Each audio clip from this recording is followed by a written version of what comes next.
Don't forget to change the batteries if you need to. Man, I wish. All right.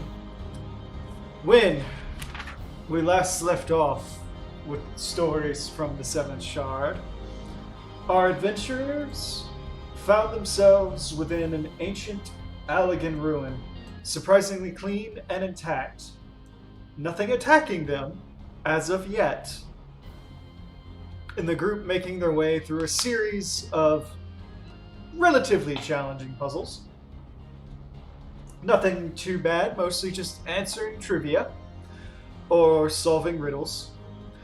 Regardless, our adventurers, after solving the last one, found themselves pulling up the map. Processing. Please stand by. We're in a big ass room with platforms. It's good. Platform and the podium.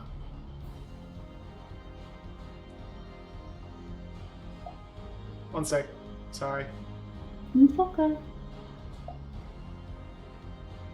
Snapchat was beeping at me. I was gonna say, did you forget to change your batteries? Nope, just people trying to get me to buy porn.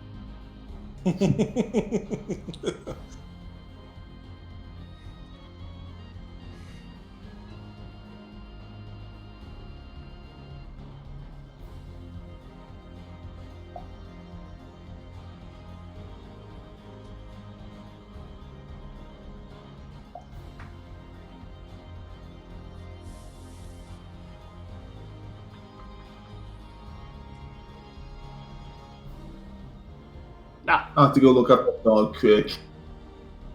I'll catch up. It's stormed like every day this week, hasn't it, Doc? No, I wish. It was like it would rumble, but it wouldn't rain. Like I think there's 2 days this week it actually rained. At least at my house.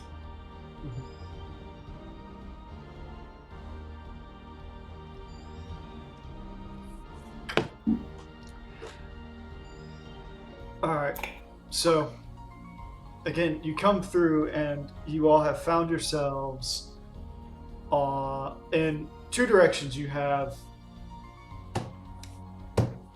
a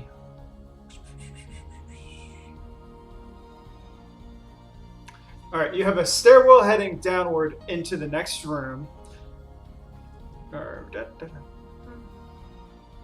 Alright, down the western side of the hallway is an elevated platform raising up to a podium. And on the eastern side is a large circular platform contained within a crystalline prism with an opening for at least 7 people to step in. Likewise, there is another stairwell already open, leading straight ahead into the next room. I believe you all went and looked at the other platform with the podium on it and found there wasn't anything there, though it was huge, and then you all tried to activate the prism and nothing happened, correct? Mm-hmm. Yeah.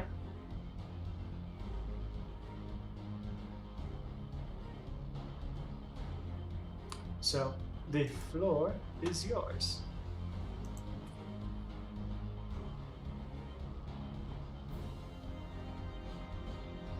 Okay. You heard well, him, Works. Tank it. What? She told you tank. Fiona said he heard him. Take it. the floor. Oh, god damn it. Well, Sorry. okay, so this podium's not working. What are we going to do now? We can hit it. Well, I could just keep moving. Yeah, we could always come back. There are stairs. Could try hitting it. Okay, if you are going to hit it, Worksend, I am going over there. Don't. Seeing as how everything here is still active, hitting it probably seems like the worst idea. Yeah. Okay. I don't know. I just figured maybe hitting would, jog it a little bit. I Wait, mean, knock something in it doesn't place? have our thing, but just give us warning so I can go back over there with Jack. Uh-huh. Your faith in me is a little underwhelming. I have enough faith that you know well enough to use your lance as reach. Does he, though? I can have hope. That's pretty bold of you to say he would use a lance and he would You take a have a chance te- of a lance getting hurt. You have a 10-foot pole. Use it. Well, the last time he used it, he threw it into another dimension. Now, Let's to not be forget fair, that. That was all off guard. Yes. Hold on. I have another idea. And just unwraps his tail. Oh my. Right, I'm going. Right, let's go. Where's that other door? It's Oh, just you like guys- straight ahead from where you came in. Heading for the door. Alright, fine. Yep. We'll go the long way. Oh, we were just giving you space to do your work. Aye, space. Yeah, if you're giving me space, that means I might blow up, which means I'd really like to stay where I am and not, over there, and partially over there. I could. Oh, put don't you back forget up together. there, too. Oh yeah, no, definitely all up there. I mean, I could put you back together. I think, maybe, no. Hey, my diamond is meant for somebody else, so, don't even think about it. Yes, I know. I see where I stand on the totem pole. Well, if you do something stupid, Out of character, yeah, below a dead man. Exactly, that's kind of what I was inferring. Yeah. Anyways, heading for the other doorway. Follow everybody else. Good choice. Give me one more second. Because I'm tired of looking at this world map already.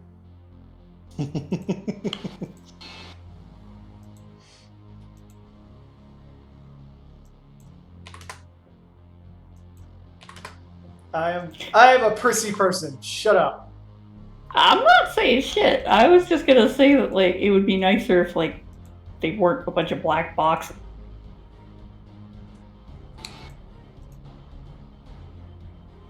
Do you have black boxes? The world map with all the names in them? Oh, yeah.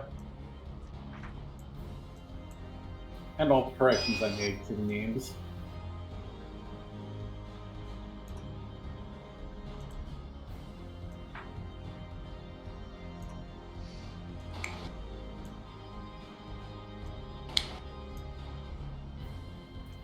Or at least such as I could. But yeah, during progressive maintenance. Hmm.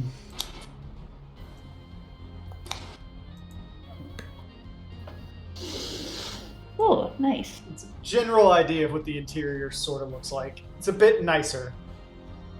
Mm-hmm. Did you get this from Star Wars? I have no idea. I just Google searched futuristic concept art interior. That'll do it. do you see the computer on my lap? That means no jumpy. Okay. So, as you all make your way into the next room, you gaze about and you find yourselves in another large, almost perfectly square room. As you look around toward the eastern side, you can see that there are 4 pillars running down it, sort of right into a wall, but making sort of this little walkway for people to go in and out that leads into another hallway continuing eastward. You look westward, and you can see another 2 pillars rising up, forming another sectioned off area where you can see that there are 3 terminals immediately visible with banners right in front of them. Looking at each of the banners, you can tell that they are basically, once again, corruptions of members of the 12. You can tell these are Lemian, Nemia, and Nanthal. And likewise, you can see that there is one last terminal right beside it, which is currently flickering in and out faintly and has a banner that has been destroyed hanging over it. When you look downwards into the room, you can see that there are basically what looks like a class setup with a slowly sloping downward position with 4 rows of benches and desks sort of built down so that you guys have been to college been in classrooms where you basically get the desks that have the fold downs so you can put stuff in front of them. Mm-hmm. So very much theater style. And then you can see that there's 2 rows that are offset but still pointed downward, all going down to a lectern with a single podium up at the front of it with 3 items sitting on top of it.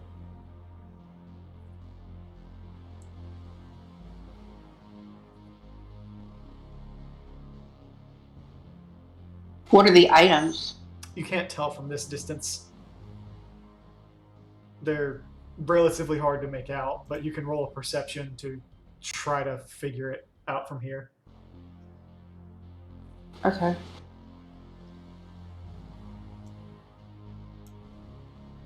It's on them, Lane. What did you say, Theo? So, Dibs yeah, up so mine. dibs on them, Lane.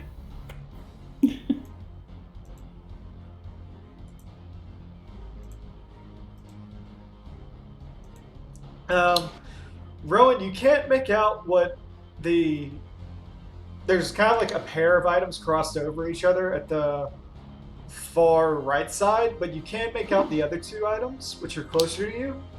And it looks like a piece of black paper and a book.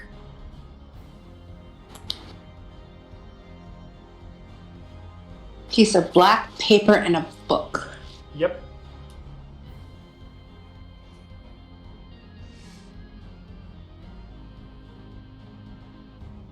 Jack's gonna go over to the little terminals, or head over in that direction anyway. Okay, you head over to the That's terminal. Telki.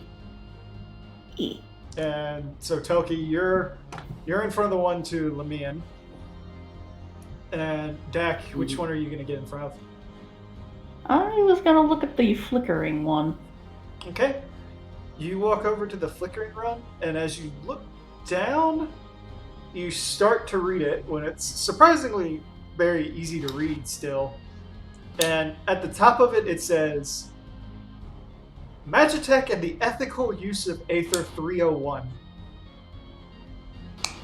The ethical use of Aether. And then there's a class roster of about 60 people. Interesting. So they had classes. This is a classroom. Awesome. A classroom. Can I get you to roll a perception? Yeah. Okay, as you're scrolling through that list and reading the names, one of them jumps out at you. Hmm? And it reads, Sulau Nefarian. Oh, you have got to be kidding me. Rowan's gonna look over at her and say, what? Su Lao's name is on this.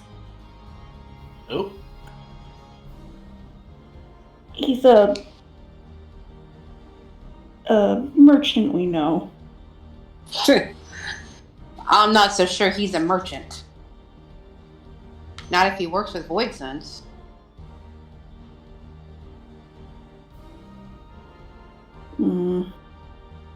Yes, but his name being here in Elegant Ruins gonna give me a bit of worry.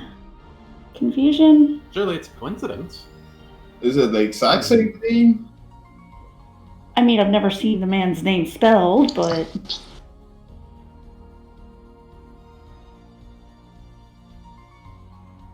Could he be like, oh crap, I'm drawing a blank. He's Diablos. mm, Han. Han, thank you. I remember Diablos. Could he, maybe he's possibly like Han.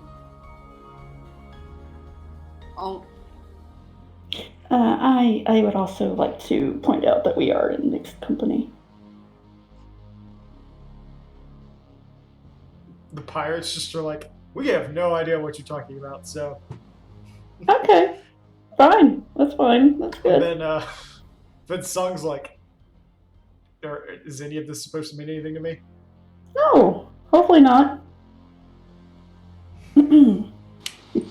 I forgot they were there.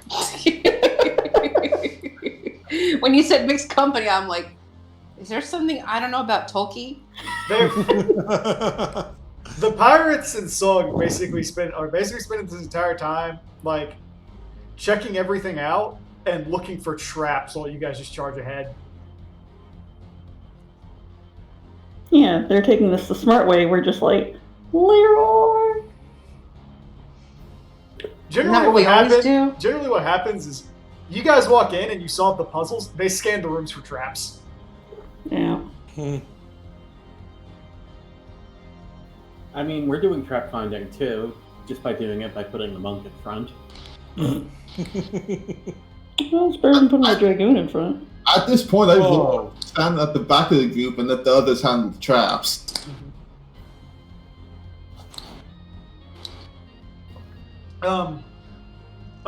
However, Sung and the pirates, as you guys are working, it's like we do see the items on the lectern. We'd like one of them each, please.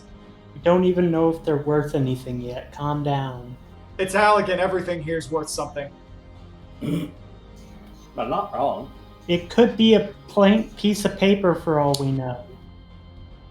Again, it's Halligan. Another man's trash, another man's treasure. Remember that. Maybe. All right, let's go find the dumpster. Take it to the Saints of Coin Arc, or however the hell they say their name. They might determine a new way to make paper. They would.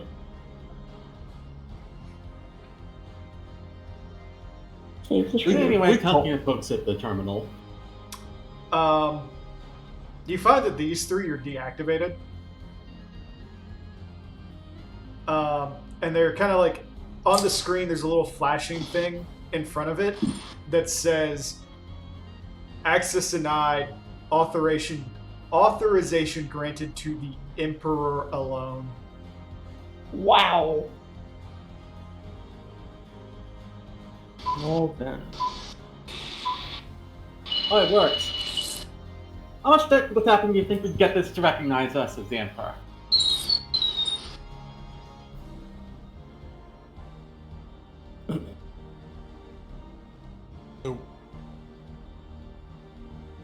Probably way too much. Can I give it a try?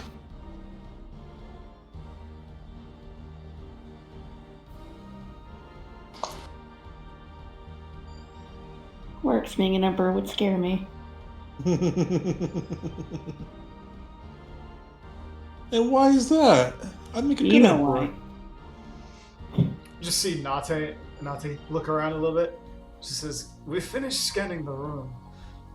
This is odd. Most Allegan ruins as we've ever experienced have been trapped and protected to the high heavens. It's a little off-putting that this one is so accommodating." Well, it seems to be in a school, or at least a place of learning. So maybe it's just I suppose. Maybe they were expecting to come back. Or maybe they're thinking that knowledge should be available to everyone. well with proper credentials, apparently. I was about Yeah, to emperors. say. So all we gotta do is get the credentials for the Emperor. Well, there's another hallway this way, but maybe we should see what's on the table first and then head out on our way. Sure. I Go get it, Works. What? I really hope one of these things is you are now an Emperor. Good job. Okay. Do you walk down to the lectern? Yeah. Okay. As you get there, you see that there is a book that is basically bound to look like a tombstone. And as you open it to start flipping through, the pages actually project the information up and start doing like video diagrams of what it is. And it's fairly obvious that from the motions and everything that's happening, like this is a spell book. You look to your right and you can see that there's a piece of paper, and then you look again to your right and there's a pair of pistols. So this is in the same room then, right? They're all like on the same table. Okay. Which one do I want? I look around like us and them. I look around just like, I wonder if I can get in Fion's good graces with a new magic book. Probably. Merlin just crosses her arms and looks at you. Those good graces, God. Besides, you already have guns. Don't want the guns. Maybe we should get one of the mages to take a look at them. You and I, we aren't exactly qualified for this work. Yeah, that's true. Alright, who wants to identify what the hell these things are? Because from what I can tell, it's a book, some guns, and some paper. It's a single sheet of paper. A piece of paper. Can I pick, is there anything on the paper, like written on there? It's got a gold trim, That's but it? it's blank. Fancy. CP. Did you say you picked it up? I just kind of looked at it, like, see if there was anything written on it. There's nothing written on it. Okay. We'll go pick it up. You went and picked it up, Kato? Yes. Alright. As you pick it up, there's suddenly this... What? You hear a voice in the back of your head? Allegan. Fashionista sheet acquired. Please think of the accessory or article of clothing to your desire. I'ma want that? Out of character? I'ma want that? No. Imagine. Oh, great. It suddenly just goes. Imagine clothing perfection for you. Oh my god, he's gonna get assless chaps. Technically, by definition, all chaps are assless. So This is true. This is true, yes. Orin has entered the chat. Or just get horny on train. So, What what do you think of, Kato?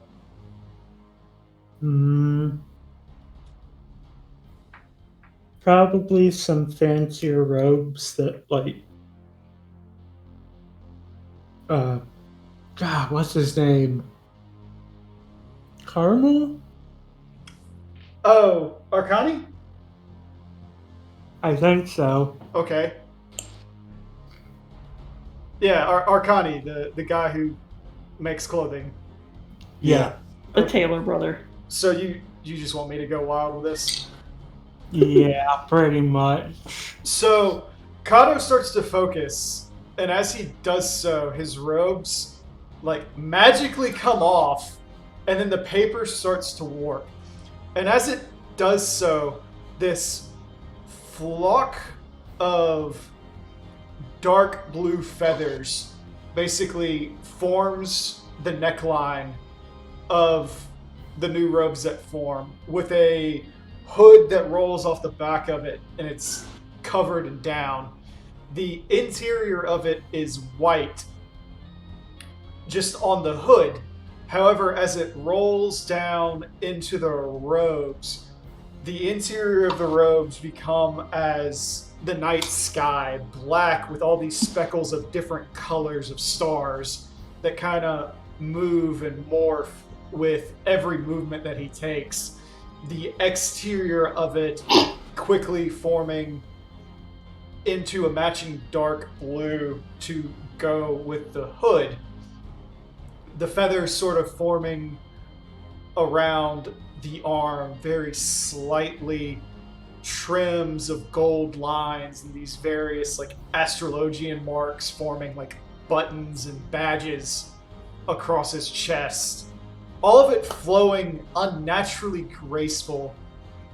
And additionally, Kato, because you are a mixed class, you have an option. Who?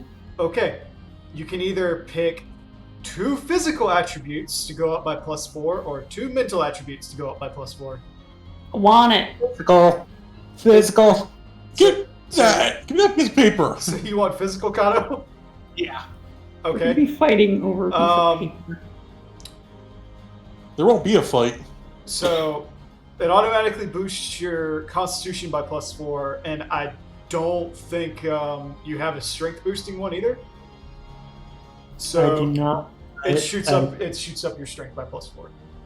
I prefer the dex, but yeah. All right, Constitution and Dex. Because my dex is kind of abysmal. You're also fucking walking around with how much armor? You're wearing heavy Yeah, can armor. your maximum dexterity even accommodate that? Yes. Yeah, My dex, Okay. max dex is currently 6. yeah, he got some good stuff. Got that Okay. bit right. Should have picked up that piece of paper. Mm-hmm. Now remember, you get 1 of the items on the table. Mm-hmm. Oh, come on! Hey, if we Not find what I out what meant they by- are, Is that permanent or is that temporary? we It's don't until know. he takes it off, and then it turns back into a piece of paper. Huh.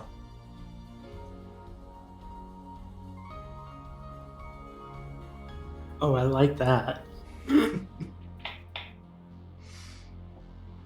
Oh, that's what you bought? Damn it.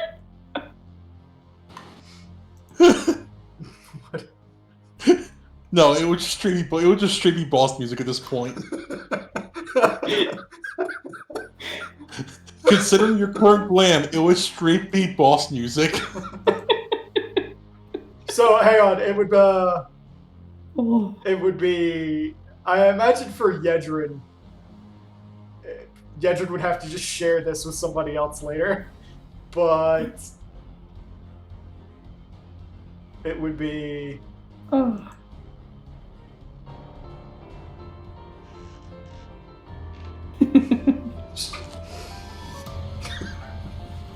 Yeah. I mean, just considering his current glam is like right from Bloodborne, yes, this works. All right, so the pirates in song just like watch what happens with Kato, and they're just gonna like shrug. Wow, Okay. Kato, that's amazing. Just does the magical girl pose. And my Yeah, pokes Kato in the thigh. it's over. I'm gonna I bet I'll let say, you fly. Kato, that's gonna take up your. For now, it's gonna take up your cloak slot. Okay, I don't have anything in that slot, so. Cloaks are usually shoulder slots, so... Yeah. Please don't wrestle for an item we're not even sure we're taking yet.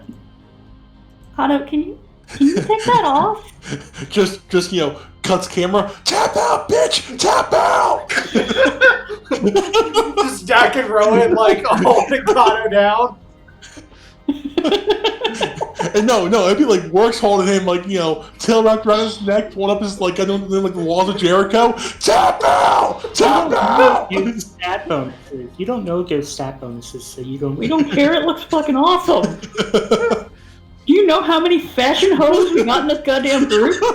I was gonna say, man, there's a reason that this was like, if there was a video game, you'd be hearing bard music. I just imagine like Dak, Rowan, Yetrin, and Fionn like knocking on Kato's door. It's like, can we use the paper for date night? Works just comes out. Doesn't need it. She's got her own lesson plan, right? No, it's like Works just takes it, comes outside, just out of nowhere, just starts hearing ZZ Top. It's like, you guys hear that, or is that just am I going crazy? Oh my god. No, you've always been crazy. Anyway, Kato, are you gonna answer Dak's question? Can you take that off? I think so. Just kind of lifts it up off his. Again, you hear the voice in your head. It's like, would you like to remove me, sir? Just responds internally with yes.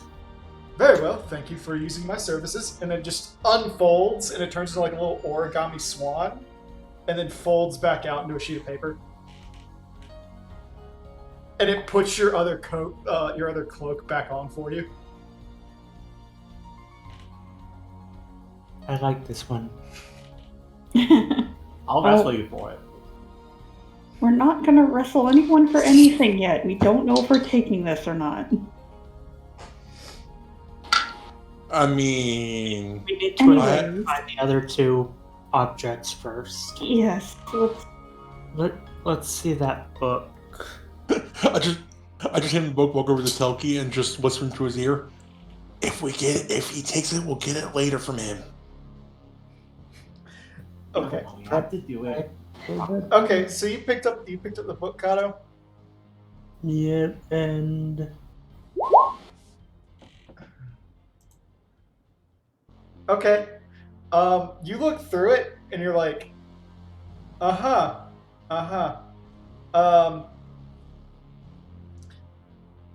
it's a 240-page book. It has 3 spells in it.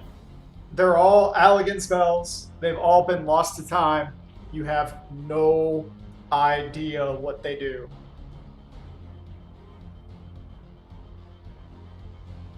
You do not recognize them. well, this one is going to need proper appraisal before I feel comfortable letting anyone walk off with this. Oh? There's 3 spells in here, but they're, Halligan, so... Tech comes over, tries to look at the book. Okay. Do I roll spellcraft too now? You need to roll a spellcraft. Come on.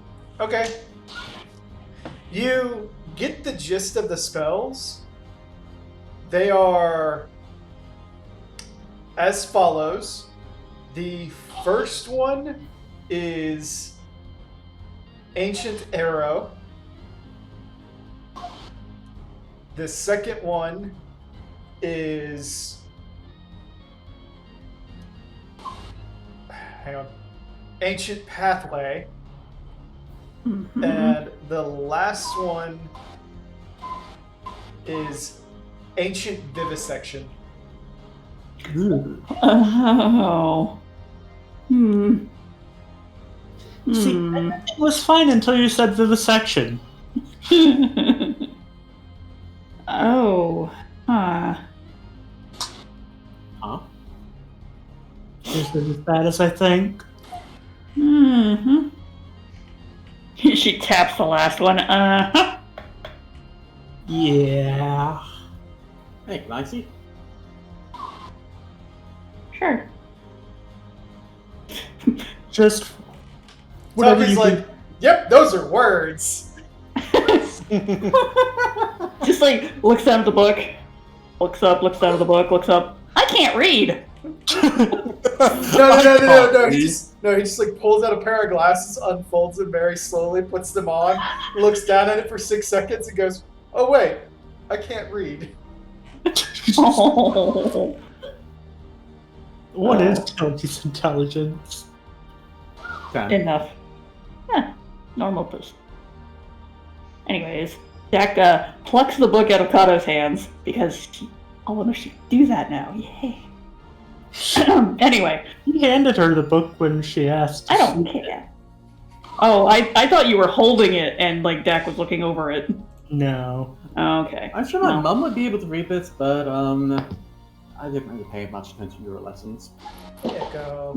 Basically, Toki can read, but he has no idea what vivisection means. It's like covers Toki's ears. We don't need to let him know what that means. Well, it's more like no idea what it means in ancient Alec runes used to make a spell. Mind you, you are in an ethics class. Yeah. I really wish I knew their ethics on using that last spell. Anyways. What about the last one? They're a pair of pistols. You don't know how to roll a spellcraft on those two. Oof. Oofda. They've definitely got something going on with them. Your turn, you take a look. Rowan, would you like to take a look? No, it's fine. Oh, okay. Oh, he's trying. Toki's like, can I play with those? Nope. No. What do you have? Guns! No! No! What's that you have? A thorn! No! Alright. Okay, like, so anyway, I started blasting. Dak, you look down at them, and you start to study them. It's rather apparent there's a couple of enchantments on them. The other thing that you note, these things use environmental aether to shoot. They never run out of ammo, nor do they need to reload. Oh, goody. Tube Samadhi. This Oh, I don't know if I like those. I feel like I should take those on principle and hide them away. Nah. like a lot of this They do stuff. look fancy, don't they? Not on principle in any way. Oh, no, this just takes aether from the surrounding area. They're all certainly fancier than the Musketeers Guild. What's out? Every gear is fancier than that. I mean,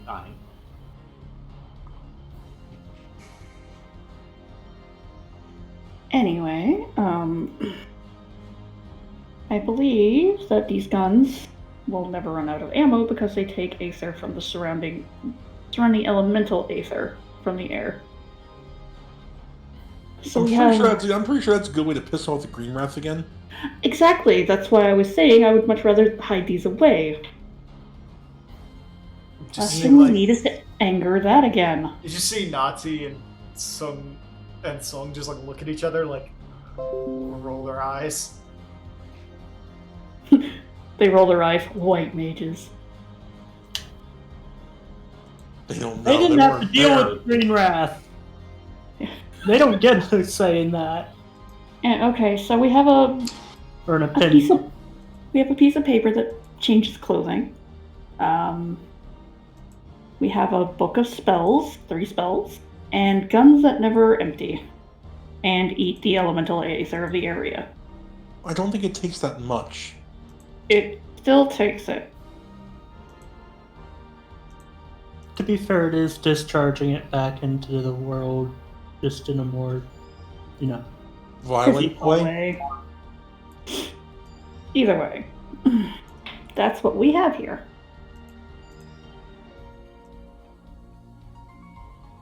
Well, you guys decide, because as far as I see, no matter what we get, I ain't getting to use it. I'm leaning towards the spell book, but I am a caster, so that's kind of a given.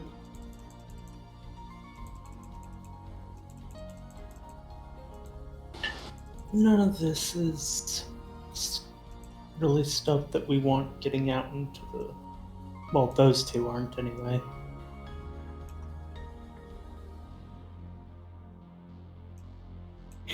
Here I was expecting Kato to go, no, this paper's mine. I mean, also yes. I mean, this is all pretty serious, but if you do choose the carbon copy clothing website, I'm still going to want Presley for it. Goodness.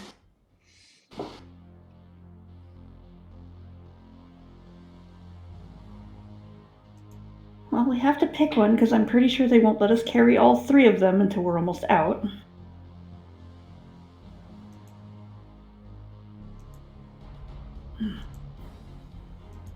Well, let's ask them which ones they want. Not to go the guns. Called it. Called it, yeah.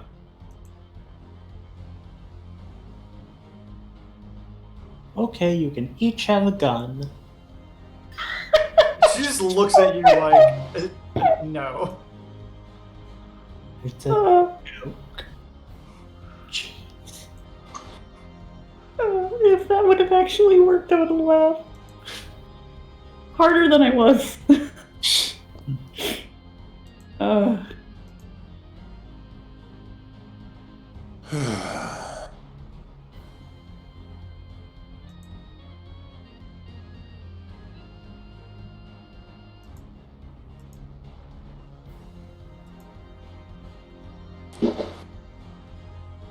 So, anyone gonna pick anything, or? I would like the spell books, but that's the spell book, but that's me. You know, honestly, with the casters, I think one for each caster. I don't know. Need to study the spells a little bit more. Still, I mean, We have more than 3 casters in the group. no, we have 3 casters. Oh. Now you're just being rude. Dude, you walk around in heavy armor with a giant shield. No one's gonna mistake you for a caster. It's medium armor, and it counts as light armor because of what it's made of. Thank you very much. Just giving you hell. Rowan walks up and just plucks the spell book. We're taking this. Alright. We're just having a little playful At that point, discussion, like, that's all. Sun walks over and takes the paper. Thank you. And walks away. Works just I'm cries not with representing it. her for it. I'm never gonna be pretty. What did Tucker say? I'm not wrestling her for it. That's smart. Works is just like, At that point, I mean, she looks she at it would for a break you. second, kind of looks down at her shoes, takes her shoes off, and makes herself a nice pair of pumps. Hell yeah, get it, girl. Work just cries on the inside. No, I'm never gonna be beautiful. You never were going to be. That's okay, Work. She would have rocked those pumps. Kidding me? I would have put a 3-piece suit on. She calls back out. It only does one article of clothing. I would have gone for the shoes too. I mean, you get a good pair of shoes. They last you a while. She says, "Oh, the insides are made of satin." Okay, don't rub it in, bitch. Tucky at elbows, Rowan. I'm teasing. Look It's at a you. good-natured teasing between women. She walks back over and she goes, "Rowan, you've got to try this for the rest of it. Just hand it back to me when you're done." Oh yeah, I will. She just passes the paper to you. And Rowan does the same thing. Shoes. You get a And then paper. Rowan poses. You've get a pair. You get a pair of pumps. The insides are definitely made of satin. They're cozy. They wrap around the feet, and they're padded to the point you can't even feel the heel. Oh, I'm like walking on air here. I promise I'll give it back. I promise. Oh, trust me, I'll get it back. Oh no. I'm good. I will give it back to you. I promise. Just letting you know. Just Rowan, it does give you a. You've got a plus to your charisma already, right? yes, I do. Okay, it gives you +4 to your intelligence and +4 to your wisdom.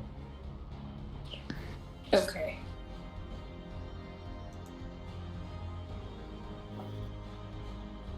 Just sad, Kato.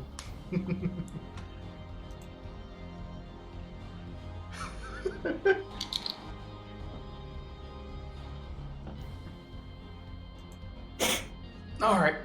So, at this point, you guys have figured everything out. There is the one hallway to the east. Excuse me. Well, Dak's gonna put the book in her belongings. When did Dak take the book from me? Yoink! When you were distracted by the shoes. Yeah, exactly. You had to put the book down. That is the correct spelling, Yedrin. Well, now let's go forward, right? Yeah. So, as you guys start heading down the hallway, there is a beep that comes down from it. At which point, I would like everybody to roll a perception.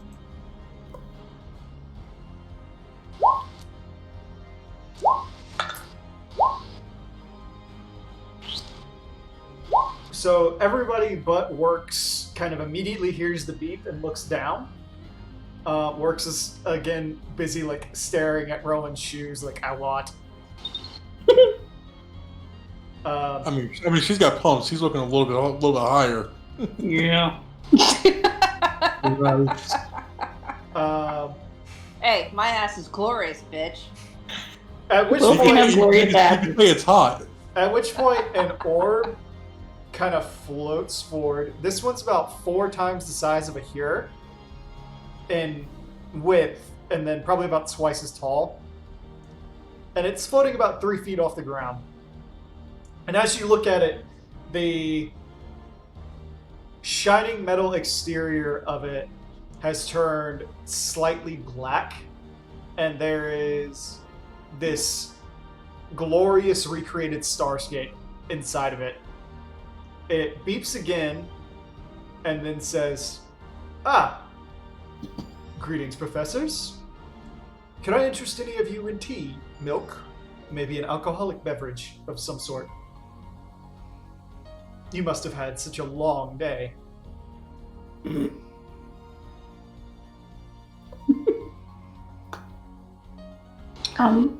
I'll take tea. Pour some milk, please. Please step forward, professors. Step Just another- forward. The paper. Do what? Move another one of those pieces of paper. I apologize, Professor. I do not know which piece of paper you are requesting. The fashionista. Sadly, no. Professor, I do not. Those are manufactured elsewhere. Tell me where. I'm no. Shortly thereafter, it says, transmuting. At which point you watch as a glass just kind of appearates into both Rowan and Dak's hands. And then it fills up with water, and then it says, transmuting. And a piping hot cup of floral tea is in Dak's hands. There's this faint smell of a little bit of raspberry, a little bit of lemon coming off of it. And it goes, would you like sugars? At which point, Rowan, the same thing happens to you, except it forms just this glass of milk. Nice. Are we just gonna ignore aperiorates? Our life and tea sounds good. Do you have a particular flavor of tea that you would like, Professor? Cream? Sugar? Jack just takes her tea. Black tea's fine. Cream, no sugar. Very well.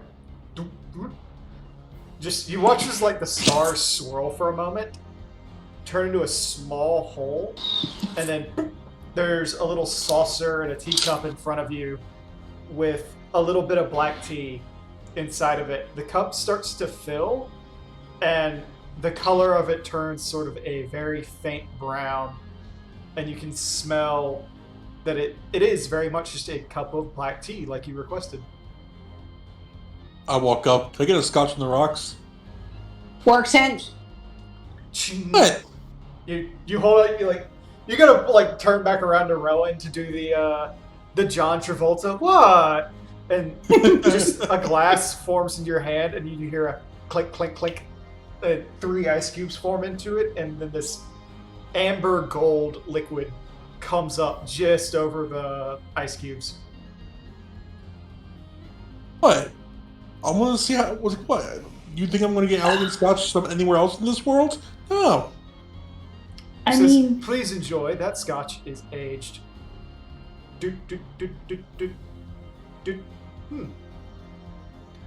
12,000 years. wow. I see the teleport veil they have stored somewhere.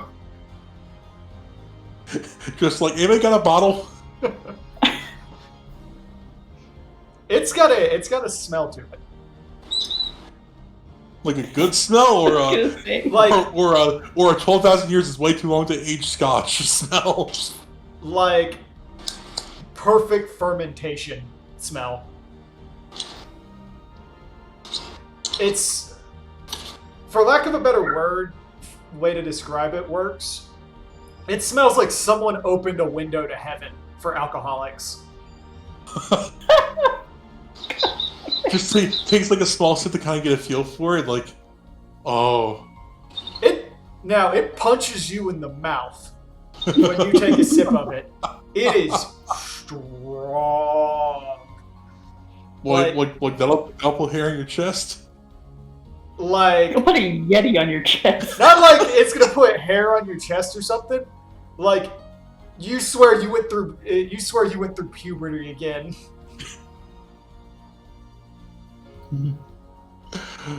Like, whoa. Now that's scotch.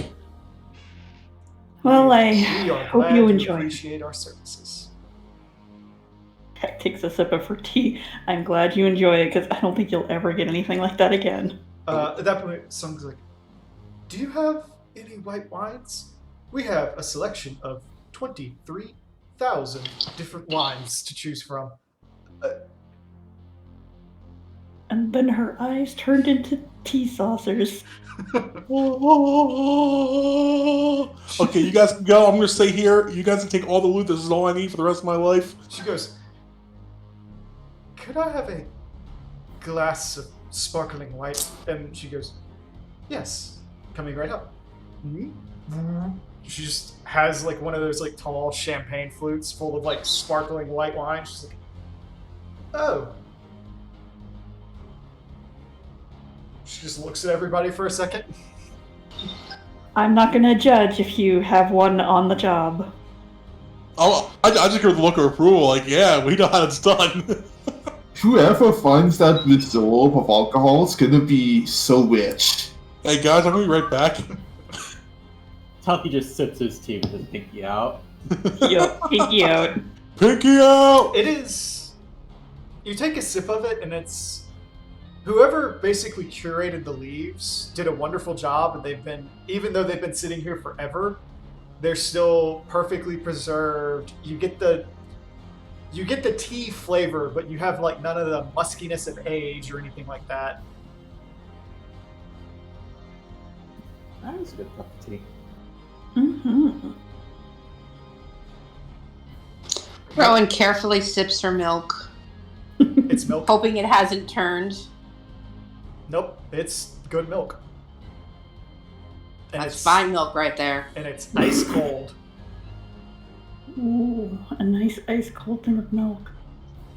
The little thing goes, Professor, if you would prefer, we do have milk tea and boba. No, actually, I'm perfectly fine with this. Thank you.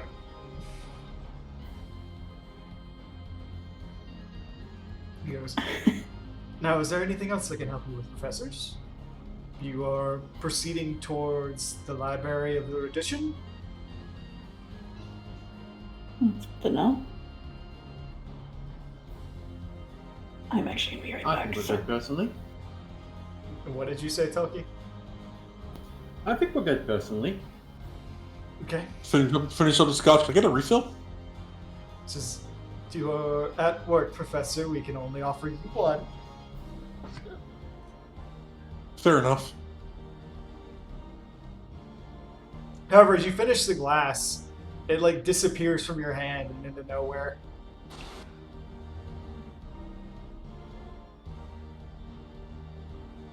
Just a single tear falls down his eye. I'm never gonna have anything that good again. Well, no, unless you want to go on an epic quest to find the resolve.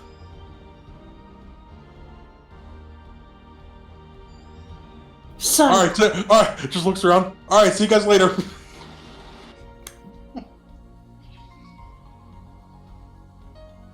I mean, if he actually does decide to wander off, Telkia's not going to stop him. No. Everyone's just gonna roll her eyes and whatever. It's like, Dak, imagine we had that in the at the homestead. Sell for like $100 a glass. Well, you're talking about wine that aged 12,000 years from Allegan. Well, alcohol in general. You'd be the only people who would be able to afford this kind of stuff is rich merchants. Exactly. It's a lot more than $100 a glass. it's $100 a drop. It's liquid gold. There's suddenly a beep. Oh, yes. Professor, I believe these were your favorite. And then Yedrin, Kato, Dak, Works, and Rowan each get a truffle dropped into their hands. Like chocolate truffle or truffle? Chocolate truffle. Now, if this was bacon. We have done our best to replicate them to your exact specifications. Dark chocolate with raspberry, a gooey milk chocolate center, along with sprinklings of maple, sugar, and slight oak smoke. Rowan takes a bite. It's smoky, it's rich, and above all else, it is chocolatey, with just that sweet tang of maple underneath it to sort of cut through the richness of the chocolate. The exterior is hard and crunchy. The interior is gooey. Rowan groans, yum. This is better than sex. Off in the distance, then you're not doing it right! Works just cries a little bit. I mean, all the better that I didn't get one then. He dropped one in everybody's hand. You didn't say Telki's name. My bad. Telki got everyone who's like I had their who's identified as a professor, which includes Telki. So Telki got one.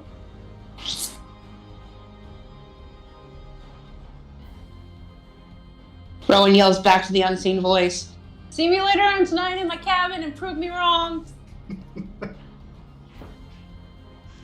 Want this one for the road.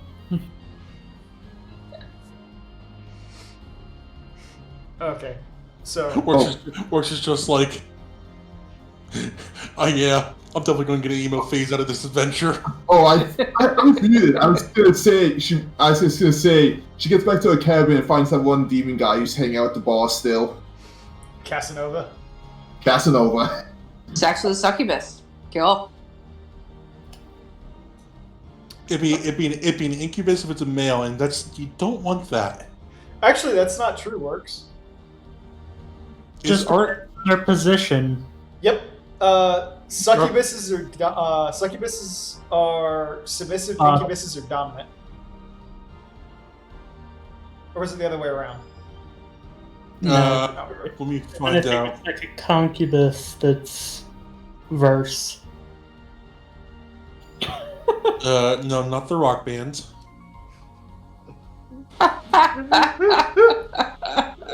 Anyway, what do you... Male demon believed to have sexual intercourse. Okay, yeah, so I think it is the male version of succubus. That's the common term now. Anyway, what are you guys doing now? The orb is not blocking your way. It's just basically like waiting on you. We Ducky go looks at through. Works, shakes his head, and says, "Just have your truffle before moving on."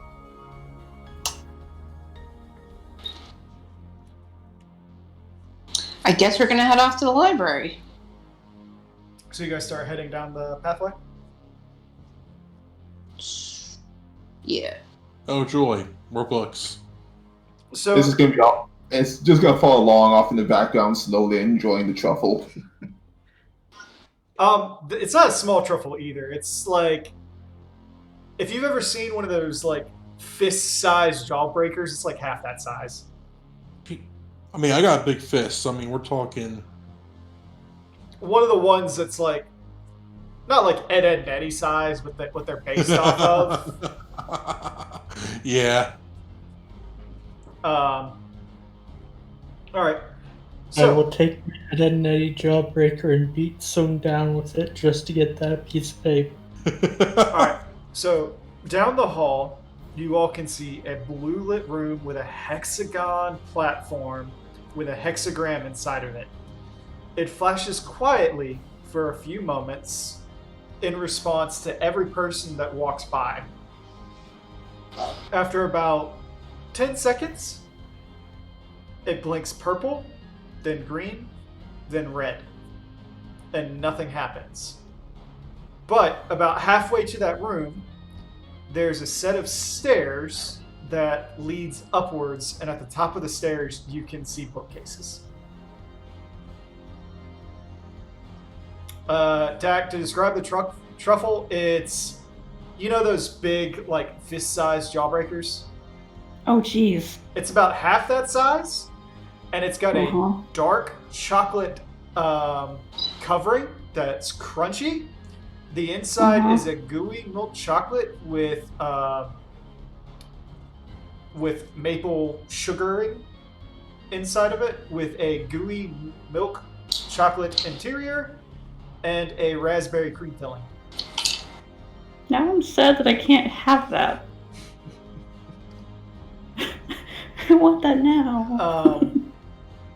Likewise, you walk down a hall, and there's one set of stairs leading up, and you can see bookcases, and there's a room on the end of the hall that has a hexagon platform on it with a hexagram inside of it. When you all walked past it, it was quietly flashing blue, but after everybody walked by, it blinked purple, then green, then red. And then went back to normal. That's weird. Yeah, when things blink, Things blink. It's weird. when things blink red, it's oh crap. Cat, get your medicine cup. When things blink red, I tend to worry. I mean, red generally isn't the worry color. It's not doing anything, is it? Nope. No. Yet. You're being yet. I'm gonna head up and look at the books. Heck yeah, I'm going with Rowan. One sec. I mean, might as well. Come on, you might learn I something. love thunderstorms. So relaxing. It's like, yeah, I could learn something. Oh my god, it's like, what is it? It's like it's a foreign language. Works. Oh yeah. What was it, upside down? Yeah. No, it's just like man, I can't understand this. It's like it's another language. Oh yeah. Upside down Right. works. God, it'd be like that one thing in Okay. Scooby-Doo, like the live action one. It's like, what are these weird markings? Those are words. Oh. So Rowan and Dak have gone up the stairs?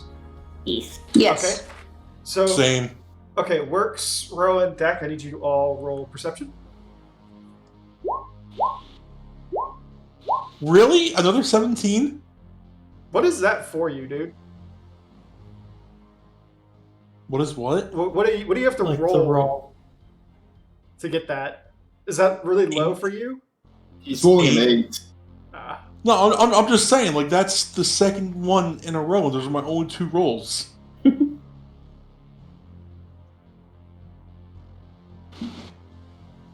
Sorry, I gotta pull the map back up. Okay.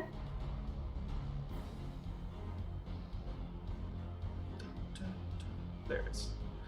Okay, so, Works, you immediately note that, like, the first thing that you see is basically all the bookshelves are secured, and you see a bunch of tombstones. For Rowan and Dak, as you walk up, you can see that there are 10 rows, 5 on each side, along with several little sitting areas, each of them kind of like comfortable little nooks with their own little private fireplaces, comfortable chairs that look like they lean back ever so slightly, ample reading light. Looks like there's like a heated blanket tucked over the side of one of them, over the side of the chairs. And as you're looking over them, you look up and you can see that each row is labeled with a different field on it. And they are as follows for west side to east side. The west side are labeled biology, aetherology, mechanical engineering and applied aetherology, medicine, astrology. The east side is matter manipulation, applied perpetuality, life alteration and extension, creation and synthesis, and biomechanical theory. Wow. Rowan's gonna go to Kato. Hey, Kato, there's an astrology section over here. Zoom! And mechanical stuff. Anything that would anything that would pique my interest? The tombstones themselves, where they're held, are not marked. You just have the sections are marked. Well, I was gonna ask that to like Dak and Rowan, like anything that would interest me up there. What do you think, Rowan? Well,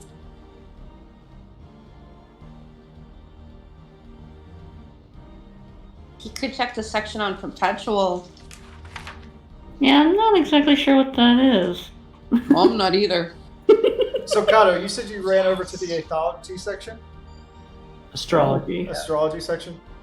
As you walk up, you can see that there's like a thin sheet of glass in front of all of them. Glass. Don't smash it again. Don't break it. No! You know, look for No, not Yuki. open it. You do not see a button anywhere. Okay, Works. Which case are you trying to open? There's, I don't know, just one of the random, like one in front of me. Okay, well, we'll say you try to open the one on matter manipulation. And as you reach out and touch it, Well, I thought you said they weren't marked. they're not. They're The marked. tombstones themselves. The tombstones themselves are not. The sections are marked. As you go to touch it, Blue raspberry.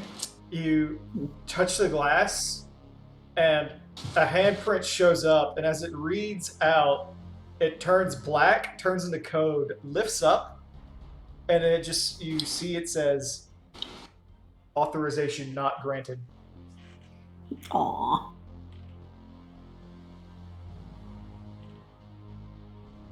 And we'll look around and see there's a terminal in there. There is not.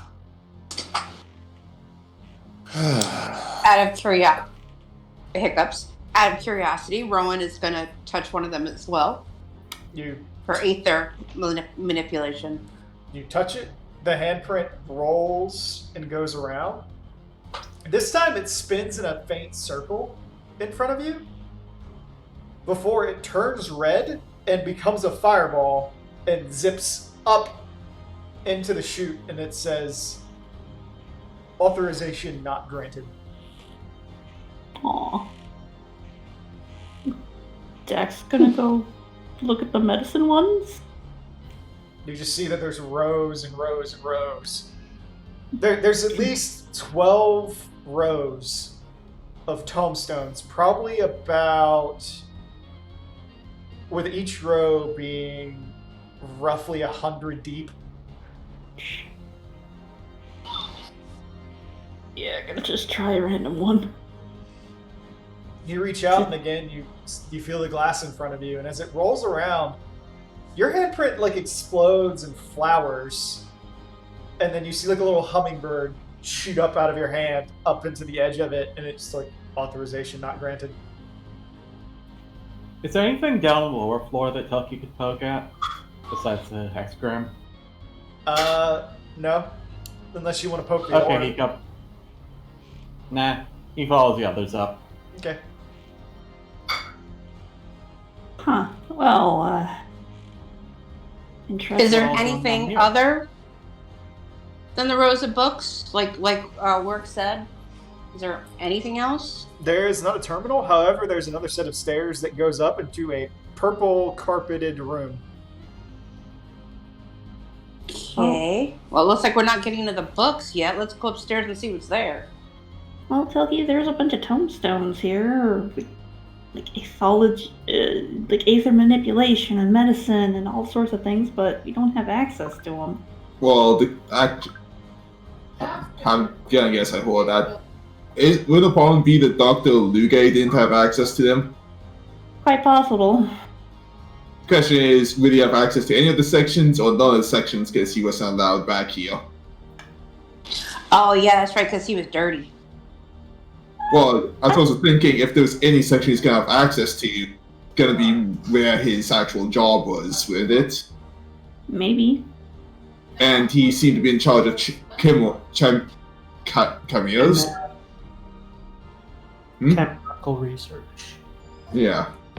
So I would think either biology or the manipulation of life. It's worth I a could poke one, shot. you could poke the other. Sure. So who's So she touching goes to what? poke the biology one.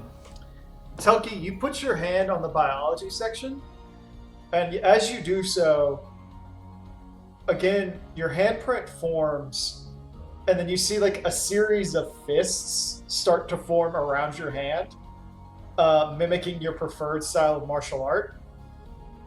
And as it shoots up, like doing like a roundhouse kick the entire way up, it comes back and it says, authorization not granted. Biosignature. Telki. Not acknowledged. That's different. How did it know your name?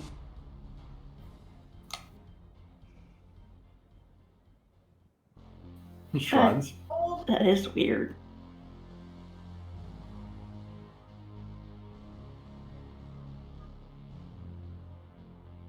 I'm not sure if it would be a good idea to touch one of these things myself or not. Oh, we've all touched one. Just do it. Well, what's the worst that could happen? Never It says say that. access denied. Do you touch it, Yedrin? Sure. Peer pressure for the win. As you reach out and touch yours, Yedrin, your hand presses into the glass, and slowly you watch as this blood red circle starts to come around and ooze down. That you pull your hand away, and you can see the shadowy face of, was it Fumi? Which one are you talking about? Girl that doesn't want to be forgotten. Not Fumi. Yeah, Fumi. You can see Fumi's face start to form for a moment, along with like this vanishing field that causes the entire screen to start to turn black. And as it rides up, it goes, access denied, redacted, not recognized.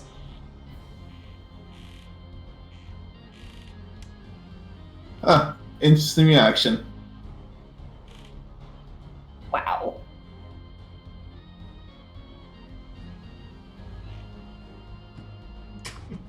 Give me that too. I wonder what it means. Stuff like this is why I'm... And that was why I was leaving on touching something that recognizes Aether.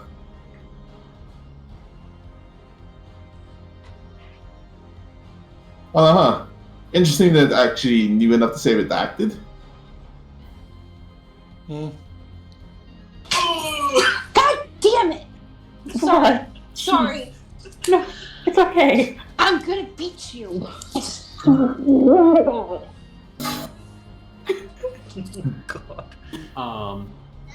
There's more than 3 people in here at the moment. It's okay. It's okay. Sorry.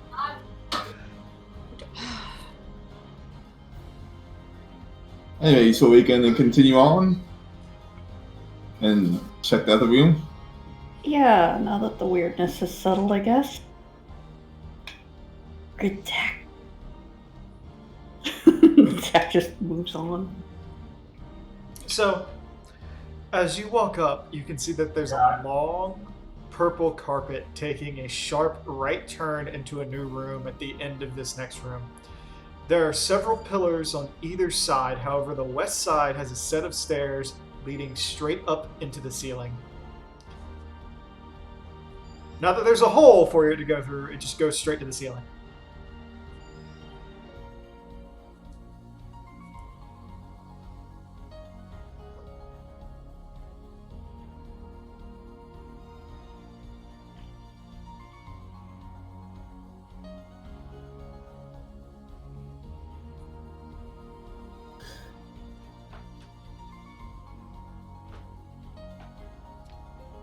It just goes straight to the ceiling? Yeah. Huh. Building private office or private reading area that's locked off. Interesting.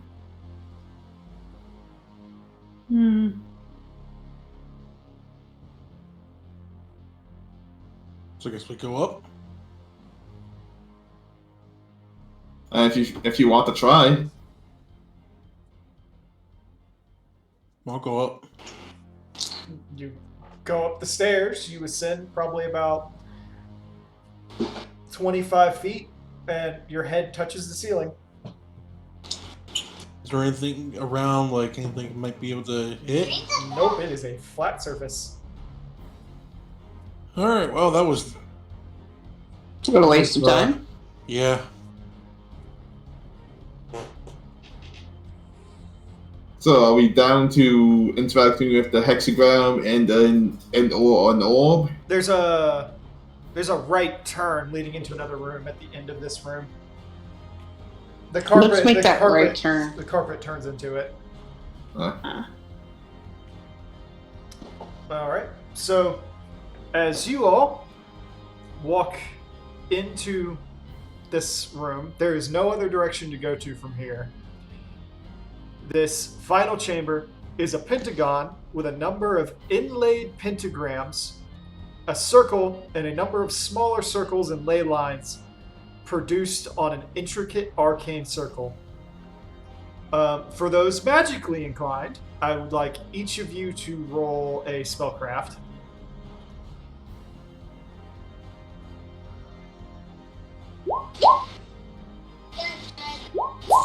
I'm drinking it out myself.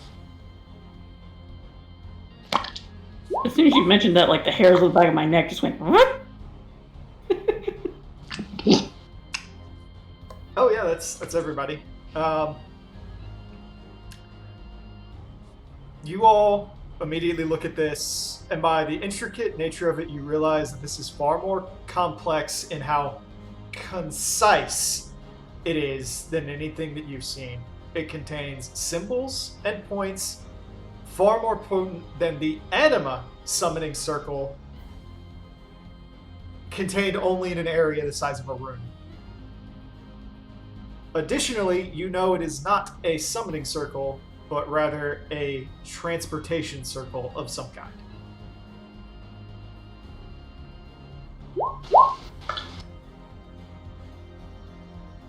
Does it say where? It does not.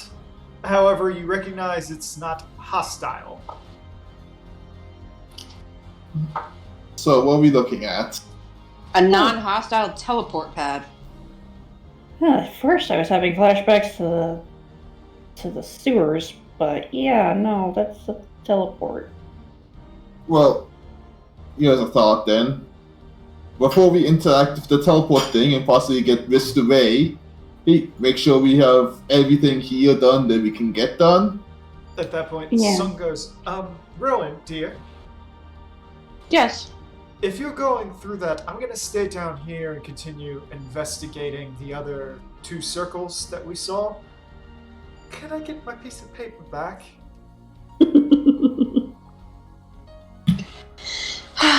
Sure. It was nice while it lasted. Rowan removes it and gives it over to her. She thanks it, and she actually quietly gives you a little peck on the cheek. Thank you. Best of Of luck. course. Thank you. And she walks off and she goes to investigate one of the other circles. If we're gonna go through this, let's make sure we got everything here done we can get done. So we might want to poke the hexagram in the orb before we go. Yeah. The pirate said, "We're gonna go take a look at that prism, so you all do what you have to." And they head off. Well, let's take a look at that hexagram then. That'd be quite a long trek back. So you all head back to the hexagram. Deck at the very least is. All right. So you get back, it again flashes purple, then green, then red. Then after about 5 seconds, it goes back to blue.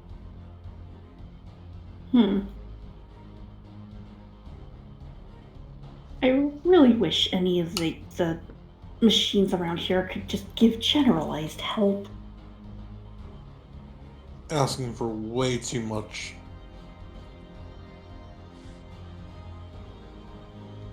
I may be asking for way too much, but I'm not asking more than a person new to a new study area would want. A Maybe tour some- guide would be nice. Maybe some labels. So let's say when you want to touch the hexagram.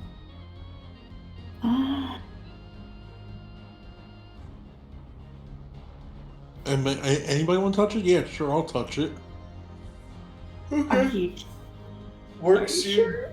You walk up and I guess you walk into it. Yeah. As you do so, it turns gold for a second, and a circle inside of it lights up and shoots basically forward, at which point a 3D hologram of Bahamut forms, at which point it starts speaking.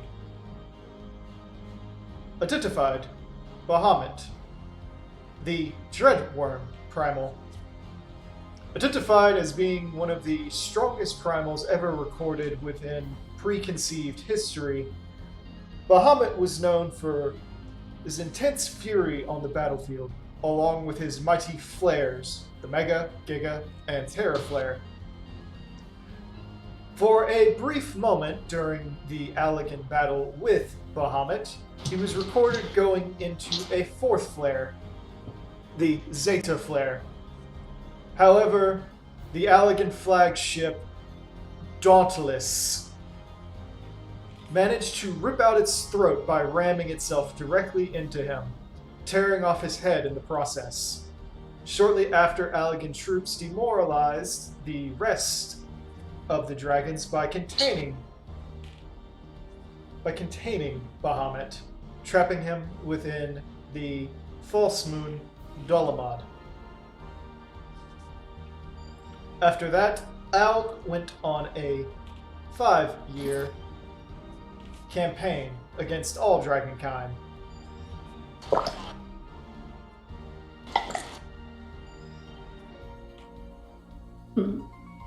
Well, I now also know something about Bahamut.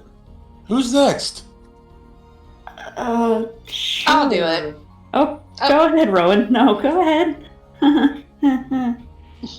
Rowan walks in.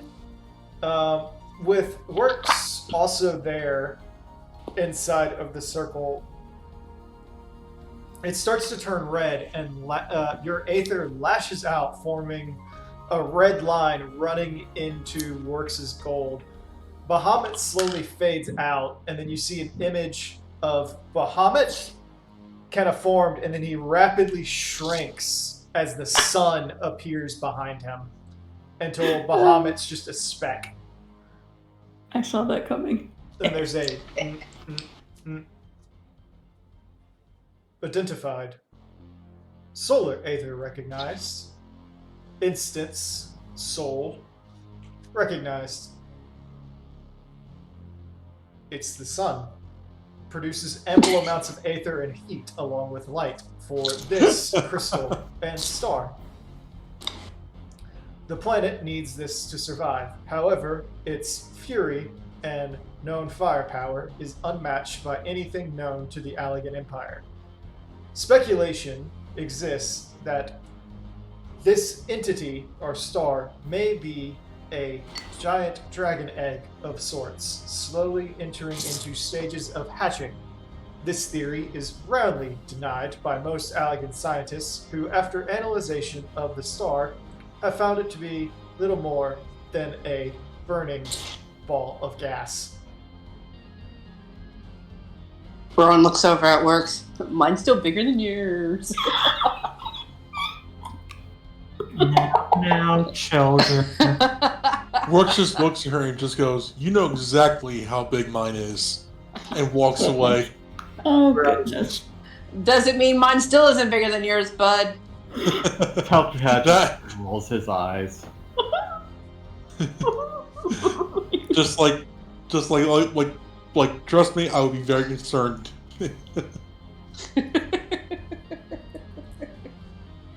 Oh, alright, I guess I'll go in now. Do you want to step out first, Rowan? So that your Sure. son does not dwarf whatever I'm gonna show? Rowan steps out. Come on. You get up too. As you step in, Dak, the circle turns green. And as it appears, you see it start to shimmer for a moment. And then there's a kind of a beep, beep, beep, beep. Aether recognized. Sensing Aether has been altered. Processing. Processing. I almost wonder if I should use my hat to go back to Lalafell form. Identified as Makote and Lalafell.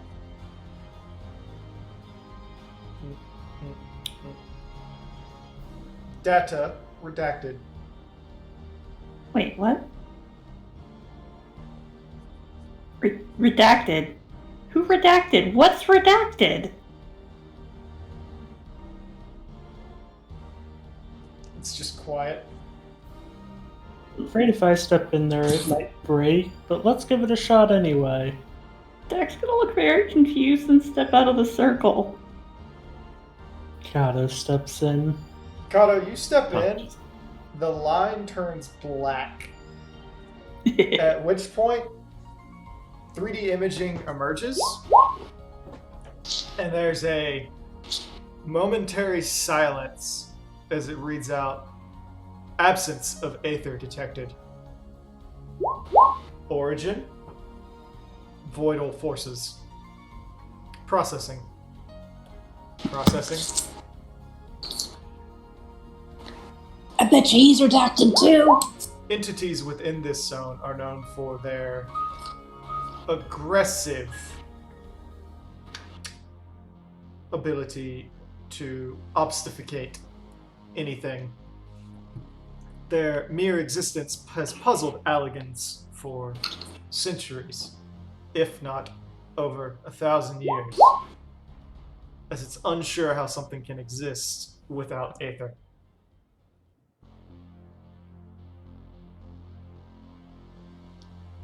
Of Yeah. those entities from the void, Alg has only managed to retain 5.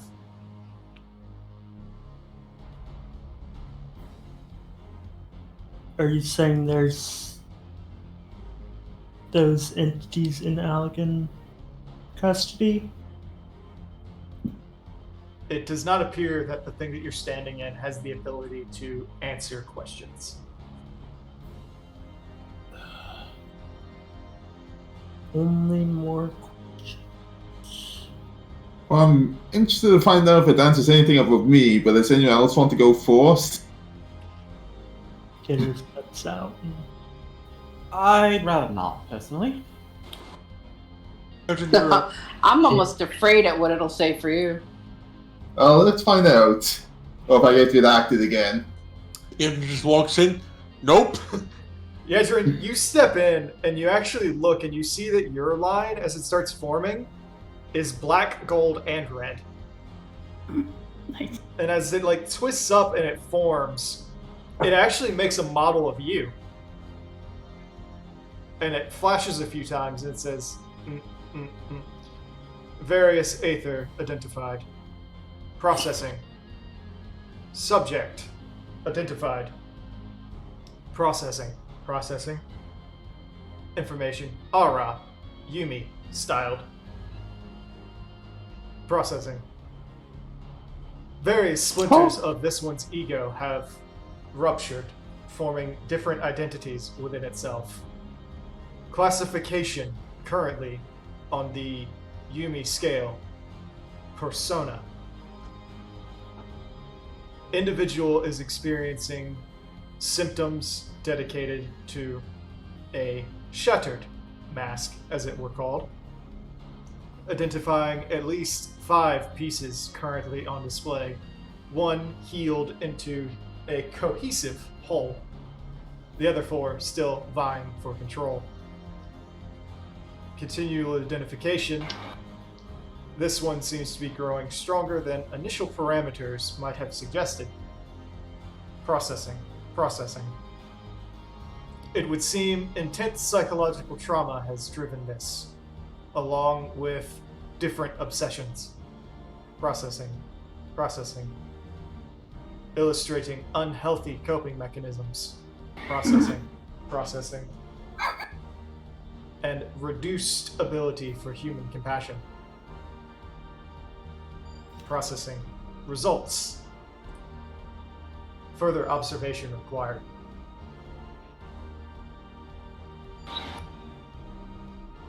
Huh. Well, Telki's turn. Oh, do I have to? I want another turn. Telki, I will pick you up and throw you in there if I have to. Okay. Oh, fine. Jackie sister had to go back to Lala. I guess it shoves. Zach, do you want to go first? Feel free. I want to go first. She huddles in. Ladies first. She walks in. Again, the green line forms and it goes up and it reads out identified aether belonging to Lalafell. Processing. Information about Lalafell redacted. Huh. Maybe it's not Makote's that's redacted. Maybe they just don't like Wallafeld. Out of character. That's Could have right. done that. Or maybe they didn't really have a lot of Lalafells during Elegant time. I don't know. Well, I guess I get to be disappointed regardless, and she steps out. Rowan hugs Dak. She It's moves back to okay. Makote. It's okay.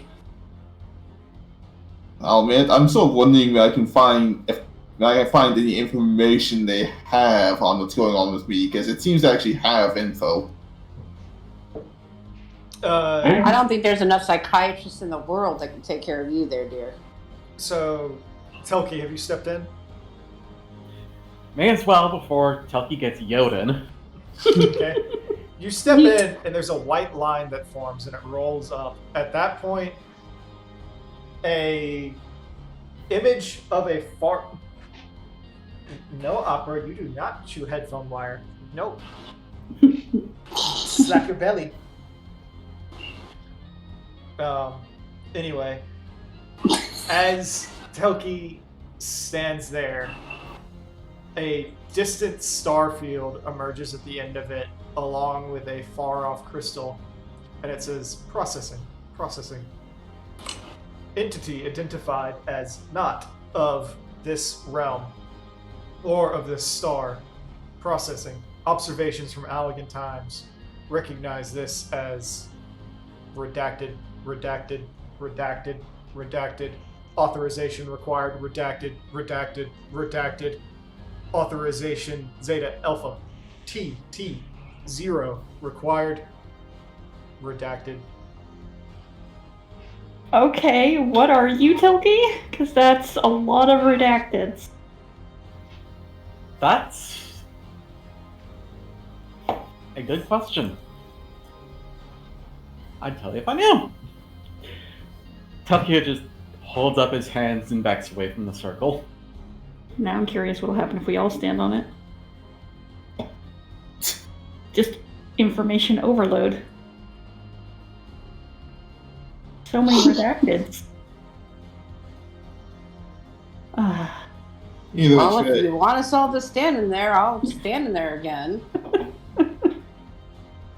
Oh, that'll be interesting. You all stand in there? Yeah. Yeah, sure. We'll see what happens. We're just gonna make it As well. explode. A bunch of Shenanigans. a bunch of different colors emerge, and then Kato's black just engulfs everything eventually, and it becomes just a dark orb in the center. Oh, that's not concerning or anything. Pushes Kato out. There's a sun. Aw. Everything else is a speck. Ah, darn. Rowan steps out. There is a very disconcerted looking Bahamut next to a very bright star field with a bunch of masks floating around it. Okay. Jack steps out, nothing changes. Pretty much. Alright. Oh, I guess we're done here then. Yeah. Mine's still bigger than yours. It's feeling that Jack, at least you're the most normal one here.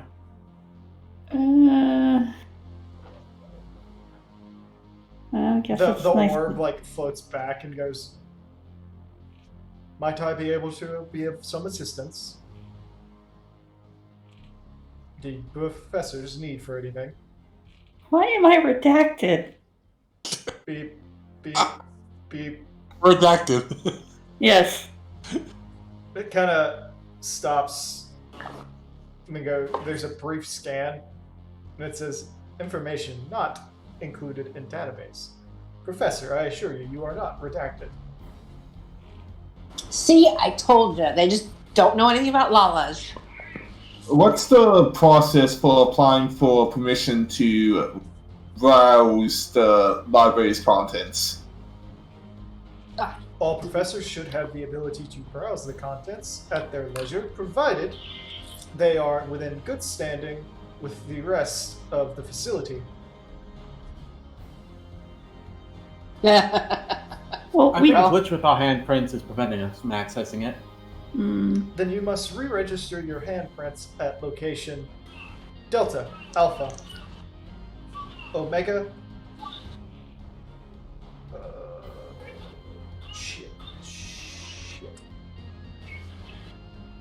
Those are some interesting call signs. I'm sorry, I can't think of what the L one is. Lima. Lambda.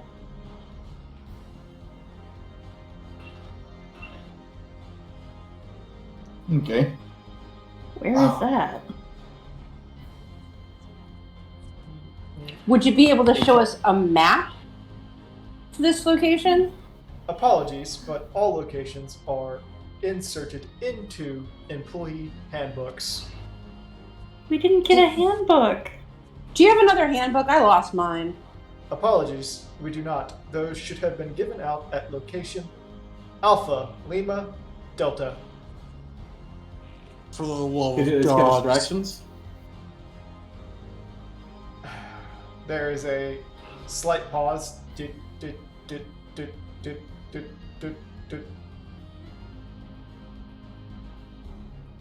Apologies, it would seem that my system has malfunctioned. Various landmasses have shifted since the last time I was asked to access the site. It appears to have fluctuated rather much. Site Alpha, Lima, Delta appears to be 47 knots beneath sea level. Oh, there goes that idea. Orc just walks over and slowly starts hitting his head against the wall.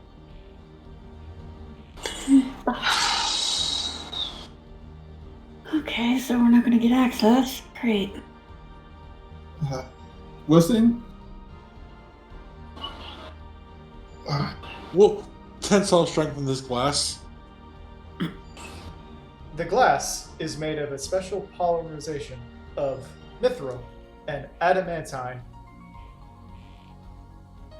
By our measure, it can withstand up to 4,500,000 pounds of pressure. Well, that would be why it survived in the ocean. Morp continues to smack his head against the wall. Processing. Perhaps you could speak to Supervisor Omnis at Site Beta Omega Delta. Don't you have room numbers? There were many sites. As such, we began classifying them through this method. Orc starts hitting his head a little bit harder. So, do you have any? Work, stop. Do you have any mysteries with this place unsolved still? Oh, like There's a slight beep. I was asking the party partially. Well, you're gonna get an answer from the thing There's apparently. a slight beep. It says, there are no mysteries remaining within this building. By my processing and from conversations with other orbs, you have been within all chambers that exist, aside from the chamber taken through the royal pathways. And how do we get to that chamber? You simply Oh stand my god, in that's these a teleportation circles. facility FU, right? There is What? no facility FU. And he already told us that seems to be where the teleportation circle's going. Hmm. Well, I guess we're going back to the teleportation circle. I wish you all safe journeys. Can I get you all anything before you leave? Or do you have any other questions for me? What's on the other side of that teleportation circle again? The royal chambers. Is there anything in the royal chambers? Beep, beep. I apologize. I am not authorized to grant that information, as I was hard-coded by the Emperor not to tell anybody what was inside those chambers, as to not ruin the surprise. No joy. That's not ominous. Yeah, exactly. That's what I was thinking. Maybe it's a cake. Maybe it's a cake. We can only be so lucky. With our luck. I don't know, one of the ruins I ended up getting a recipe book, so who knows? Just get in there, it's like, there's no cake. It was a lie! It was all a lie! The cake was a lie! I was trying to avoid that. This is a question. Does it have a backup of the truffle recipe? I do not have a backup of the recipe. However, I can indicate you to the Allegan Test Kitchens, where you may request recipes, specialized desserts, and other things from them. Where do you store your alcohol? Redacted. Fuck! Are your kitchens also still underwater? There's a beep, and it goes. Doot, doot. Allegan Test Kitchen seems to be fully operational. Can you give us directions, please? Site appears to be located on the spine of the world, somewhere nestled within what is currently identified as Vorreal. Shit. Dang it! I just pulled Lance like, I'm gonna skewer it. I'm gonna skewer it. Don't you? I'm gonna skewer it. Don't you kill the messenger? Wonderful. There's a beep, and it says, apparently, the test kitchen was built on top of, and is now 650 feet below the central gardens of the Vorrillian Palace. Of course it is. Yeah, because it wouldn't be anywhere accessible. Huh. Beep, beep. According to logs, the Vorrillians have direct tunnels leading straight to the test kitchen. I was gonna Of course they do. say, don't tell the villains this, but does that mean they will possibly the result of the test kitchen? Oh, don't tell them that. Well, he just said that there's tunnels that that go there. So is it possible they've already been there? Oh, no, most definitely. I'm guessing probably their jackness is a result of whatever the Alligans were doing in those tests. There's Allegan another beep, protein and it answers Rowan. According to all records, the test kitchens have not been opened. Uh-huh. Still, Allegan protein bars. Alligan steroids. Power thirst. Other than the Royal Chamber, are there any other facilities in this location that we have yet to explore? There are 500 subterranean chambers.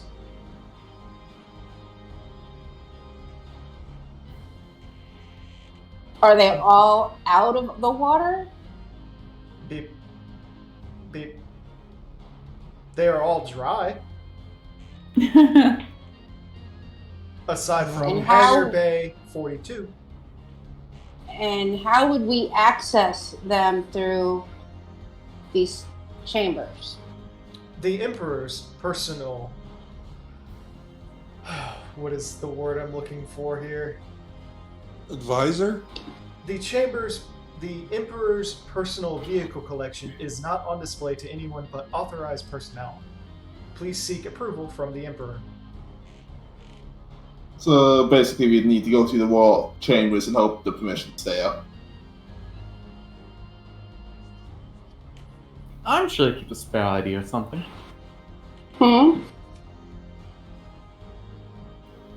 sure he keeps spare identification or something. Oh, so that's gonna be one hell of a collection if it's 500 chambers big. Not all hangars are personally used at this moment, nor have they ever been. Many of them were used for the creation of prototypes and other items. Yeah. Are there anything dangerous in any of those 500 chambers? Processing. Depends on your definition of dangerous. While some of the collection could be considered dangerous, as most ships of any variety could be, they present no direct danger to anyone just looking to venture in or view them. Likewise, the various maintenance orbs and other processing devices have no combat capabilities.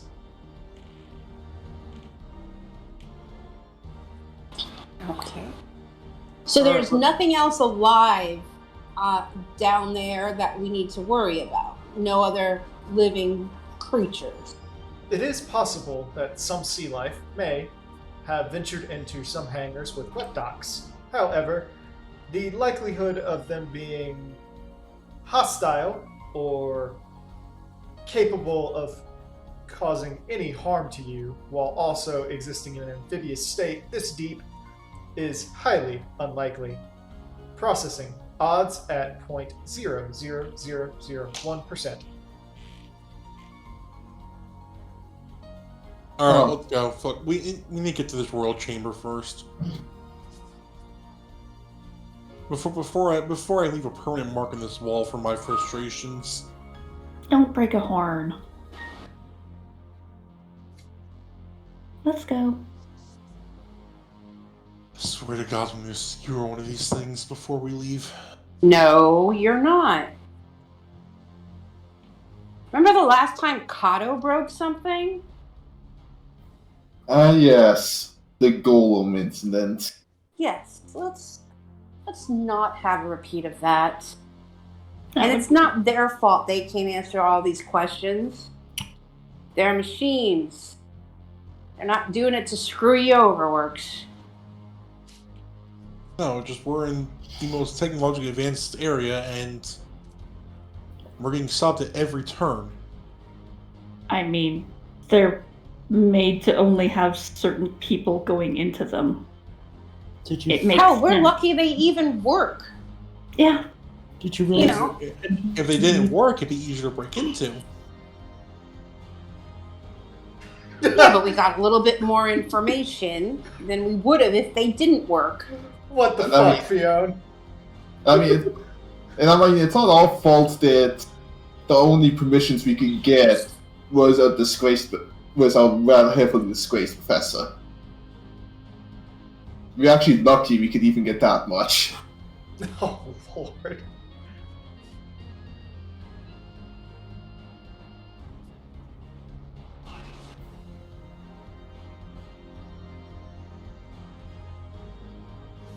I was wondering what you were typing. I could just imagine, like, you all get back and you're like, Sophia, we found a functioning Allegan orb, and we asked it a few questions. Oh, what did you ask it? Blah, blah, blah, blah. You didn't ask it XYZ? This is why you should have come! You could have called me. So call her. See if there's anything else she wants to know. Let's just go to the teleport. Can we just bring this thing back with us? No. It says, I am not permitted to leave any areas that are not designated as this hallway, the library, or the lead up to the royal chambers. I apologize. See? If you were to be taken out of here, what would happen? I would initiate self-defense protocol Zeta. Let's See? not. Include a self-destruct feature. It does not. However, it does access a black hole feature. Let's not. Yeah, let's leave black holes alone. I'm I was going. just asking a question. I'm going this direction. It does say, however, it is non-violent, and it would merely teleport you to another undetermined location. That's somehow worse. Would I'm the sure we could tread water long enough. would the other location be guaranteed to be safe? Processing. only on Never mind, only let's go. on initial teleportation. Okay, let's not ask any more of these weak questions. It goes, Jack's gone. can I get any of you another beverage before you leave? No, thank you. I'll take a glass Oh. of milk on the way. Can I have another truffle? It says processing. Yes. And it boops another truffle into you. Based on analysis of your tongue, I have ensured that there is bacon in this truffle. Are you sure I can't bring you home with me? Apologies. As much as I would love to continue serving, as it is a pleasure, I am not allowed to leave. Can we move Well, we in could here? live here. All in However, it favor does. of making this the headquarters. However, Kato, it also gives you a glass of milk. Yes.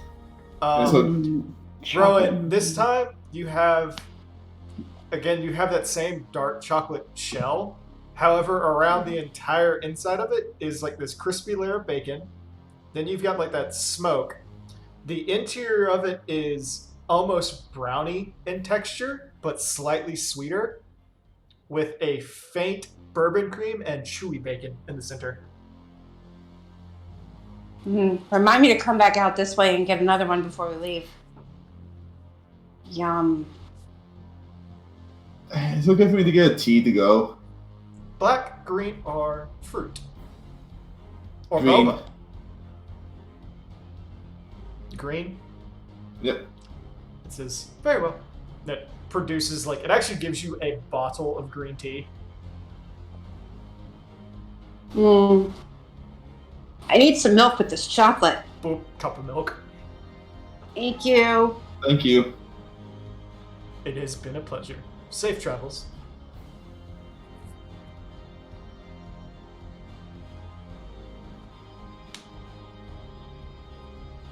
So you all head up to the that final chamber. Yeah. All right. So who's stepping in first? Yo. Okay, works. You stand there and nothing happens at first. Activate. Teleport. Shazam. After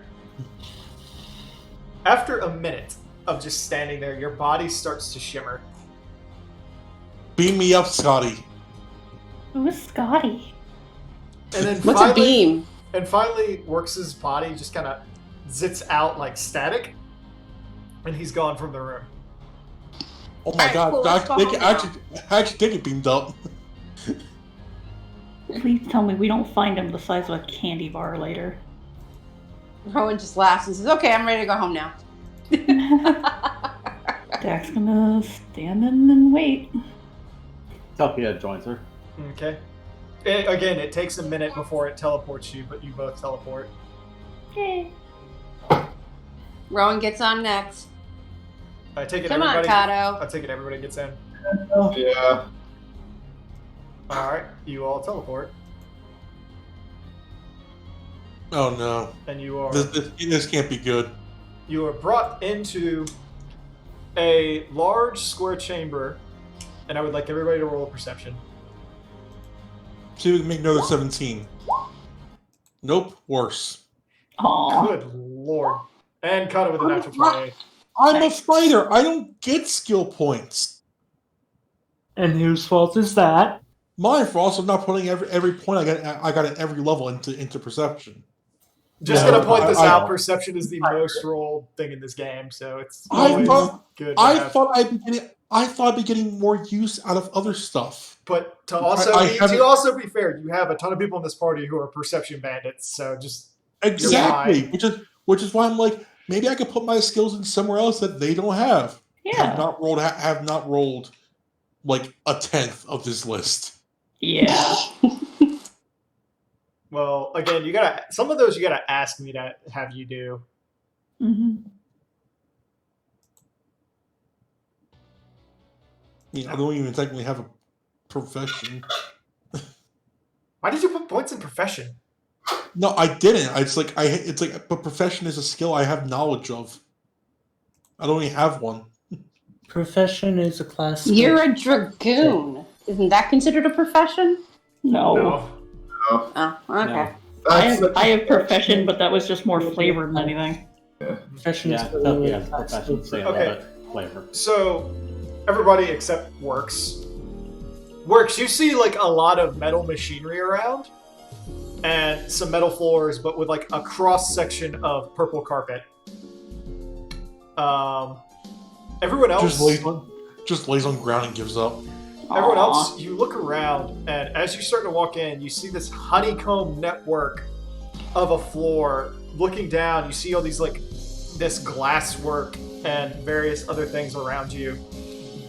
And gazing down, you can see all sorts of wiring and basically just a little fleet of orbs. They're constantly analyzing everything down there as like servers upon servers are being analyzed. You look forward and you can see these 4 sections of metal on either side of the room. Each of them with 4 tubes in them that are iced over currently, letting off little bits of steam here and there. You look forward and there's 2 terminals on either side of this gigantic half-circle cylinder that goes probably about 40 feet up from the floor, with various panels around it, along with all sorts of tubes leading around it. And again, faint ice and steam is coming off of it. And the entire time there's this constant buzz of energy and aether just filling this room.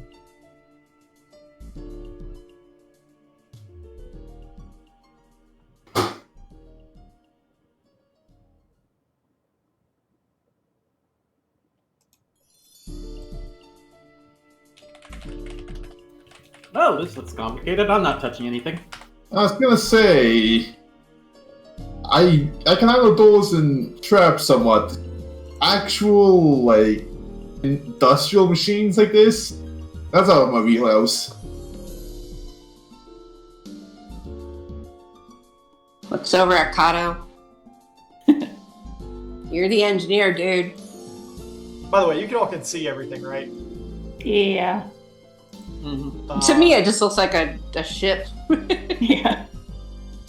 Is that are those hot tubs? They are tubs.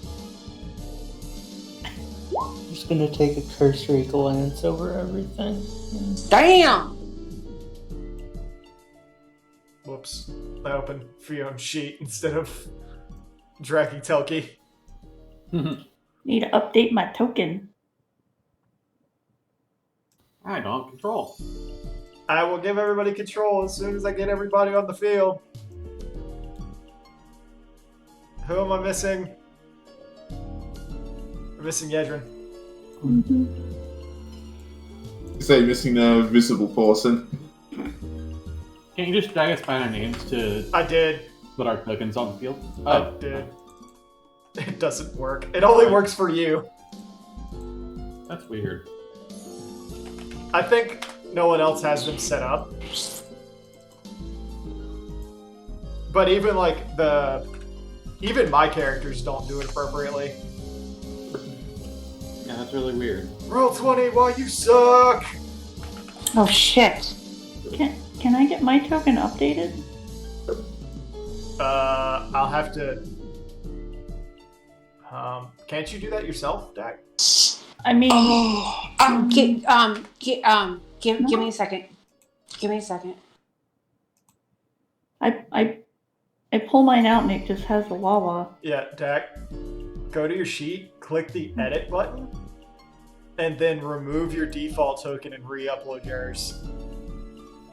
I don't see a default token. I see my avatar.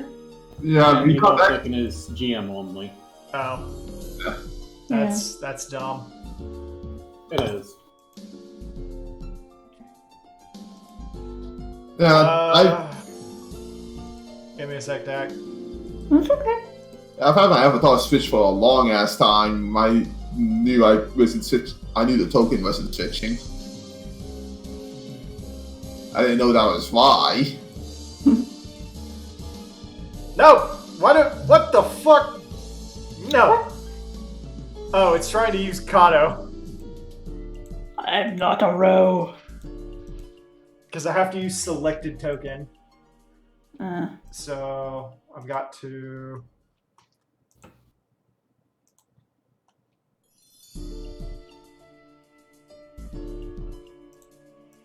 I'm gonna upload Dak.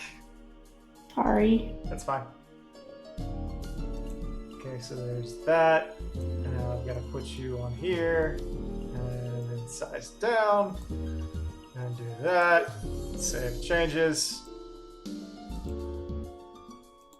No, stop! I don't want upload, not no more. And I can do that. I can do that. I can do that. Yay! Thank you.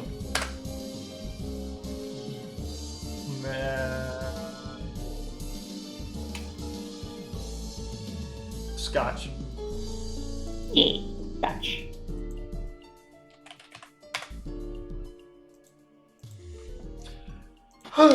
Okay. So, Kato, what are you doing? He's just taking a look over everything in general first to see what he can determine might be going on. You start looking around at everything, and you're like, "Oh, I have entered technological nirvana. Holy shit!"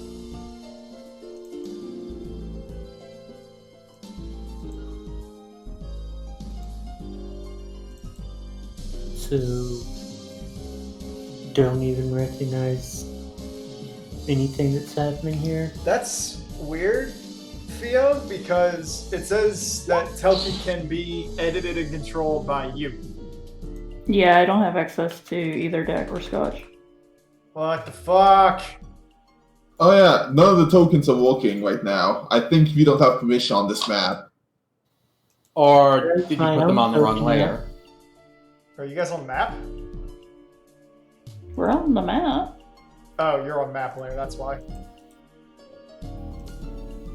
You know, I was gonna say, if we're on the map layer, we can't access the tokens. Okay, there we go. My bad! It's okay. It's cool. Those layers are always fucking with you, aren't they? Mhm. Yep. Because the orbs aren't supposed to be there yet. But oh well. Ah. I'll just say that they're there. Kato, you look around and you can see that there are 3 different colored orbs. One's bigger than the other 2. Actually, never mind. They're all the same size. One just looks bigger.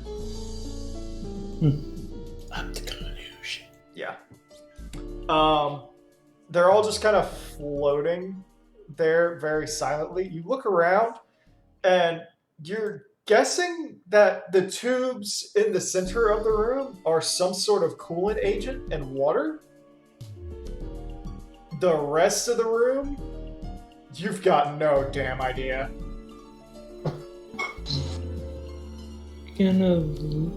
Or is the liquid in the tubes clear? No. It is icy blue and there is, like, frost lines coming off of it. Is there any shadows within it? Not that you can tell. Gonna go closer one and wipe some of the frost off. I would like you to roll a reflex as you do so. Oh, jeez. Kato, you, like, get your hand within a couple inches of it, and you go, "This is a bad idea," and you pull your hand back just in time to, like, see a layer of frost forming. Oh, no. Definitely a cooling agent. At that point, there's a...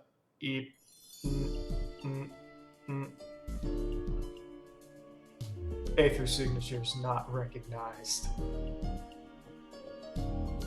Bioscans. Aether signatures again. Bioscans indicate attempted manipulation. Enhanced sensors do not recognize. Processing. Defend the Emperor.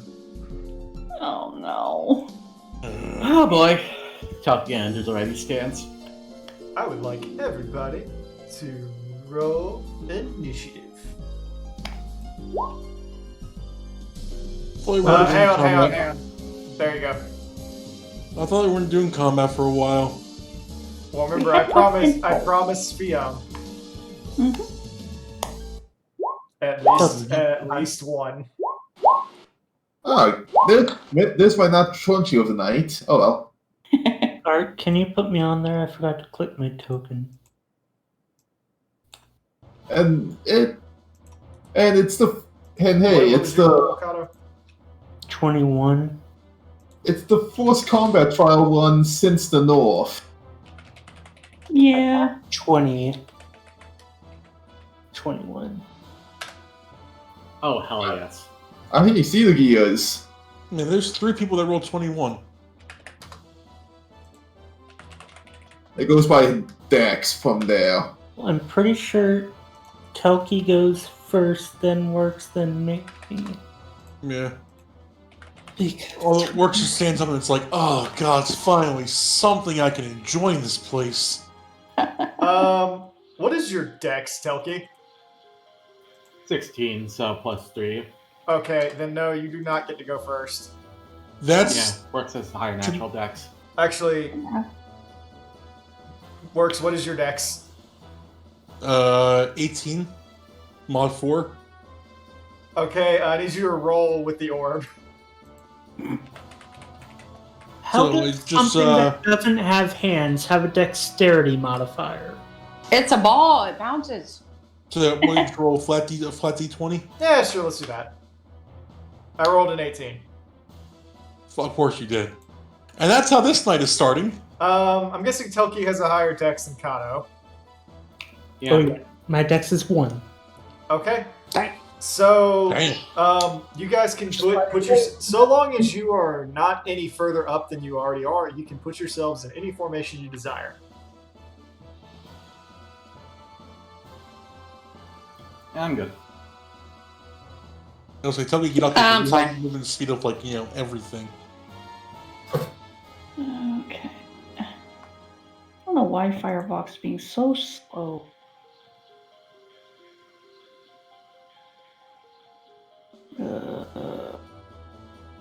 Gosh, right here.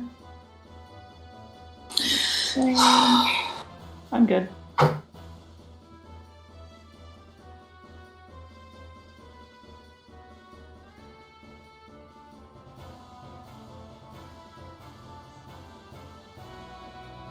Alright, so, Kato, do you want to move around at all? Kato on body. Oh, Kato went pee-pee. I mean, No. Well, one minute he said potty, then now he says water. Well, yeah, you got Both? Oh, jeez. I I thought wasn't he said sa- potty.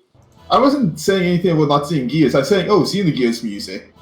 Oh, no, I was sorry. gonna It's say, her. You're right. Yezrin, is there anywhere... Would you like to rearrange yourself before combat starts, or would you like to take your first move? And Kato, would you like to be anywhere else before combat starts?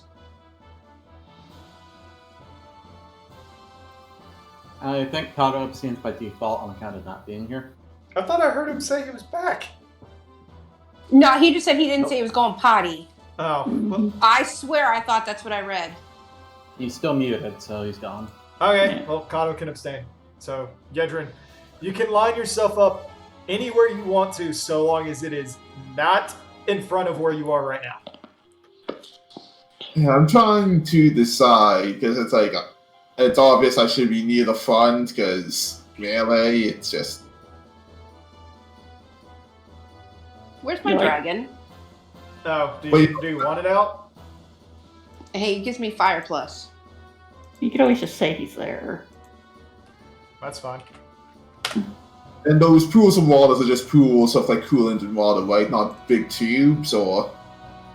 They appear to be tubes, but they're going straight down, so it's kind of hard to tell. Okay, so they're not going up. Okay. No, they are built into the ground. Ah, Okay. So my first thought was might want to spread out a little bit, so I'm just trying to figure out which direction I want to spread out in. Okay. And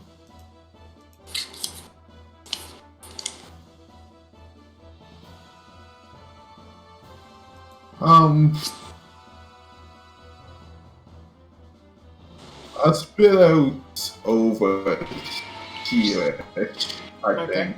And so that's your movement for the turn, or is that just where you want to start? I was thinking where I want to start. Okay. And my actual actions for the turn are... Yeah, may as well spread out like that. Okay. Yeah, I just didn't want one of these things like fireball us at the start of the round or something. I have a dumb question. What's up? What's the enemy? The orbs. The 3 orbs. There's 3 of them. I only see 2. Scroll up. Yeah, this By the one way, was- All right, so there's the black one. Okay. Yeah, they're all the same size, by the way. This one just looks bigger because it takes up the entire square. Those, for some reason, stop early. Kato, we were wondering if you wanted to move yourself at all before we started. I am the shield. Okay. All right, yeah. Yeah. I'll move there. All right. Why do you move closer to me? Because wall. Yeah, somewhat worried about approaching these things, but not much choice.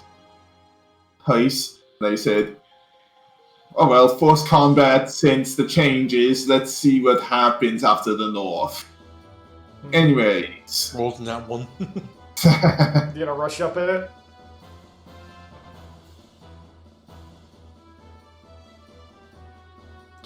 Probably. Well, first off, since I changed how my combat works. First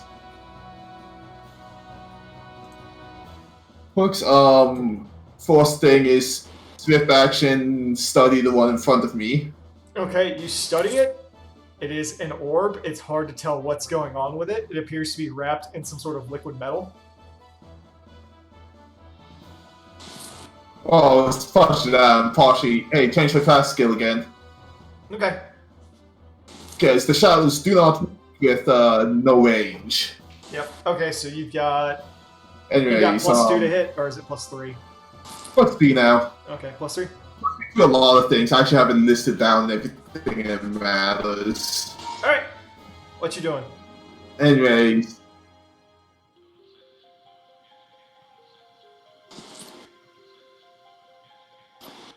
You know what? Let's try approaching it. These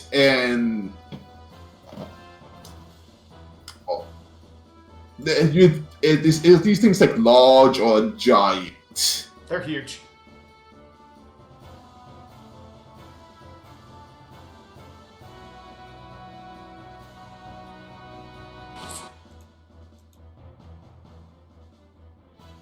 Okay, yeah. I'll approach it. If it takes a swing at me as part of it, I'll try and dodge before it. All right, roll your acrobatics. So 38. 32. So you avoid the attack of opportunity, I'm assuming. I think so. Hang on. Yes. Yeah.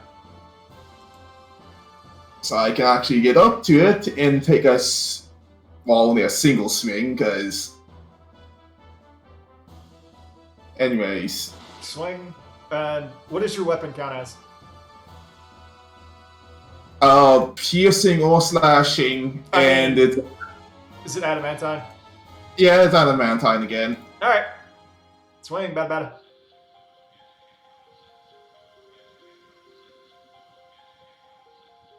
Oh, with the Jesus confirm. Christ, Yedrin. Off the 16. Oh, I didn't...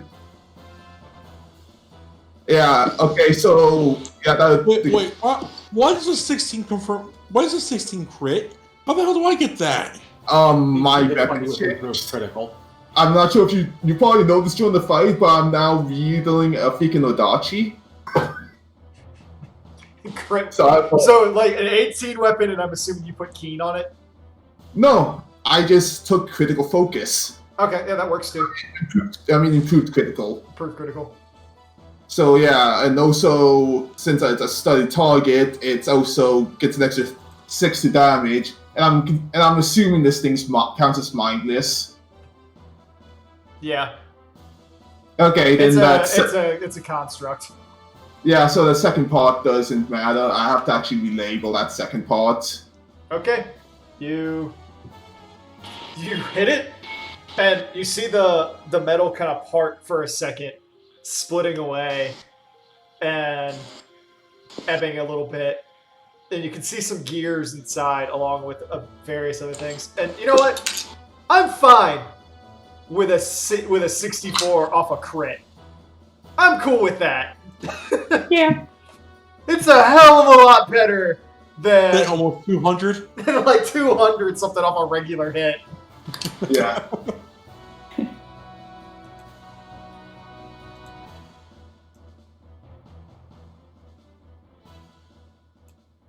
Yeah. Anyways, that will have been my turn. I'm just relabeling stuff. Oh, it's gonna save me the trouble of coming of me going to it. Hey,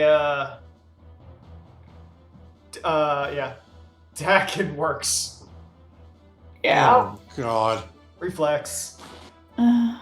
Zap works just over here like, oh, you're approaching me. Oh my That ain't gonna save. Shit out of you. I'm over there. Oh. Great. Okay, so There it goes my time, opens, HP. and there's basically this tube that appears inside. At which point, this beam of cold rushes outward and rams past both of you. I need both of you to take 52 points of cold damage. Yeah. Ow. Target one weakness. The Okay. cold.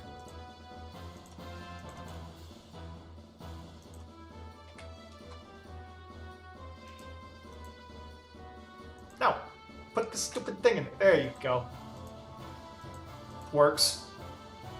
I was really hoping I was done with all this, actual bullshit. As he's like and- freezing from all the cold coating him.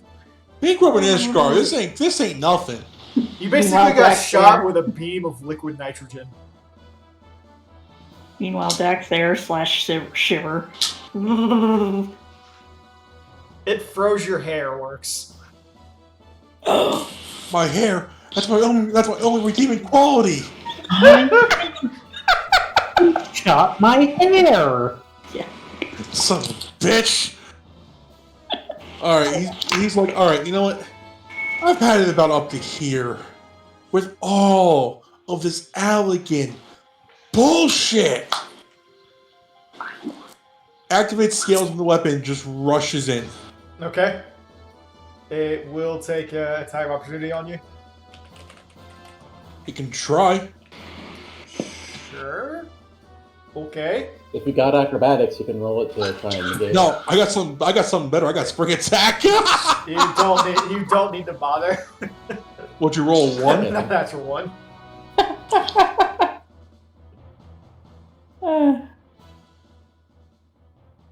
The first one does hit. That's the only one that does hit because I can only take 1. What does your weapon classify as in materials? It's not adamantine. Cool. That doesn't sound good. There is a faint ping as your weapon hits in. The metal kind of has formed around the tip. However, it is. You still see where you have done some damage to this thing.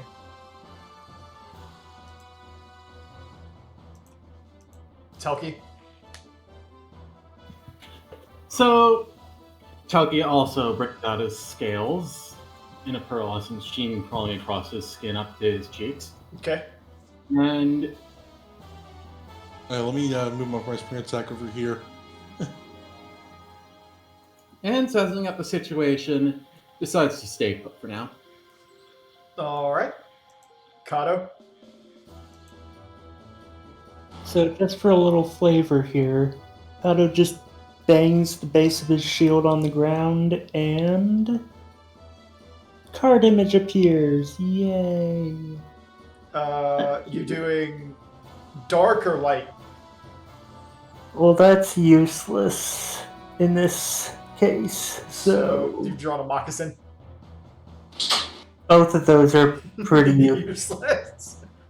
Royal Road. Alright, arrow or fan? That's better. I'll. Let me see. I forget what the fan does. Let me check that real quick. I believe it's a cone attack. I think it was like Like we use the cone-based option lightning.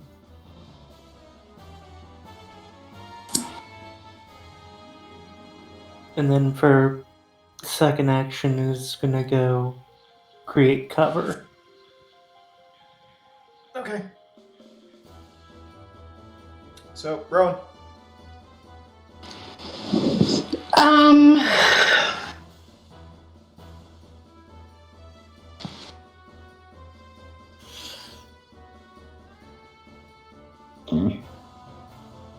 Oh, excuse me, sorry. I'm gonna lightning bolt the one by Works. Okay. That's How come my roll's not there? See damage. Though you need to add a d6, I think. Yeah. What is it, kitty? Yeah, you can have a hug. What did I do wrong with bringing that over? Hold on a second. And before I go back, Lux, I'm not hugging you goodnight. I'm hugging my child goodnight. I'm assuming a 30 makes the and then reflex before save. I go back, and Yes. check what. It's Saturday, June 27th.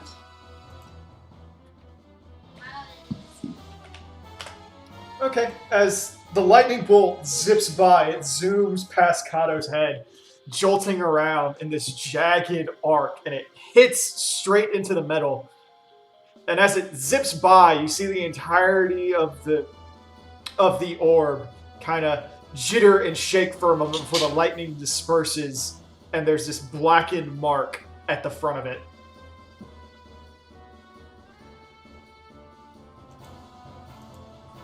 Anything else, Ron?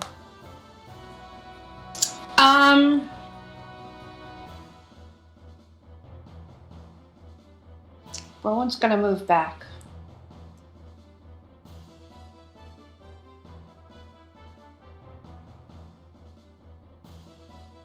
Come here, baby. You come too. I'll be right back. Okay.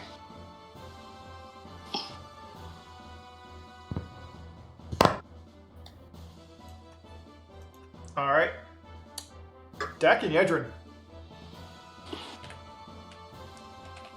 Roll reflex saves.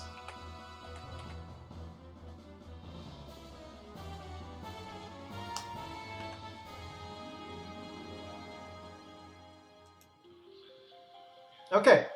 I need both of you to take, again, 25 points of frost damage. I guess you didn't make it. No, you both halved it. Oh, in that case, I take nothing. Evasion. Ah, okay. So, yeah, Dak, take 25 points of frost damage. I hate this. Oh, I know what I should have done. Getting icicles on my tail. Resist energy. I should have done that, but I didn't.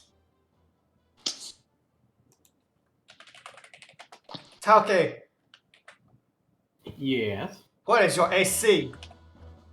29. 31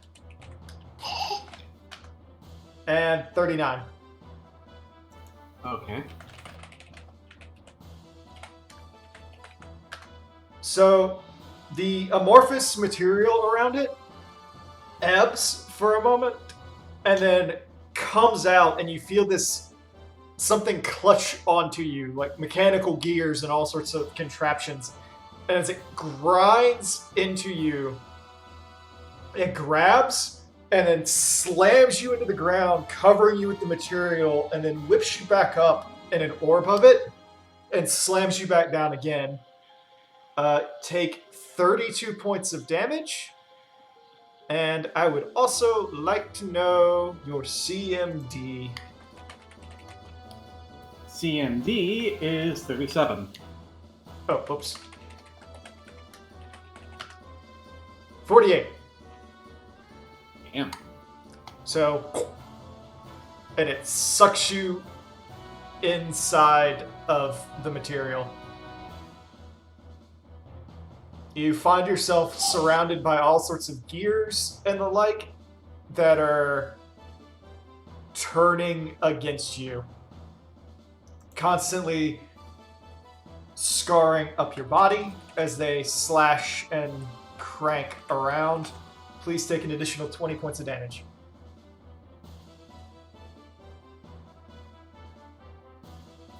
Okay.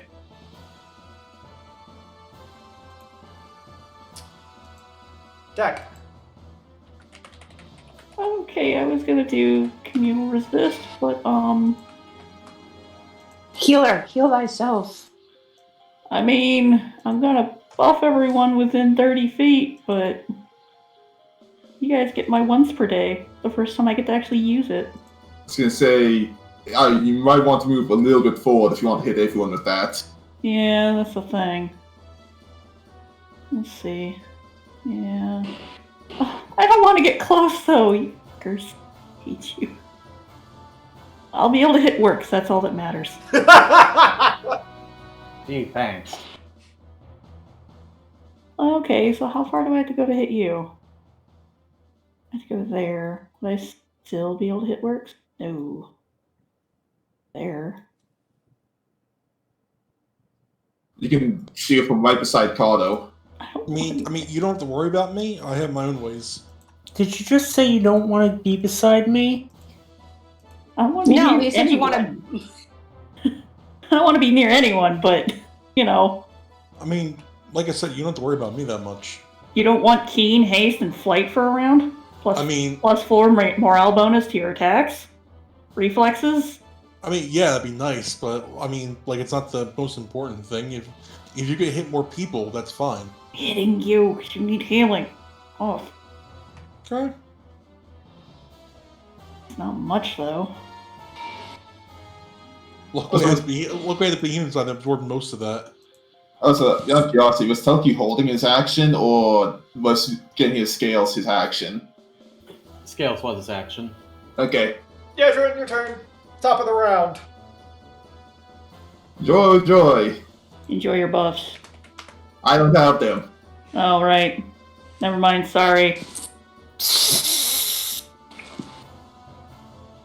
I don't think Keen stacks with improved It- anyway. But I would get aced in all the other stuff, which would suck, but eh.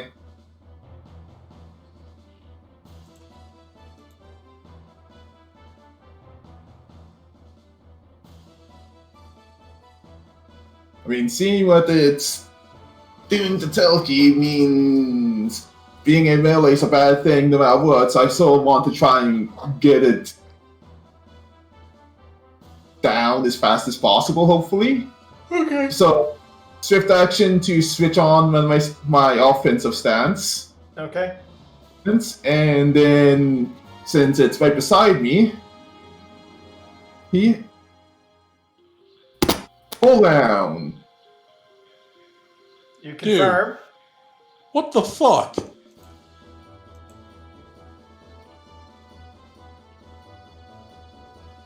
On his 16 again.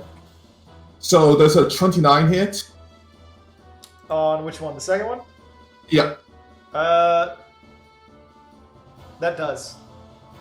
Okay, so the total would be 62 plus 30. So, Yedrin, as you take the Nadachi and bring it around, the insane barbed edge of it lashes out and it cuts through the gears, kind of chaining through one of them in a slow arc before you dart back in and stab straight into the core of it. At which point you twist and you feel this glimmer come behind you, and this rush of air swings back, and the orb slices and splits into 6 separate cuts, kind of shearing off as if you had torn up a tennis ball. Hey, Ark, real quick. What's up? Can you put me back on the churn order? I accidentally deleted my token and it got Oh, taken off. Damn it, Kato. Me too. I think he was trying to get rid of the line and he got his token too. Yeah, that's exactly. There you go. Thank you. So, Yedra, that is your round? Excuse me? Yep, I fall down it, so I can't do... Well, yeah, I also changed my stance. Yeah, I can't do anything else at the moment. Works. Yep. 38? Hit hard and fast. How much? 38? Damn it, I should put the scales on. I should put the scales defensively. 39? Damn it! 36. Yeah, all 3 hit. Okay, so the first one... Oops. That deals 22 points of damage as it lashes out and basically grabs your arm, and a series of gears and intertwining mechanical pieces gives you the worst Indian rug burn of your life, as it basically like runs all the way across your arm. You said 22? 22.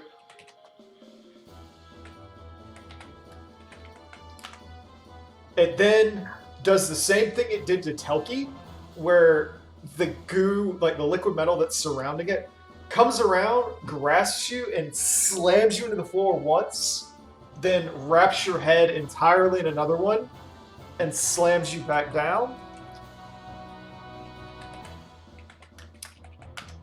And 52 to grapple. Yeah, I'm not gonna bother. That breaks. It sucks you inside of it. Does it have Dior to fire? It's immune to it. Fire them. Fuck. The time I actually remember my Inferno pads, it's immune to fire. Wait a minute. These things are immune to fire? Yes. Oh, I'm bummed. And then it does another 17 points of damage to you. Works by basically grinding the gears against you. Well, that grinds my gears.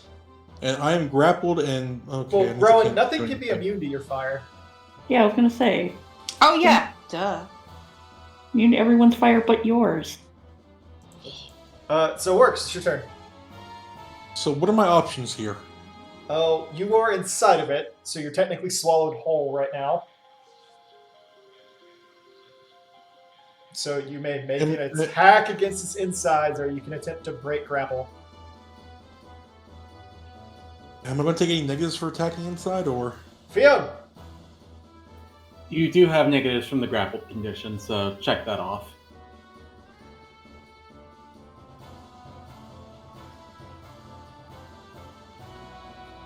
Well, the good news is, if it's a swallowed whole, you only need to do a small percentage worth of its health to break free.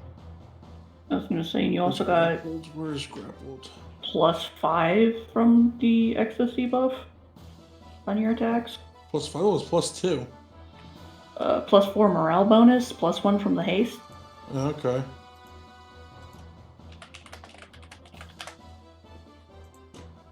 I was wondering what that morale bonus applied to. Yeah, you just said morale bonus. All it's So- affecting is my dex, so I don't think it's going to be affecting my attacks at all. So everything I roll is going to have +5. And with haste, I'm just going to take the full round. I think it's just one attack, isn't it, Fiona? You can do a full round while grappled. You just... Okay. It spits you out after the first attack. Okay. Does the second attack hit at all? Yes, if it goes through even after the break. Which I'm not sure.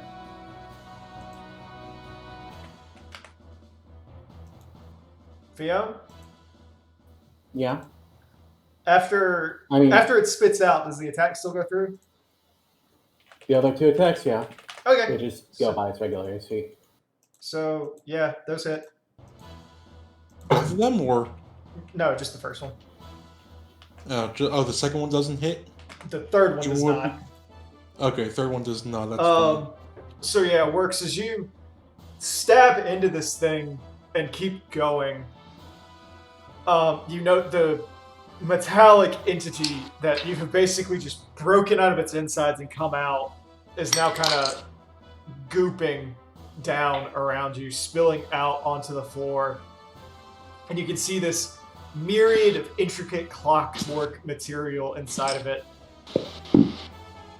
Okay, I'm gonna hit one more time with haste. Since I do have haste Okay. on at the moment. Stab, stab, Oh stab. misses. God. Alright, and then as a free action, I'm clicking my boots together and activating my own haste. Okay. Still got grappled on. It doesn't. Yeah, It doesn't matter. yeah, it didn't do anything to Okay. Telke. probably mattered. Alright, so. Tucky is in a bit of a situation, but he senses the magic Dex putting off and decides to punch his way out after calling upon all of his draconic energy. He's going to activate Draconic Fury as his fifth action, and then do a flurry of blows. Okay. Starting with Elemental Fist. What element? Sonic. Okay, yeah, that confirms. Jeez. You get spat out. For the record, Takia's attacks count as cold iron, silver, lawful, and magic. Your fists hurt after punching. Fuck it, he's punching more anyway. More Oh yeah, I punching. also need to. Oh wait, Draconic Fury's already on. So then another flurry. Okay, that hits. And then the regular unarmed strike. Ooh, nice pair Oh, of sixes. and a haste, which is essentially another flurry. Monks, monks, monks.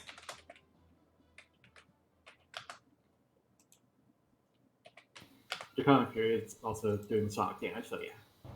That's all I covered. Okay. That last one misses. Unfortunately. Well, both of the last two miss. Sorry. Toki, like, flurrying into this thing, punching as hard as he can. You see several gears start to splutter away, and basically all of the stuff that's covering it has vanished as it now drips onto the floor and onto the little containment pod. Telki, I need you to roll a fortitude. Ew. Okay.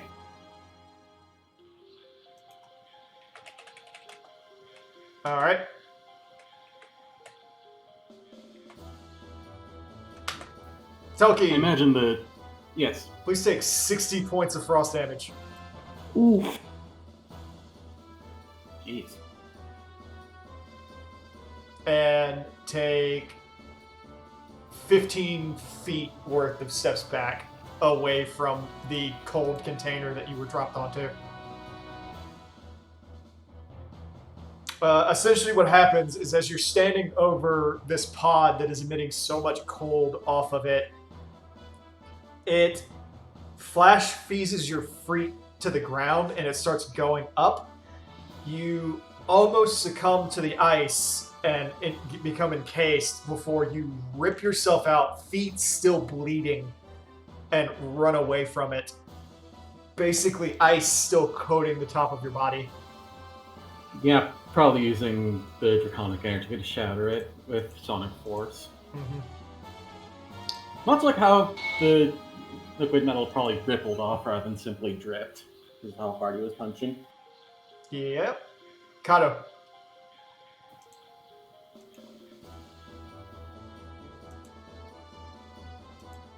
Kato!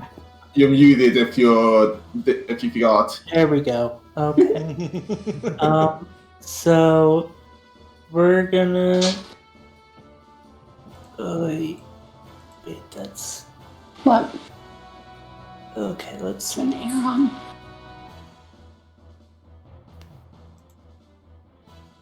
Damn. That wasn't done. Okay. 30. There. Vans.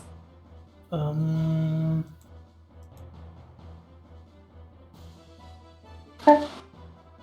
We're gonna try this. Give me a second, and then I'll take your medicine. Give you medicine.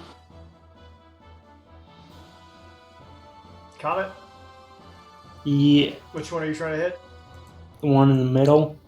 As it comes out and it strikes it, the frost that comes off of it slowly drains away and it appears completely unaffected. Great, immune to ice damage. I mean, it's using ice, so. I'm gonna move over to here. Okay, Rowan? Okay. After I do this, I'm gonna step AFK for a minute. Okay. Rowan is going to. I don't know if you could see it, but right in here, I see it. she's gonna drop Wrath of the Ancients. It'll hit both. The right one is already dead. Yeah. It's Oh, it hard, is? It's hard to see the little Yeah. skull and crossbone. Okay, The other one. then I'm gonna move it here because they'll both be in the radius for the Wrath. Okay.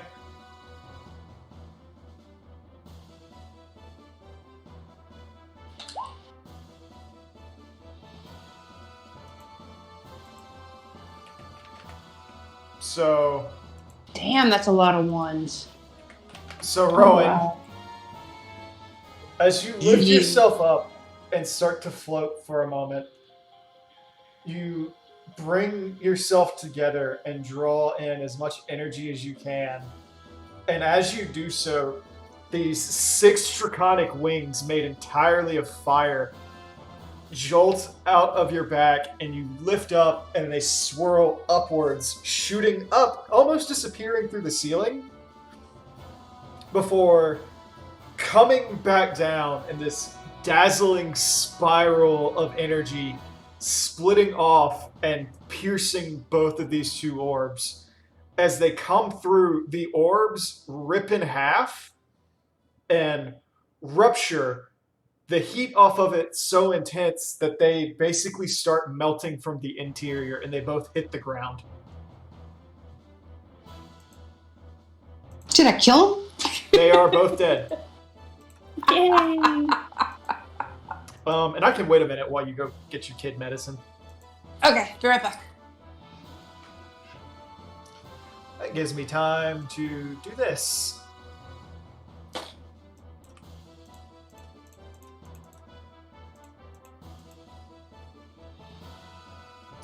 I want to loot the orbs.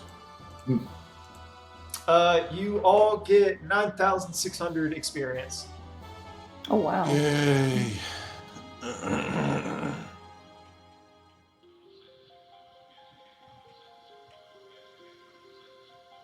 I should have. I was originally planning to put 1 for each of you, and I was like, no, with Yedra getting nerfed, that would be unfair. They're CR 12, and it's like, nope, I should have done that. Maybe not. We only ripped through them so much because Crit. I think that levels me up. It was how much? 9,600 a pop.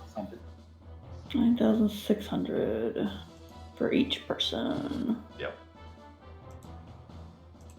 I don't know, what is next level? 22,000 or 2,200,000. 200. We're not even close. No. I can't word. Yeah, I was gonna say, I'd be surprised if you get to level, if you're going, are you talking like level 10 or like 12, Cardo? 12? Mm-hmm. Where'd you get all that DXP? I don't know. I was gonna say I'm still like 27,000 off. Say I'm at like 194,000. Yeah, I'm 193. Okay, I'm back. Okay, back. So there was 9,600 experience for doing that, and then take another 1,500 for puzzle solving. Everybody. Oh, cool. How much? What's the other one? 1,500? Yeah, 1,500. All right. So Like 180,000. are you doing slow or fast leveling, Kato? Medium, I thought we were doing. You said 96? 9,600. Oh. Okay, I see where I went wrong. Yeah. I added an extra 0. It happens. 7 hills, Rowan. That was amazing. I'm glad I could impress you. Well, it saved my hide, so I'm not complaining. There Dex. is a moment of quiet as they hit, and works as you go to loot them or try to check them for anything. There's nothing you can get off of any of them that you recognize that could be of any value. However, as soon as they fall down, a voice comes out of them, and it echoes throughout the entire room. Automated defenses offline. Intent of hostility not detected. Application of self-defense detected. Unlatching containment protocol. Releasing inner barrier. Cryostasis field and life support measures. Reading stable. Engaging reanimation protocol. Dude, what? Rihanna, what now? That doesn't Yeah, sound that's not good. That's not good. You guys, Keep I'll your see you guards later. up. Bye. Have fun. Tell me how it goes. No, you're staying. Keep your guard up. Bullshit. You suddenly see all 8 of the pods immediately go from frozen to just clear liquid, and they begin draining. Yeah, Well, had nice to be done that earlier. inside. They all drain, and there's nothing inside of them. You see the liquid shoot up into pipes, and after about 20 seconds, all go into the pipe in the center. The 40-foot tall pod. I don't like this. I don't like this. No! Fuck! Oh no. At which point, the center of the pod cracks open, and 2 very large hands begin pushing forward. And as it opens, a woman, roughly 24 feet tall, steps out, looking incredibly regal in a long red dress, blonde hair that reaches to the mid-space between her shoulders, waving and done up slightly. She begins stretching, ample-chested, wide hips, basically statuesque in appearance. She stretches and lets out a long yawn before she looks down and sees the orbs in the group, and she says, with this loud, booming voice that comes over the entire room, "Ha! Such tiny creatures. Have you come to greet me? Oh, forgive me. And then she waves her hand, and this unknown spell shrinks her down to being about 6'2". At which point she bows and looks at you and says, a little tall, and then drops down about 4 more inches to 5'8". At which point she looks around. 5'10". Sorry, 6 inches to 5'8". Okay. She looks around and looks at you all and says, pray excuse me, who are you all? Not that I am offended by the strange company before me. Adventurers? A meat popsicle? Yeah. Ugh. You all are silly. Those orbs are cold. I think the better question is, who are you? Oh, excuse me. My name is Empress Sand, and the founder of ALG. Wait, what now?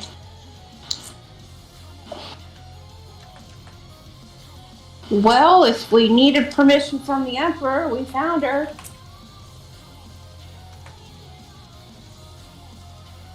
We were, exploring your facility since it just came up out of the ocean. And, we made our way here. She just smiles a little bit. Well, so you found a facility in the middle of the ocean. Tell me, is my empire still alive and well?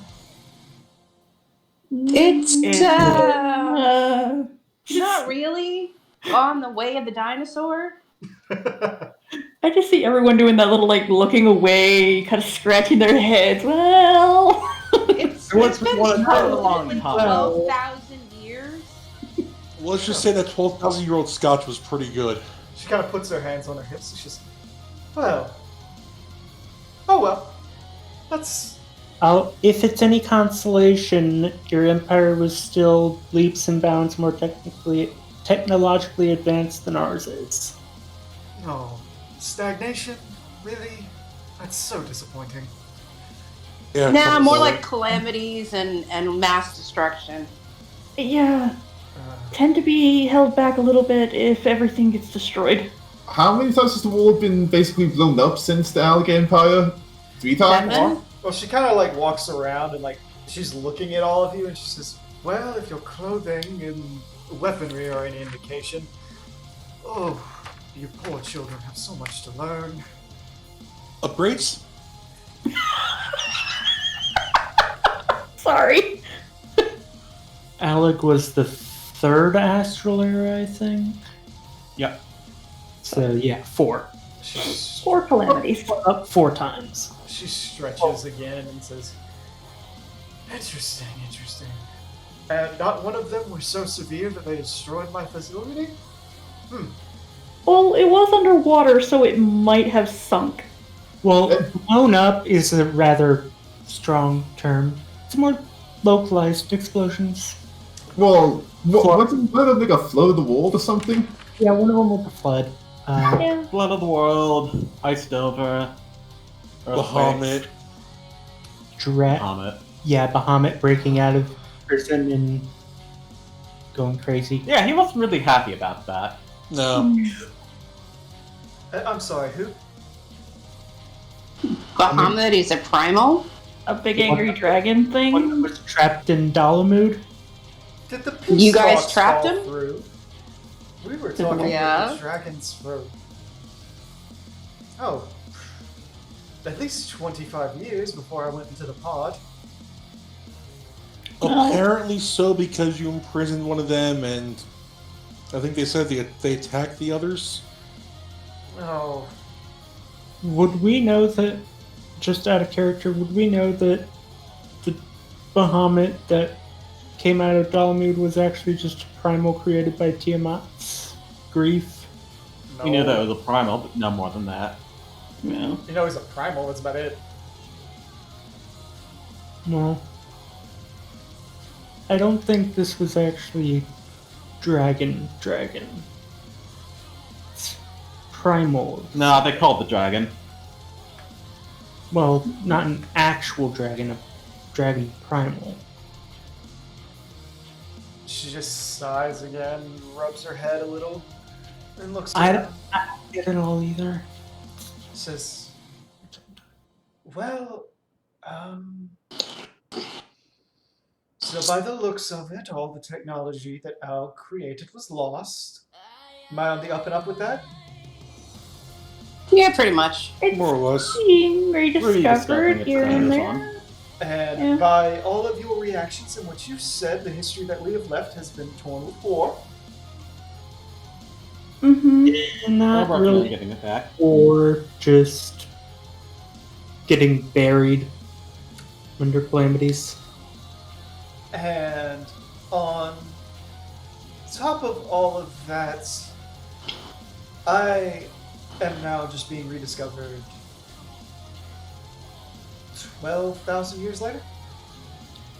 Oh, there are some people who are going to love to talk to you. This facility was under the ocean for until very, very recently, so Well, considering I built this place, it's only to be expected that it would withstand that long. And while I am greatly grieved to see that there are no advancements from my time, I suppose the joy of discovery will come, Yeah. and I would not take that from anybody. we're studying what's been left behind, but you know, Speaking of things Yeah, that were or- left behind, world problems that are Yes, dear. Oh, Makote. Oh, you all were so adorable in the incubation tubes. not actually. Oh, What do you know about Lalafell? Well, Lalafels? And she looks Yeah. over. Is that a reference to what that one is? And points at Telki. Yes. To be fair, half That all was on my kind of side. a mixed. uh, That Yeah, one's- he's Well, a little smaller. No scales. oh, those. They were originally a organic means of moving into smaller spaces, more dexterous hands to deal with the processing of more delicate machinery, all about Aug, along with various other means. I believe they were originally put forth by Dr. Lumacia?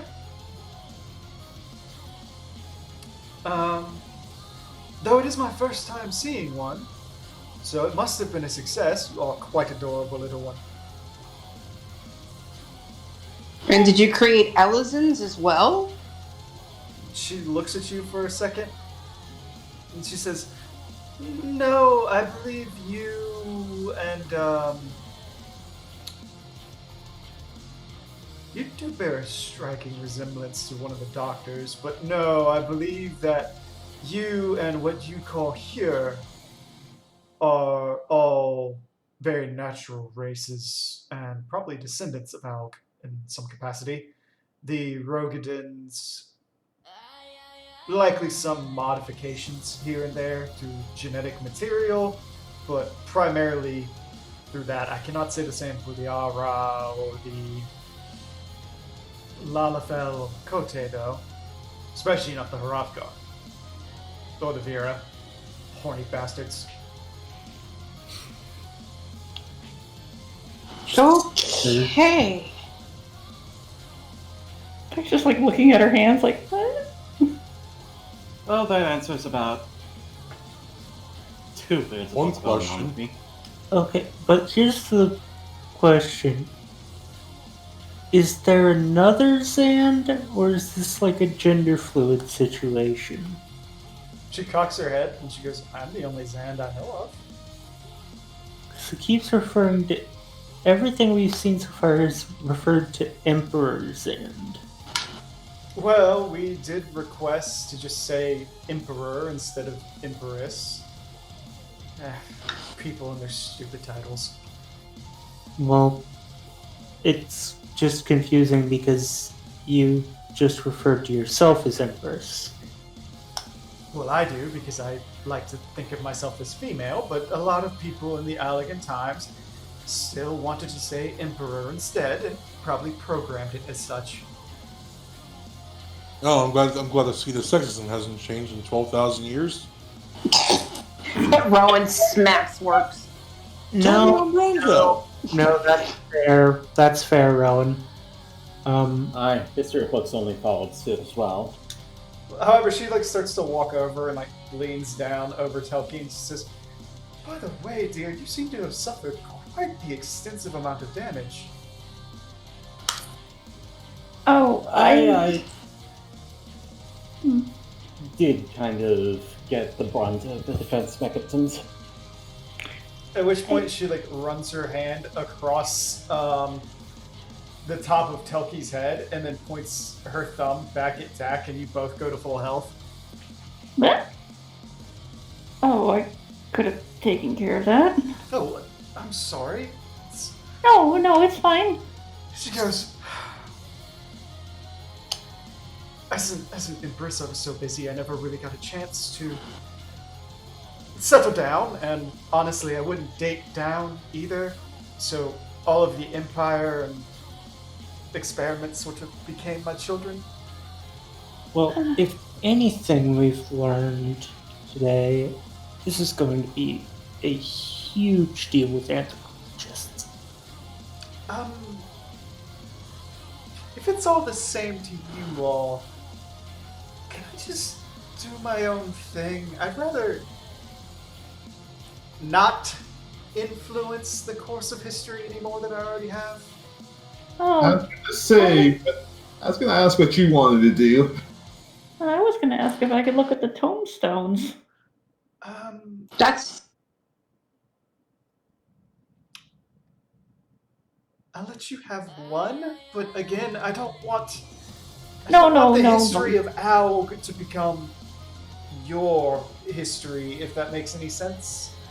No, it does. I want you all to discover things on your own, not just build off a long dead civilization. Obviously, we failed. So, what's the point of learning from a failure? We could learn and augment off of it, but, you said you didn't want that, but you could, in those tombstones, the medicine ones, you could have cures for things that we never thought of. I honestly is looking at it from a healer standpoint. I do suppose you're right. Well, regardless, I am going to seal this facility back up. Oh. and what will happen with you? I'm leaving. Oh. Where will you go? Or Wherever I please. Hopefully into the arms of a loving man so that I can finally have children. And Or just puts his hand through his hair. Hey, how you doing? Axe him. she just looks you up and down, and she says, "I already said I don't date down." Hey, hey, I'm a king. No, you're not. King of me? King of your delusional world. Just Still get on the horn. Just rubbing her face, muttering again, why is it always this way?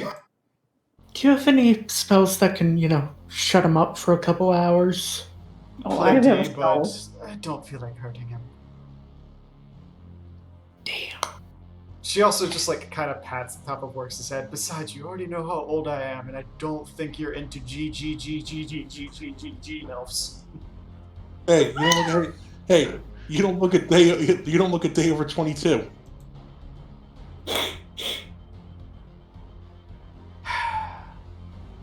She just sighs Yeah. and shakes her head. Flicks him on the horn again. They did Just straight up back fist Kato. Regardless, I would like to let the entire world know that some of us are still about. And if they can come in and decipher things and figure it all out on their own, they are welcome to the knowledge that's hidden here. Let's have them earn it. Right? Well, how does one earn the permission of the Emperor to look at some of the tomes? Oh, I'll turn all that off before we leave. Oh, okay. If they can get in, they've done enough. Alright.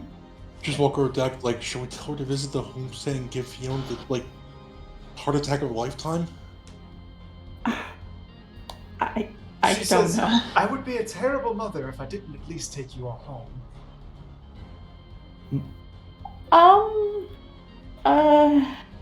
Well, another reason we were coming here was we were kind of hoping to find some gear, if possible. Sadly, I have nothing like that around, but I'm sure selling the things that you found on your way through would be more than enough. Possible. Regardless, did you have any other companions with you? Oh, yes, we have a ship's crew worth of people. Well then, Aye, we we better sailed tell over. them to set sail. It's about to get very bumpy. And you all teleport back into the library. Oh, well, That feels weirder than Aetheryte teleporting. Oh, just a little molecular transmutation. at least I don't feel sick. No. We more or less worked out how to avoid that. The worst you're gonna get is the inability to feel your fingertips for about 5 minutes.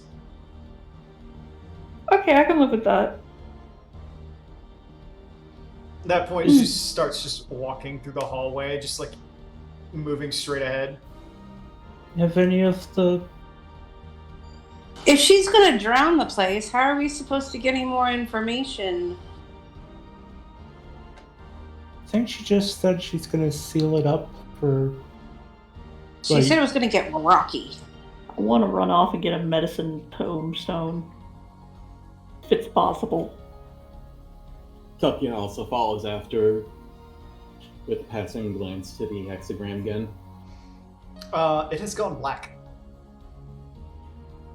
It is no longer lit up. As she comes by, you see the pirates going, "Whoa! Who the fuck are you?" Time to go!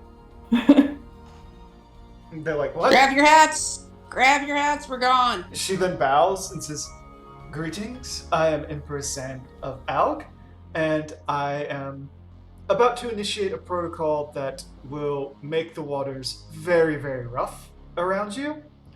I heard you have a ship. I would strongly suggest you get on it and sail away now. Otherwise, it will probably be destroyed in the next 20 minutes. At that point, the pirates take off, and then Sun kind of walks up and looks Sand over. She's shorter than I expected.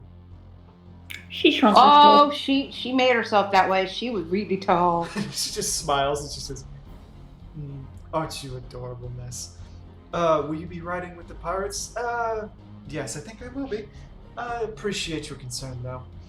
And then she gives a little curtsy and then looks over at Dak and Telki and kind of like wiggles her fingers. "It was a pleasure traveling with you all. I believe we've already divvied up the rewards, so toodles." He's seeing you. Oh, Bye. and Rowan, Yes, dear. come and visit me in Gridania sometime. We'll trade some fashion advice. Oh, absolutely. I'm going to be visiting home soon anyway. Perfect. There's a little tea area up on the 5th level. You probably have been there a few times. The little inn at the top, kind of surrounded by the Yes. little cherry blossoms. I'll meet you Yes. there. Say 2 weeks time. Sounds good to me. Bye. And she walks off. So, is it possible to get one of those medicine tombstones? Yes, I said you could have one, dear. Oh, no, I was asking you, DM, that I could go run up and get one. She hasn't turned it off yet. Oh.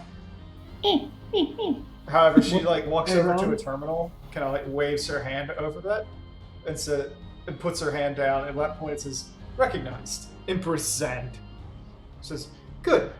Activate the launch protocols for the Absolute, please."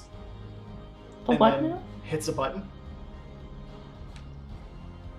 Likewise, would you deactivate all safety protocol with information contained within this area? Permanently deactivate the reality transmutation machine, please. And likewise, reinstate all lockdowns of exterior perimeters. Thank you. Then starts walking back. Fiona, if you would like to say that out loud, go ahead. Aaron, you'd better not leaving her hanging, eh? It's not often you end up with making contacts with one of the grand champions. So, what? Join back. Wait. It's not often you make contact with what? Nothing! Said nothing! No. We. Repeat that, Nope, please. I'm off to join deck. Just runs away. Shoots a fireball in that direction. God damn it! Did I hear- Encourage patient match. Did I hear Telki say that? Roll What a the hell did perception. Toki say? It broke up. I couldn't hear it. Roll a perception, Rowan. Takia said it's not often someone becomes contact with one of the grand champions. Yeah, you heard it, Rowan. Okay. And I heard Yeah, you heard. Telki sees Dak's tail fluff, and she's already got a really fluffy tail. I'm confused. To explain, Rowan, because you wouldn't know this, the Grand Champions are the 6 most powerful people on the planet. Okay. So, essentially what Telki just said was Song is one of the Grand Champions. And to put in perspective how strong these characters are, every nation state has one. They are essentially the equivalent of a nuclear weapon. All of them are on par with each other. Garlemald's is Xenos. Ugh. Duh. What Okay. mutual does? Raubon? Nope, you don't know who Rabons is. You just know they exist. The other thing is because they're that potent, they come and go as they please. They are loyal to their nation states, but they don't answer to anybody. You gonna tell a nuclear weapon no? Like, don't get me wrong, Raubon's pretty strong, but he's not Xenos strong. If he was Xeno strong, this would have been it would have been done a while ago. I mean, to be fair, he was probably Xenos strong when he had both of his arms. Nah. No. If he was Xenos strong, he would have gutted Ilbrid like a fish in the room. Mm-hmm. Fair. I mean, he already made scalloped potos. Why not have a fish to go with it? Or rather, griffin fillet. Or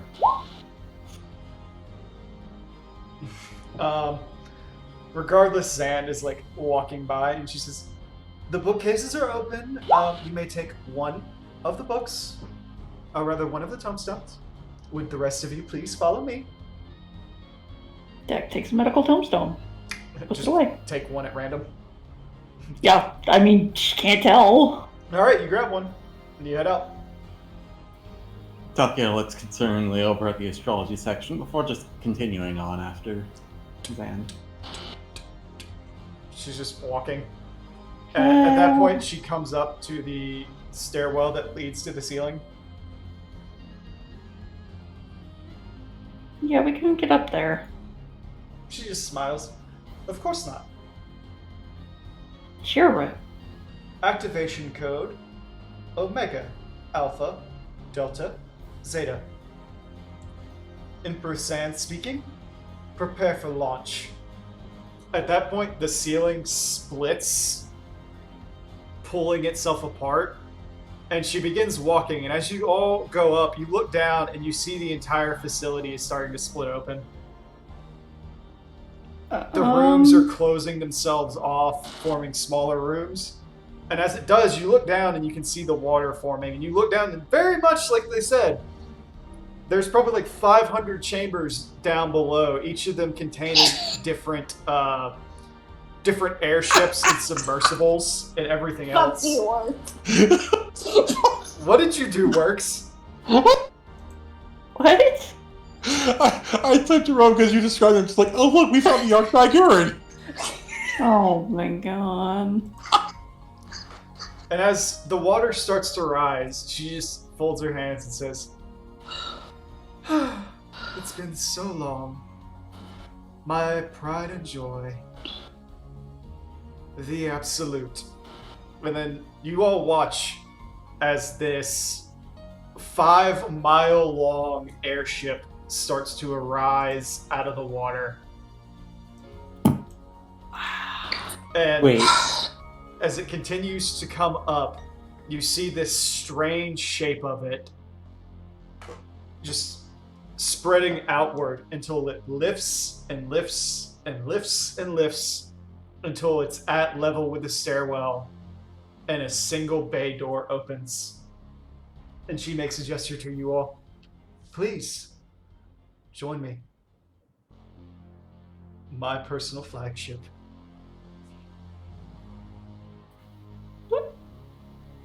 Dex just kind of like got her mouth open, just kind of like, what?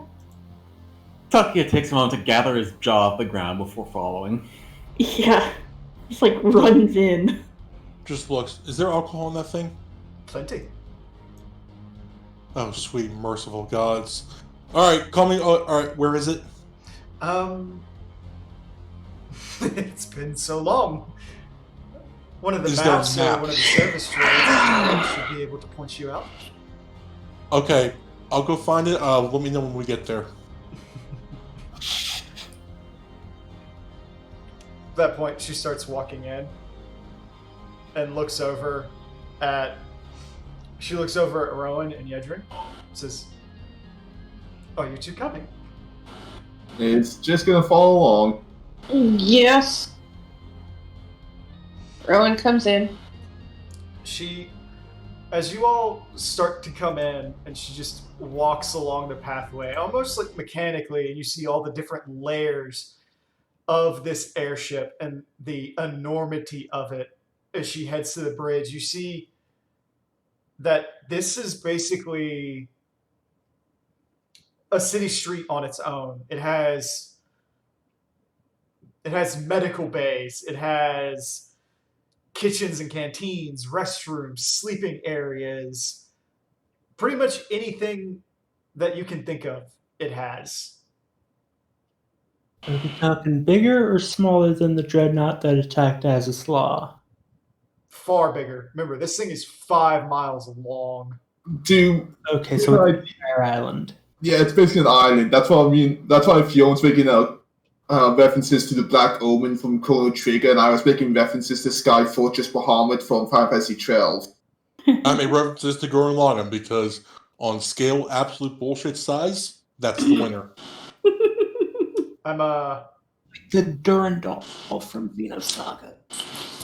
I'm looking for something right now. Here we go. A way to kill Works. No.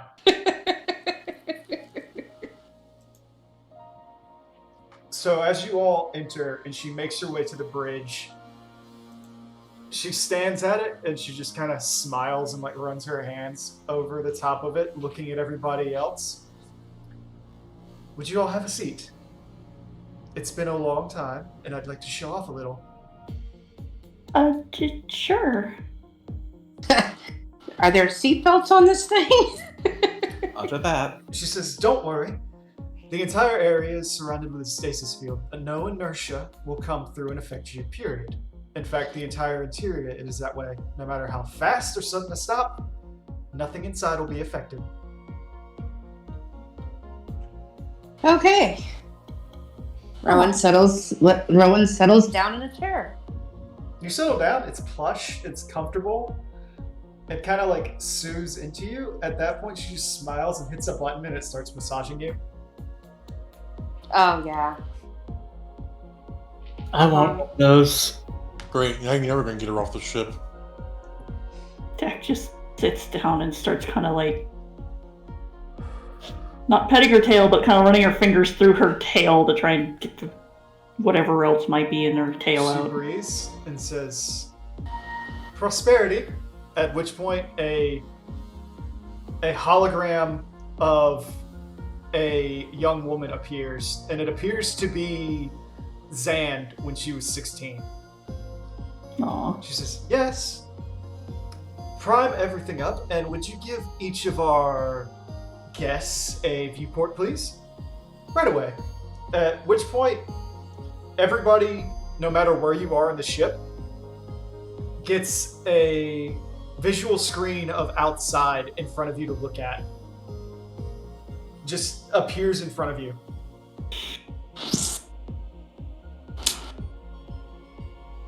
At which point, you begin to hear the engines on this thing begin to rumble, and everything start to lift up. The sounds erupting for a moment, and then a faint shake.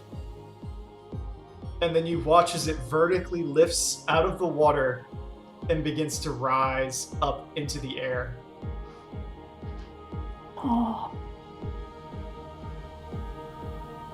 Yay, helicarrier. At which point, she waves a hand, and in front of all of you is this globe of the entire planet. And she says, "Would you all pinpoint where you live?"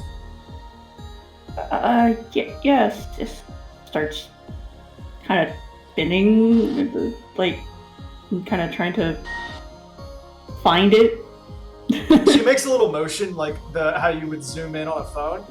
If you do that, it'll move in closer. Don't worry, it should be an up-to-date map. Alright. She tries to find, like, where Gridania might be, and just starts kind of pinching in, trying to find the river that goes by the homestead. Most likely eventually finds it after a little bit of trial and error. Oh. Here. She looks and she says, that's a lovely location. You have such wonderful homes. And then she like zooms in a little bit. Who's the redhead out there working in the yard? My fiance? You have good taste. Thank you!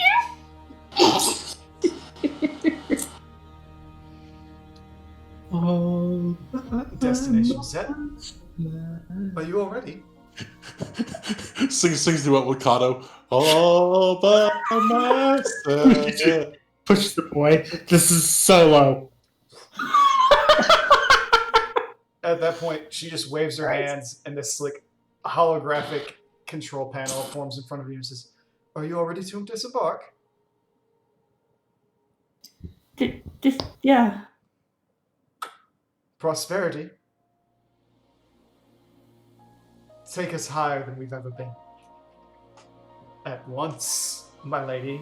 The voice says with palpable excitement as the engines start to roar and you start to hear this chatter in the background, and the device lifts up and starts shooting in the air at rates far faster than any of you have seen. As you can see, you can monitor the speed it's going through the viewport that she's given, along with the height. At which point you start to hear a voice come over the intercom as you begin to get hailed. And it goes, unidentified airship, this is Garlean Operations Mechanicus Delta 09er. This is Dietus. Airship, please identify yourself. And Augur, come look at this! Look how fast this thing's going! This is a glitch, isn't it? This cannot be right! Oh, if only they knew. You suddenly... you suddenly hear the voice of the guys that hailed you back when you found the Enterprise. Unknown airship, please identify yourself. There's no way. This can't be right. Holy! Are you guys picking up the size of this thing? Can we get some of the other operators on the line? You start hearing the chatter of them like coming back and forth, like them all confirming it's real. And Zan calls back, "Should we reply?" Well, the whole round's seen us at this point, so up to you whether you want to make a grand entrance or not. I mean, this already is a grand entrance. Would one of you like to respond? Mork just raises his hand. Oh dear God, no! Alcohol, no. You're not on the bridge, so you're not there. You're at the bar getting drunk. Oh God, you better bring some of that alcohol to the. I was gonna say, roll your fortitude. You've been drinking like 12,000-year-old scotch again. I had a glass. So did I find the alcohol? You found a service droid who actually took you into a sectioned off area of the ship that is connected to speakers, so you can't hear what's on the bridge. You are in a wine cellar, a private wine cellar, with a full bar attached to it, with its own brewing stations up at the top, so you can see where they've been brewing bourbon, whiskey, scotch, rum, vodka, all sorts of stuff, and there's an entire seating area where you can just sit in the wine cellar around like 60 to 70 barrels of wine. And you can see that there's at least 7,000 different bottles of wine in this cellar alone. Single tear. I've died and gone to heaven. Anyway, so who wants to respond? I wouldn't even know what to say. What's up? That's why you're at the bar, not here.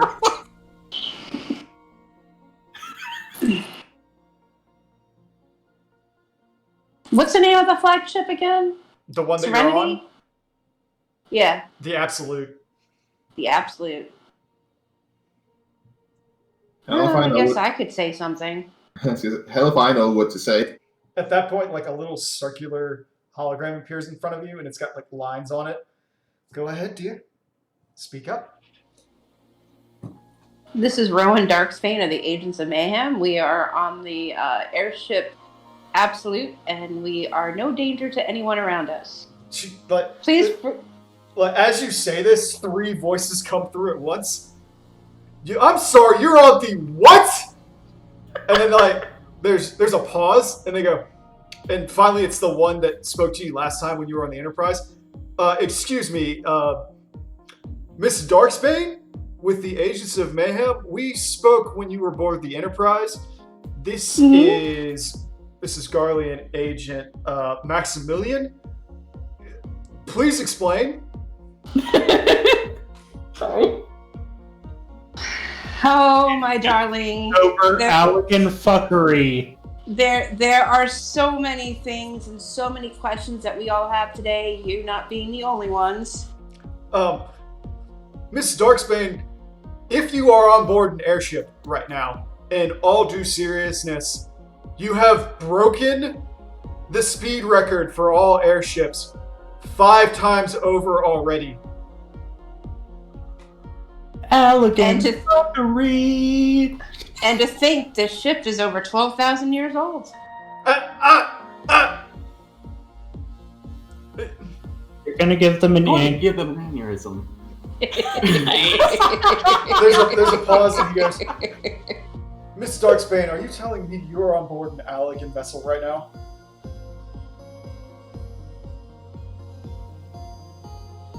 Radio silence. There's like, Miss Darksbane?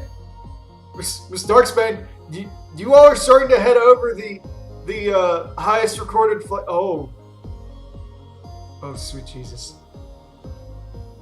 Hey, It's really pretty up here. He didn't say sweet Jesus. He's like, oh, it's like sweet Emperor. Hey, hey, Dr. Alpheus, what did you say? Exit velocity was? Oh shit. Wait, what? Buckle up, This motherfucker. is ground control from Major Tom. Well, aren't you proud? You've scared the Garleans. Like, That is something. you just like start hearing the chatter, and they're like, "No, this is not right. No. And you just at that point, you see the viewfinder starts to go red for a second, and then you're looking over, and you can see basically the entire slope of the planet below you. That's what Eorzeans. Wouldn't it be fly Heidelins? Heidelins, yeah. Well, this is a Oh, I'm Well, this above is- and showing while beyond. an amazing sight. That was a rolling good job upon giving heart attacks to just about anyone who heard that transmission. Rowan looks over at the Empress and is like, is there any way that we could get a picture of this? The Empress looks at you for a second, and says, "Let me pull out a little bit more." Dax just glued to her viewport, just amazed and She honestly just struck dumb. She pulls out further, and as you start to go out, the viewports kind of move around a little bit, and you see there are at least 4 other Allegan vessels just kind of hanging out up here. What? How have our telescopes not seen these? Most of the time they hid behind the moon, more or less. What are they doing here? I think I can see both of my helms from here. She very calmly says, "Oh, they were put there to monitor Dalamud when it was still active." She says, "That is space. That is colony. Oh, that's colony Excalibur. There's Lamia, Marlborough. Balmung." We don't go there. It's a silly place.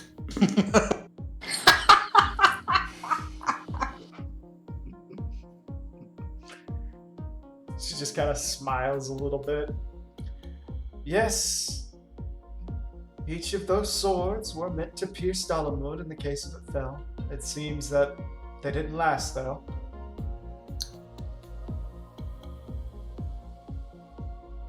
Yeah, Darnus kind of fucked everything.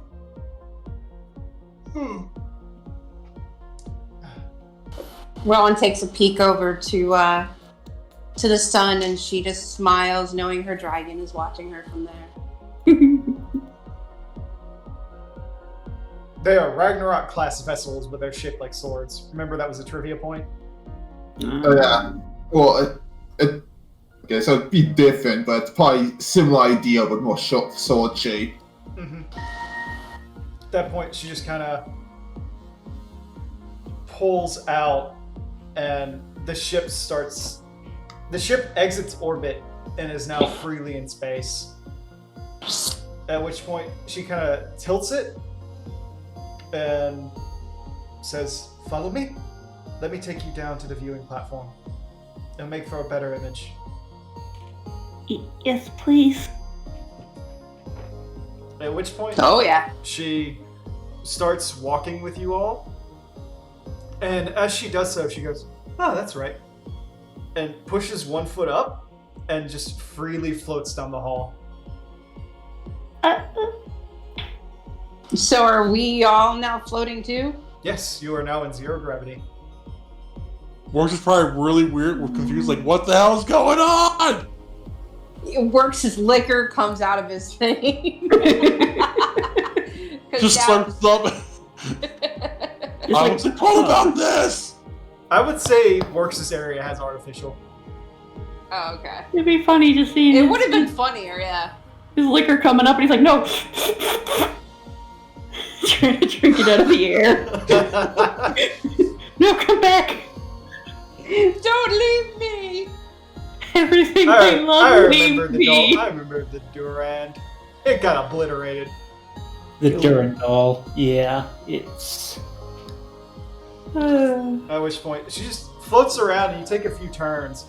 And then finally, the area opens up and it's this huge glass viewing bay overlooking the emptiness of space with the stars around, and then the planet just in the background, all the landscape visible, the ocean, everything else. And she just kind of stands there, hands on her hips, and she goes, how long has it been since I've seen this? Probably far more impressive for you all. First time. There's a little tonk as Dak hits the glass with her hands, and she's kind of just up against the glass looking. Her tail's just going foof foof foof foof foof. Swish swish swish. Works came back with Ray. Like I said, works came back with Rays they were leaving for it. Okay. If I remember right, this actually might be second time getting a few solo like this. Yes, remember the Moon on the 8th of Sea walks? Yeah, but we're actually here this time. Yeah. Also, I am now the highest flying dragoon in the world! You didn't jump. Still counts! But yeah, it's view stunning. Zan just laughs a little. She says, the flight to your home will still take a week. I just more or less wanted to show off with heading up here. So you are all free to use the facilities on board.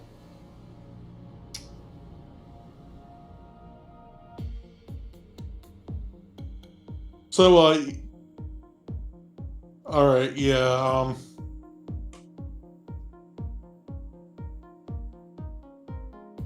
just runs up, just thank you! And just... He just smells like that. She goes, wait, Worksend? Worksend? Yes. They wanted to ask they wanted to take a photo. Oh, yeah. And she says, by the way, if you all would like, I can summon any 5 people that you desire on board for the duration of the travel. We have to know exactly where they are? No. You just have to tell me about them and give me a description. Should we bring Fiona and Skull up? Of course we should. Thinking date. I would like date. Well, you all looking for Sid? I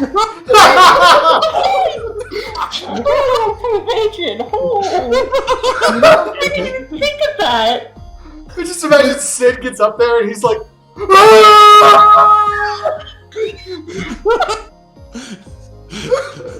that would. I was getting massaged by hot women. What the fuck?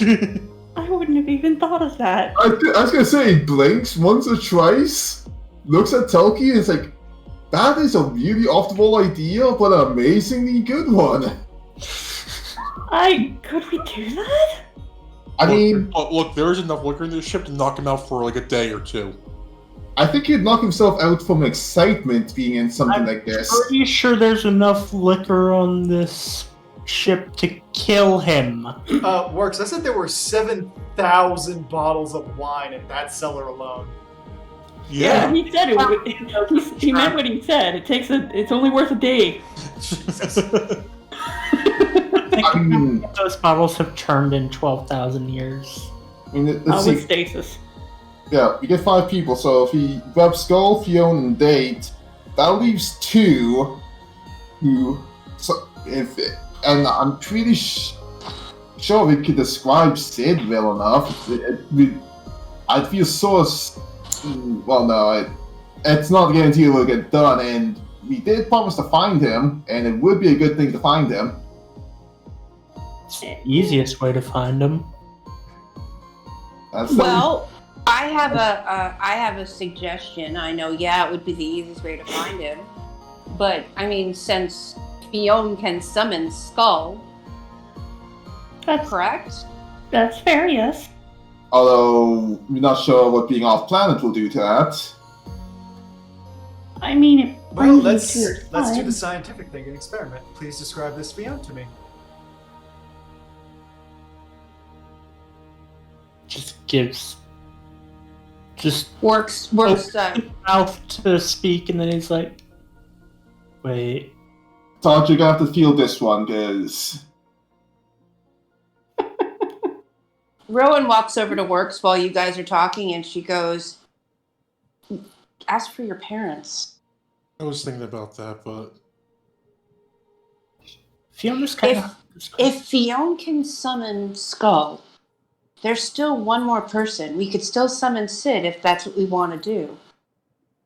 But you've been wanting to see your parents for a long time. Imagine them seeing you not only as a hero, but then seeing this. Meanwhile, Dax giving a description of Fionn. Well, As the last time you saw her. All right. And you say she's at the homestead right now? Yes. Sorry, I didn't mean to talk over your Works. She goes, very well. And she focuses for a moment. And you watch her go through the process of basically creating a teleportation square, but then she reverses everything and adds a number of sigils inside of it and brings her hands together. And suddenly Fionn hears a voice in the back of her head. Excuse me, dear. Your friends would like to see you now. I beg pardon. I'm not taking no for an answer. Your Empress demands it. Bloop. Do you accept the charges? Fionn actually voices the what before she popped out. Fionn, you are teleported into this viewing station aboard the Absolute. The first thing you see is this blonde woman with bright red eyes kind of wave at you, a little bit shorter than you. And then you start hearing the gas behind you. You turn around and you just look out and you can see all of Heidelin. What? I get Empress Zand. Yes, Hello. that Zand. we are currently aboard her airship at her sufferance, and she's showing it Starship. starship, and we are they to show us an amazing view of Heidelin and offer to show 5 other people, and we figured you would want to see this. What? Did I have a hit or something? Surprise! We went to Allegan Ruins and we found the Emperor, and the Emperor was like, "Let's get on this starship." Okay, let's go. Okay, we're going to space. We're going up past the planet. Hi, you want some friends? Sure, let's summon some. Well, Ron? I remember you going to the ruins. Yes. I mean, I helped Look at you this through one real some quick. of that. But you never. Well, I suppose, given the information, Fionn just constantly reminders to herself, I guess that you really need to find Brady and quickly the pals. Zan taps Fionn's back. Yes. There's a glass of red wine in her hand, and she just hands it to you. Fionn takes it, studies it carefully, and then just upends it into her mouth. It is the best wine you've ever tasted in your life. It's fruity, it's slightly dry, it's full-bodied, and you can tell it's obviously meant to be savored, but it could still be shot down like that and be completely good on its own. And I really should have savored that. Zan just smiles at you and she says, "You probably should have. That vintage was made on my coronation day. There's only one bottle of it in existence." Oh, you're breaking out the fancy stuff, huh? Consider this Well, thank you for- consider this a present to myself after missing 12,000 birthdays. That's fair. Very. Thank you for sharing your birthday gift with us then. She just smiles. Fiona, there was a question that we had. Do you think you could summon Skull? We get to enjoy the accommodations for a week and figured,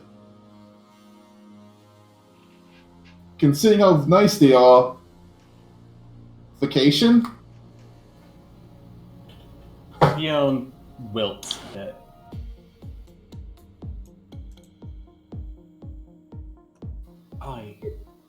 Did you do the ritual already? I did. I didn't hear that. I did. She did the ritual. Zan goes, "Can you describe it to me?" Well, hold on a moment. How far away are we from hiding right now? I mean, she starts counting on her hands again while looking out the window. How far away are we from Heidelin? Oh, Yes. give me a second. Okay, here's a question, Ark. Geosynchronous orbit, or... It's geosynchronous. Let me, Do you want the distance from ground or to... From ground, yeah. I'm gonna give this to you in kilometers, Fiona. That's fine. She goes, "Oh." She's Well, she's then- Canadian. She goes, "We are 39. We are 39,542 kilometers from the ground."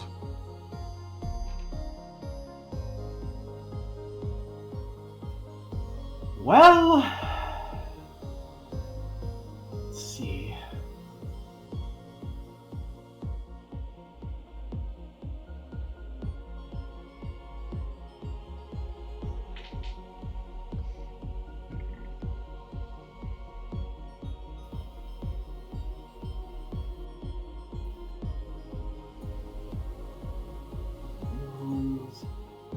Bye bye, 30 threshold.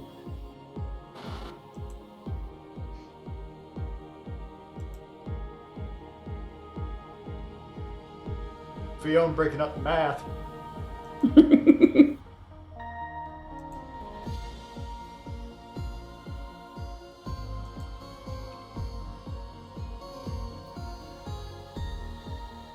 No, that wouldn't even achieve a fraction of the distance.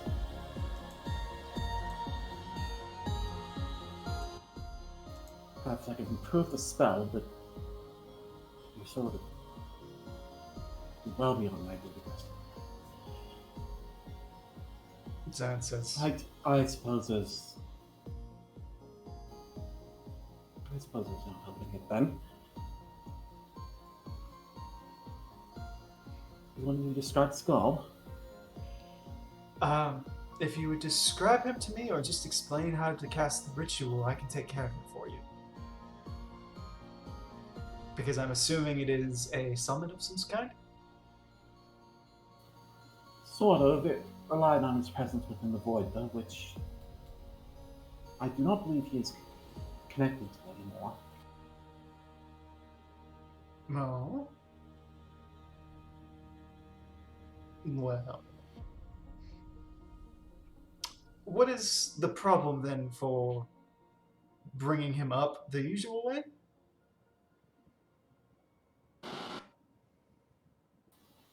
I'm guessing the usual way is as you brought me up, right? I was assuming that you were just going to summon him. Again, that relies on his connection to the void, which... Well, let me try. He flips through a grimoire and starts working out the equations. She just smiles and Zan says, "Oh, I know a woman in love. May I see that grimoire?" Oh, certainly. passes it over. She takes it, she goes, child's play. And you watch her hands move inhumanly fast as she just starts jotting pages upon pages of calculations and symbols and the whatnot, and she then passes it over to you. Fiona looks at it stunned, but starts running the numbers through her head. She says, Right, so there you go. This should work. Also, considering what you said with the former void connection, I already went ahead and calculated passing through 3 separate planes and moving through those instead of going through the normal summoning route. If he still has any essence of that similar void, he'll simply pass through a different plane and come here instead of directly through the void. Ah, a planar slingshot. That's ingenious. Right. Indeed, we had to do it a number of times with some accidents in the past. Jax just leans over and whispers, "It was a good idea to bring her here." Like Rowan. Well, yeah. Just Zan then just smiles a little bit and puts her hands on her hips. You'd be amazed how many doctors we had fall in love with Void Scent and Radiant back when I was still Empress. It was rather fashionable to hitch up like that. well, that was never more on the forefront of my mind. Our relationship came about quite naturally. She Excuse me, just this is going to laughs. take all of my focus. She laughs. Don't worry, I'll be a guidepost for you. At that point, she puts a hand on Fiona's shoulder, and it feels very similar to when Arc starts pumping power through you.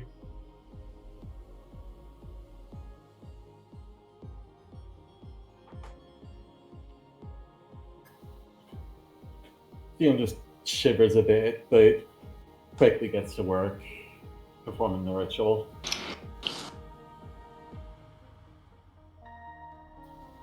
Tucker just leans over and is like, I got like a quarter of that at most. What's that? Tucker leaned over to Dak and said, I got like a quarter of that at most. yeah. At that point, Skull appears in the room. He's just like, when he looks up, he looks at Zand, his eyes go really wide, and he immediately takes a kneel in front of her. And Fiona immediately hugs him. He goes, okay, where am I? What's happening? Why is Zand here? It's a long story. Perhaps one of you could explain? She looks over the party. Elegant We did a thing.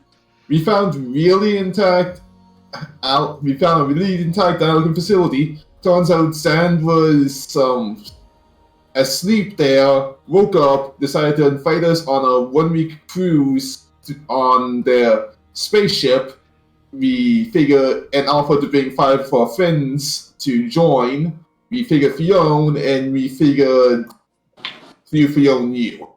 He just looks out and he goes, I never got to ride one of these ships back when Alg was a thing. Better late than never? Yeah, you could say that. I never. Oh, holy crap. Bless you. Sorry. I was still considered a kid when this was going on. I Like, can scarcely imagine. Just leans over to Rowan. Man, talk about robbing the cradle. Works. Rowan just elbowed him. Dude, seriously. And do something about that alcohol breath. I'm definitely going to have to use a silence spell. how's what spell? Fiona said, I'm definitely going to have to learn the silence spell. At that point, Zan stands up. She puts her hands on her hips, stretches a little bit, and goes, okay, so who else are we bringing up?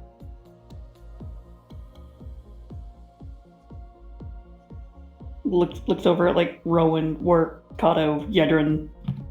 So you know that cute little redhead that you saw over at the homestead? Yes. Yeah, he needs to come up now too, and Tart can tell you about him in every detail from the tip of his ears to the tip of his tail. She says, "No need," and then slaps her hands together, starts pulling them apart a little bit. "Your Empress commands you. Attend me." At which point, a doll pops up and he goes, "Okay, I'm here. What the fuck?" "Oh, hey, Dak. I should have known." He goes, Look, "Is that the planet?" that's the planet. That's the planet. Just produces a piece of paper and hands it over. It just has like a quick explanation. He like unfolds it. "Oh. Okay." Yeah, we get to spend a week here with Allegan technology. He just faints. No, catches him. Oh, Oh dear. oh, You know, there's hon. help. So did Skulls count as one of our 5, or was that like a No, separate Theo thing? summoned him. Okay. Zan helps, takes a but little- still. Dak takes the little pamphlet, starts scanning Tate. He goes, okay. Are we in the astral plane, or where are we? You're in the sky. Oh, whatever's above the sky, really. Tokyo laughs. We're in space. He just kind of. I honestly don't think this is possible. I guess the moon had to get there somehow, and downward, and whoa! He just walks over to he like floats over to the glass, being a bit more used to flight now than most of you. And he Hey, just, I fly for a living. I was gonna say I fly a lot. he just looks over and he goes, "Oh, by the 12th. Amazing, isn't it? It's a lot to take in." Dak just floats on over to him and like watches out with him. And I'm trying not to think about it too hard myself. does that little tail I twine think I'll thing. pass on taking one of the guest slots. My mom would probably faint even harder. Well, I think we have 2 in resolve. I mean 2 free. I think we're planning on using 1 to see if he can get Sid from wherever he's disappeared to. Actually, We have 3. yeah, one's for Sid. I'm trying to summon Sid. I am. And then the last 2 I want to use.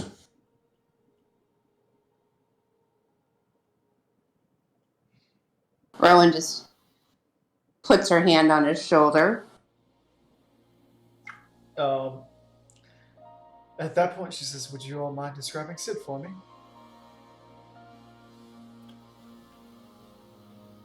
Yon stands up. Right, I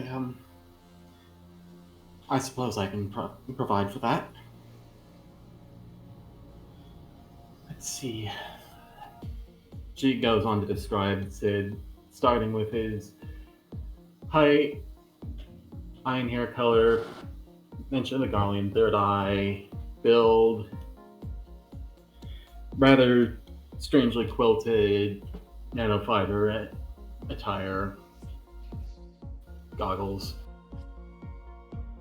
At that point, she says, "All right." And you watch as she kind of brings her hands up, claps them together, and pulls apart. And you see her look down, and this digital version of the planet appears before her. And she goes, "Open now all my eyes and spread wide. Scan this floating star and find one that matches this description." At which point, as she's focusing, a magic third eye opens directly in front of her, and then you watch out the viewport as you start to see these very small floating bits in orbit start to turn towards the planet. And all at once you see the little orb in front of her start to populate with dots. I see that you all have been fruitful since the time of Alg. Population steadily growing. Much in the way of agriculture. A peaceful life. Increased scan. Spread. Focus. I see a chapel in the desert. Move. A chat? Move. Scan. Ah. There we are. By the decree of Alg, the Empress commands you now to attend her. Come forward, Sid, and join me. At which point, there's a pop, and suddenly a man with a scruffy white beard, long white hair, wrapped in the garb of a priest, hits his butt and is sitting around looking around at everybody. He goes, "Where am I? Hang on. Where am I? What just happened? Who are you all?" Master Sidnan Garland, we welcome you to the Allegan Flagship Absolute.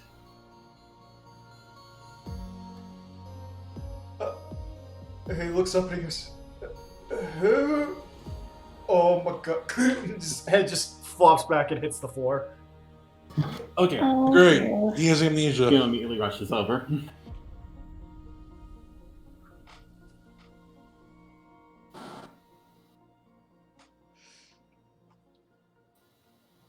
Okay, perhaps that was a bit much for him. We I don't think he found knows him. who he is.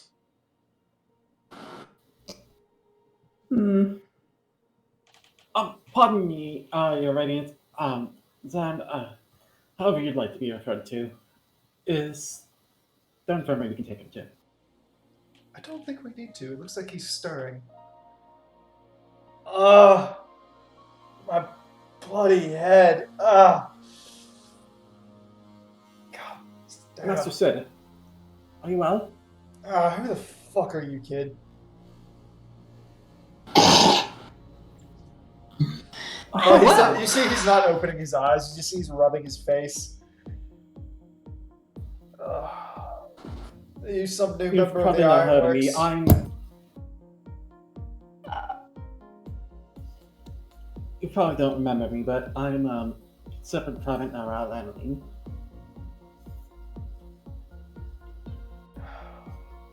And I was helping provide scouting duty for the Tornadoes, and He turns his head and looks at you. He's like, "Yeah, I remember you. You poked around and asked a bunch of questions about the airships and the whatnot.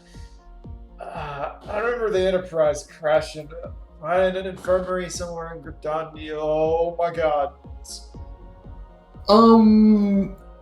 Okay, I can't use the pamphlet on this one.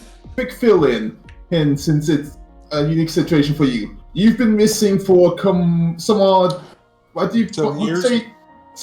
years, because no one was quite sure where to find you, and you got an opportunity, thanks to the sufferance of Empress Zonde, who bring people aboard this wonderful spaceship. And we figured, since we couldn't find you, we would use this opportunity to bypass difficulties.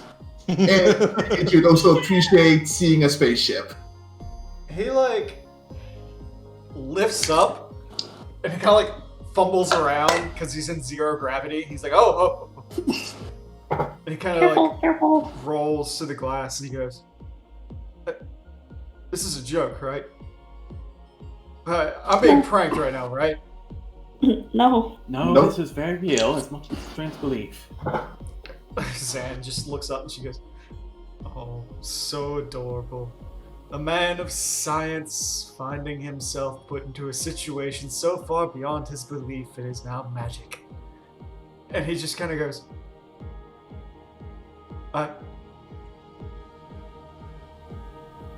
I'm in space.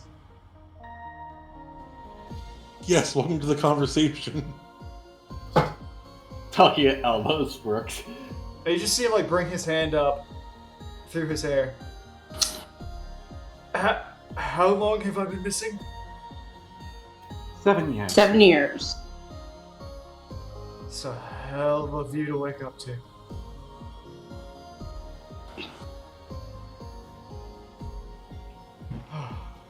Puts things in perspective, doesn't it?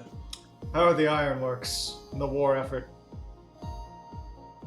Well, you are needed. I And your ship, by the way, is fine. just Found your It's ship. been found and repaired, and it's waiting for its master. I'm just trying to call. I think the Ironworks aren't doing the greatest.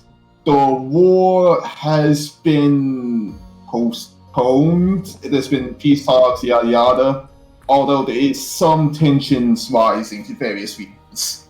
Indeed, an armistice has been established for quite some time, but recent events are threatening that.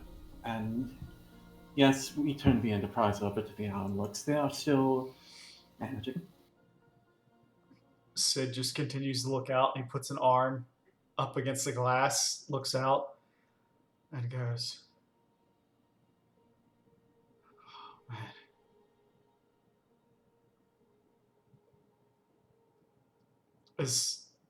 As much as I want to say that I'm concerned with all that, looking at the marvel that I'm staring at right now, the interior of the ship, all I can feel is shame." Don't worry, the bar will take care of that. He just kind of laughs. He goes, "Oh, my inventions look like toys." Well, Sid, if you have a moment, I have something for you. And he goes, "Oh, what's that?" I reach into my bag and I pull out a letter. A letter? It seems like forever ago we Was. were asked to deliver this message if we were to ever to find you. And I hand him the letter from Gaius. Out of character, didn't we get that like the first time we ran into Gaius? Yeah. So 2 real years. Yeah. Look, that's a thread we ended up managing to tie up. And he long opens enough. the letter and he begins reading it. And he gets real quiet. And he just pauses, looks up. Slowly closes it and puts it away. You can see some tears in his eyes as he pockets it. You can all take 5,000 experience. Woohoo! Now let's get Works' parents. At which point he just goes, "I'll let him know the message was received when I get a chance." Well, Wow. as far as we know, you get a week to enjoy the sights up here. You get a week to enjoy the sights, enjoy the ship itself. I don't know if we can still make radio contact, but we could possibly speak with the 14th Legion's air control. Possibly. I think they're so flabbergasted from the last time we spoke to them. For Oh yeah. now, I just want to marvel at the ship. I want to know everything about it. I want to know what powers it, how does it go, what does it do, all the specifications. I've been away for so long. I can feel the atrophy on my mind and just looking at all of this. Oh. This is one way you can flex your mind. And you have a week. Zan goes, fledgling scientist, engineer, whatever you want to call it. Say what you will, he is one of the greatest minds of our realm.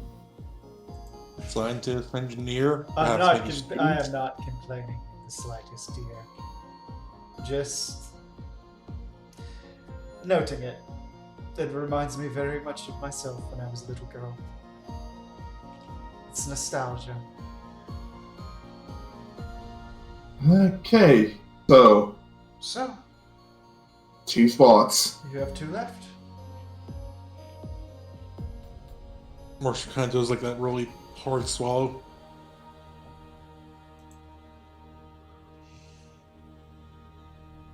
I'd like to see my parents again.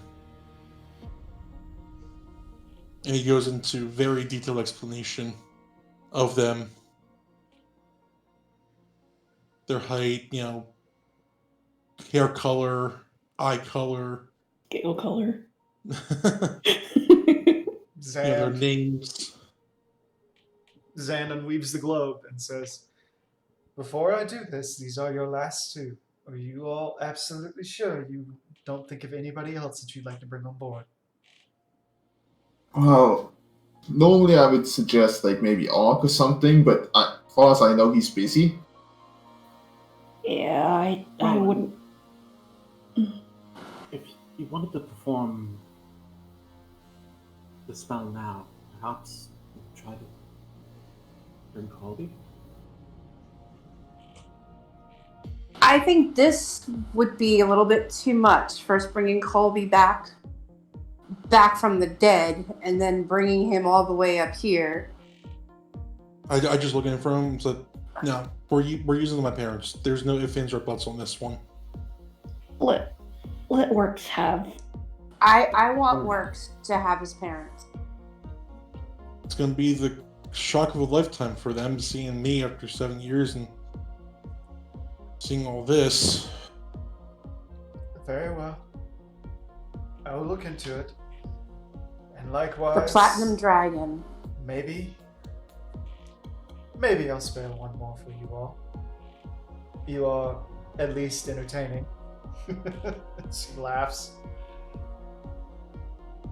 And then spins the globe and focuses and begins to lift up slowly. Her eyes flashing red as the globe flashes with her. And she focuses, and you eventually find her hovering over the landmass that is the Azim Steppe. Deeper and deeper and deeper down I go. Stretch the infinite that is imagination, and open your minds unto me. My Just eyes don't- see all. Lux Stretching reaches down and forth. grabs Rowan's hand.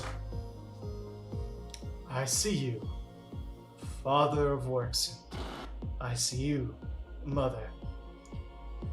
Come and attend Rowan your squeezes embrace. and holding it tight.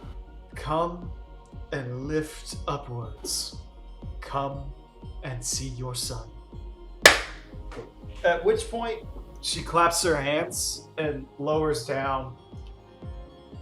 And 2 elderly looking Ara erupt in this beam of light onto the ship. The 2 floating there stunned for a moment. As you can see, the aged female Ara, her hair has gone silvered and it's tied up in a bun.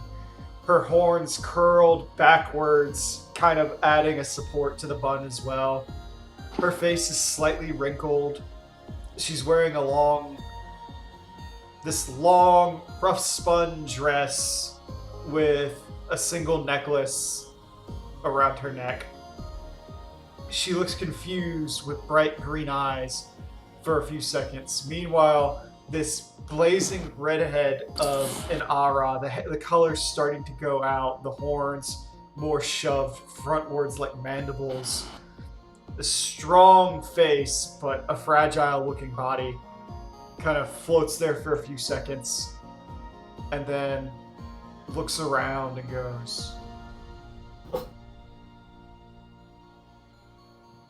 Azuma and Nemia. Azum and Nemia, where are we? Worksend? Hi. And then there's just this pause I'm sorry. as the two of them like break into tears and launch off and ram themselves into Works. Works just it's just instant. He's just bawling. Oh. The three of them Rowan has let go of his hand, but she's got her hand on his back, so he knows that she's there. The three of them are just kind of like in a heap on the ground. They're all crying. You kind of hear the repeated like, Works, is that really you? Mm-hmm. It's really me. And they're just squeezing and hugging. Like, oh my god, Works. You have no idea how worried we've been about you. It's just... Oh, Works, and it's been 7 years. I know, and If it wasn't for the newspapers from 5 years ago, we would have given up hope.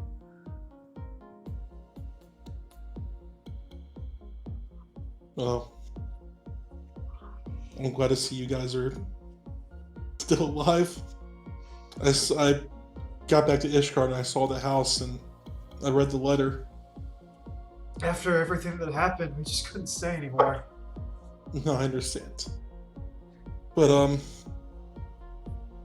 there's something that we need to tell you for about 2 years now. Actually, probably about a year. The dad, like, pulls back and is like, it's okay, son. We know you're gay. I'm glad to see that when you haven't lost that sense of humor, you crotchety old bastard. You know you would have done the same thing! And now I know where he gets it from. No. I, like father, like son. Night, Kato. Nikado. Kato. You know what I always said when I was younger, how I was going to become a hero, right? Yeah. Guess what? Your boy's a hero. Well, And he's modest, too. Well, you're definitely up in the stars. Yeah, you always said my head was in the clouds, and now we see how high it really was. Just so long as you're not high on anything else. About that. Out of character. About that. Well, let me introduce you to everyone first. So first off, notability, the Empress of the Allegan Empire, Zand, The and two the of reason them, why the two of we're them, here. The two of them look at Zand and they look back at you and they're like, and your dad's just like, you're pulling my dick, right? No. Yep, that's where he gets it from. No. Yeah, no. It's gonna take a minute to actually sink in that this is. I mean, if you look around, if you look behind you, He just goes, if it's a dream, I don't want to wake up. If it's not a dream, oh, sweet Matron and Helone and all the other ones. He just looks out. it's a lot to take in. He looks out and looks at Heidelin. Okay, I can do this. And he looks back to Zand, and your mother's already curtsying. She says, "Forgive my two brutes. I love them dearly, but they don't have a lick of sense between either one of them." Rowan's just sitting there shaking her head. Nope. We have. At that point, you actually see Zand actually bow to Works' mother, and she says, "Please show me no kindness and no respect, for it is not earned. For there is no one on any planets, any star, anywhere else that deserves more respect than a woman who has bore sons and brought them to fruit." You did a wonderful job. I was the one that took out the last 2 orbs and freed her, but no, I'm kidding.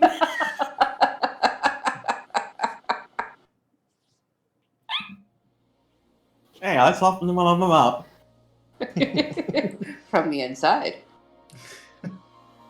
At which point, they just all Works' dad and his mom just float over, and they just start looking out at the planet, just fascinated. So I'd like to meet the party responsible for getting me to where I am. They turn. The people who are just as batshit crazy as I am, if not more. His I dad. take exception I doubt that. When you hear what I have to tell you, yeah. So first off, we have Daqua, or Dak for short. A pleasure. Sure, like curtsies. She's the one who keeps my ass alive. Literally. I keep the rest of them alive too. Well, me more so because I'm usually the one that stupidly rushes into battle. No, I said the rest of him. Oh. Well, he was born without one anyway, so. Yeah, well, I got Rowan just snickers. Well, maybe if you did some more squats, boy.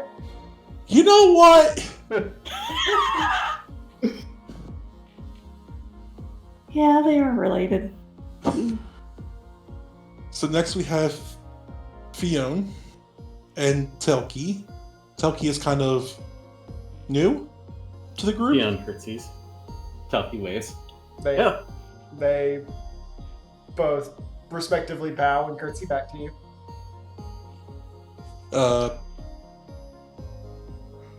Kato, who is the Kato of the group. Alright. I'll do more of that. We have Yedrin Hunt, who is the no words can describe Yedrin. Just Sounds like I you're like smitten, how- son. no, scared. I like how it's like an insult and a compliment at the same time. I'm not sure which way to take it. No words. There's no words for this person. Like, they are probably the strongest person I've seen. Also, my god. Scary in a good way, like if it's aimed at you, it's really bad, but if it's aimed at the enemy, it's really good. Well, son, I always did tell you to marry a woman that scared you. Well, let me introduce you to the one who scares me the most. So good! Rowan's eyes now start to glow red. I'm not healing you, Worksend. This is Rowan, and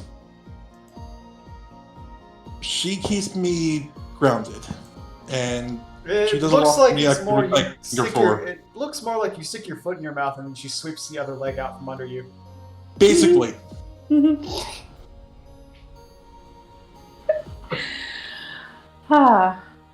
Rowan steps forward and extends her hand. Her eyes go back to normal.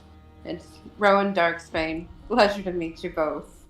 They shake her hand, just kind of smile.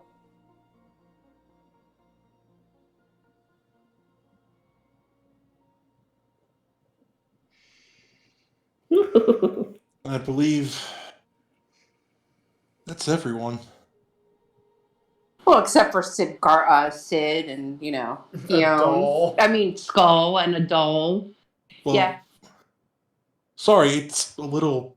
My mind is going in about 6 million different directions right now. Dak's over there cuddling with Date by the window, so. At that point, They're like, what?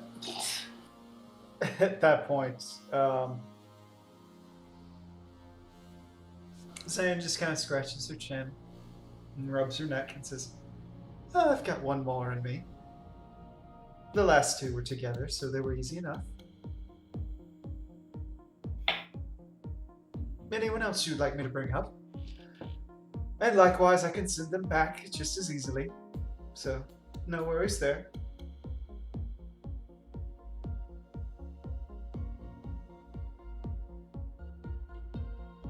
I got nothing else. I mean, anyone got any ideas beside? I'm thinking if he isn't busy, either Ark maybe? You think he'd appreciate this? He doesn't get a vacation. I'm not sure how often he gets a vacation like this. He certainly deserves one, as much as he insists otherwise. He might be too busy though. That was only Roy, because last I heard he was off on the job. Mm-hmm.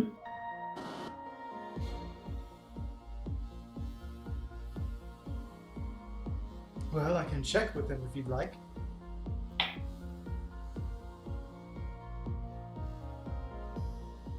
Can't hurt to ask.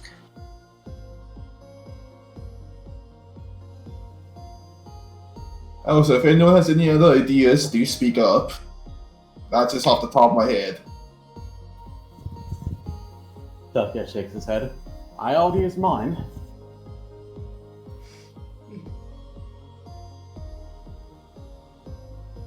So you want this Ark fellow?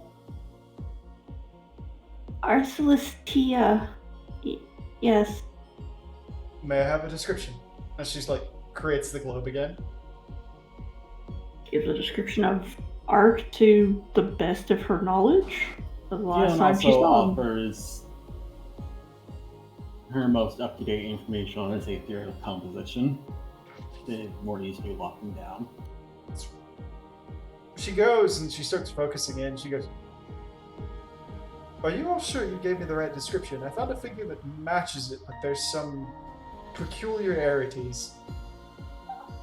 He's pseudo-jolly. He's got some primal energy in him. Well, In more, the his person I figure? found is 6 inches taller than what you described. He what?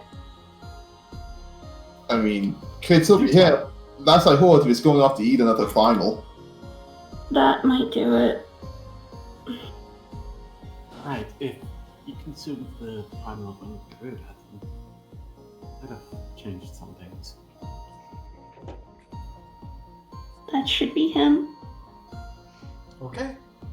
She focuses and brings her hands forward and goes, O being of Aether, blessed devourer of the great enemy, heed my voice, obey my command.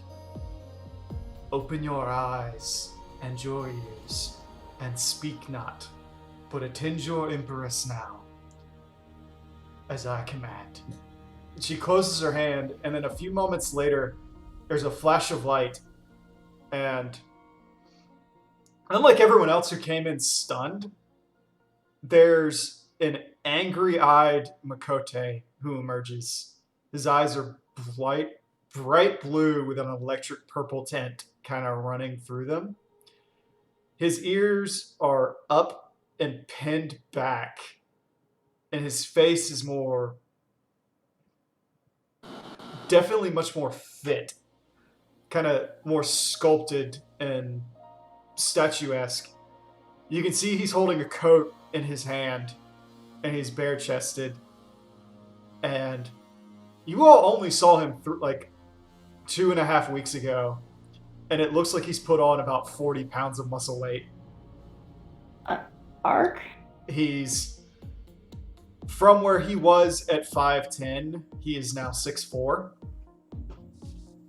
His tail is now, instead of being a normal Makote tail, is now 4 feet long.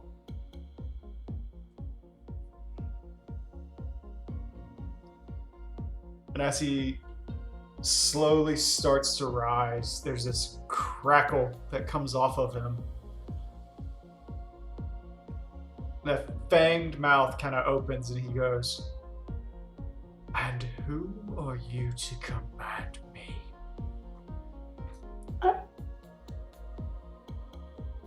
What?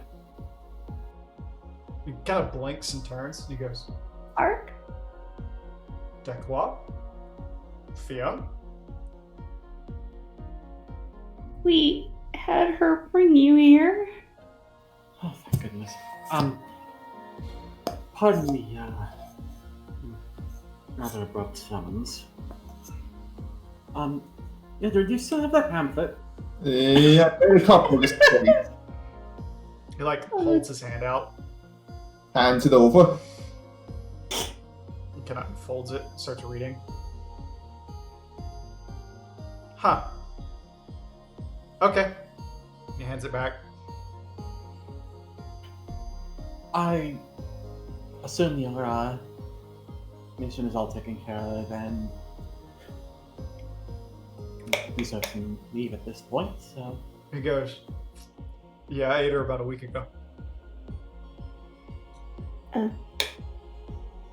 Good to see that you're adapting to her. She's adapting to you. Garuda? Yeah. She went down easy enough. Kind of helps when Quetz is one of the most worshipped gods in the Ixali. They more or less didn't bother putting up a fight. Ah, that's good. They let the gods wrestle it out. Hmm.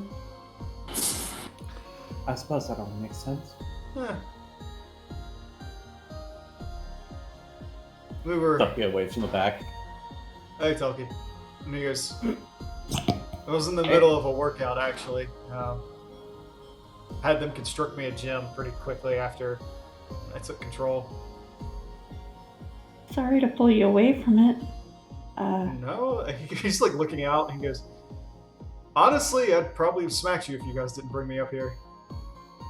Yeah. Wow. Well, come get a better look. And like, he puts his coat back on and kind of drifts over and just looks out. And he goes, so this is the little blue marble that we call home, huh? Uh-huh. Indeed. I don't know if any of the spoken that are on there right now will ever get us look like this.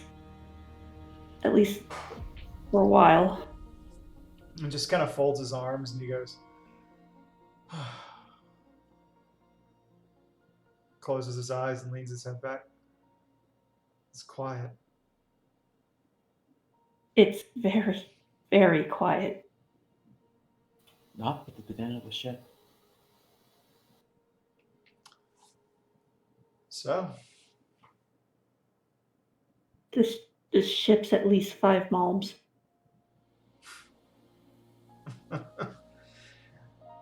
well, you guys outdid yourselves. I don't know how you're going to ever top this one. We'll find a way. I don't think I want to top this. I think this is the highest we've ever been. Tries to make the worst joke. Dak, let's leave the corny jokes to me.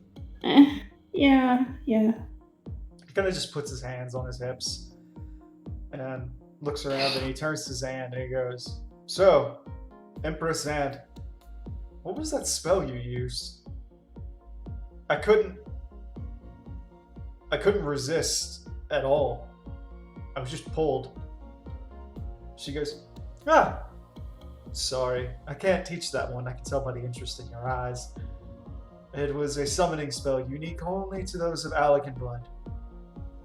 All that is the dominion of the Allegan Empire is mine to summon at my own discretion.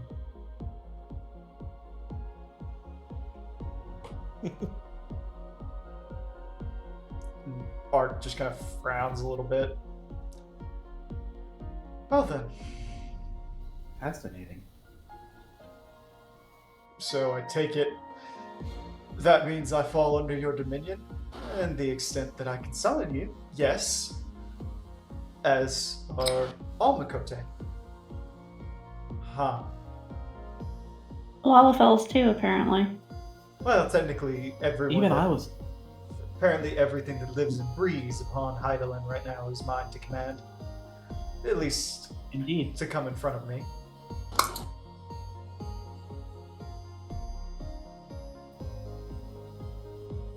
Takio scratches the back of his head.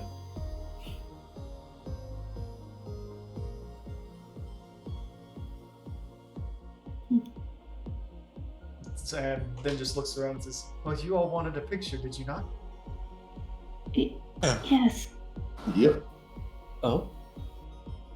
I don't know. You got a lot more people to get in the picture. Sid goes, well, you'll have to excuse me, but I definitely want to be in evidence that this exists. So, Zand, are you an accomplished painter as well? Say this is the Elegant Empire. I don't think she's gonna paint. Zand just laughs. Oh, I'm going to be in the image with you. Prosperity! At that point, there's like this image of the younger Zand. It pops up and says like, ah, what the fuck? Along with all the other people in the room that hadn't seen it, aside from Ark, who's just like, actually does jump a little bit. He just doesn't shout. Why? Works just turns around. Why does anything shock you after what just happened? Works. They're not us. True. Fair enough.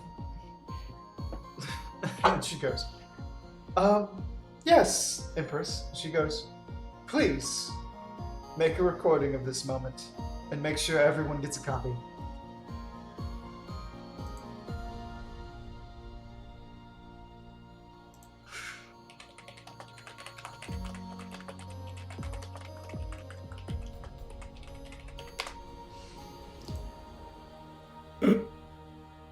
At that point, she goes, very well. Please take the position that you desire.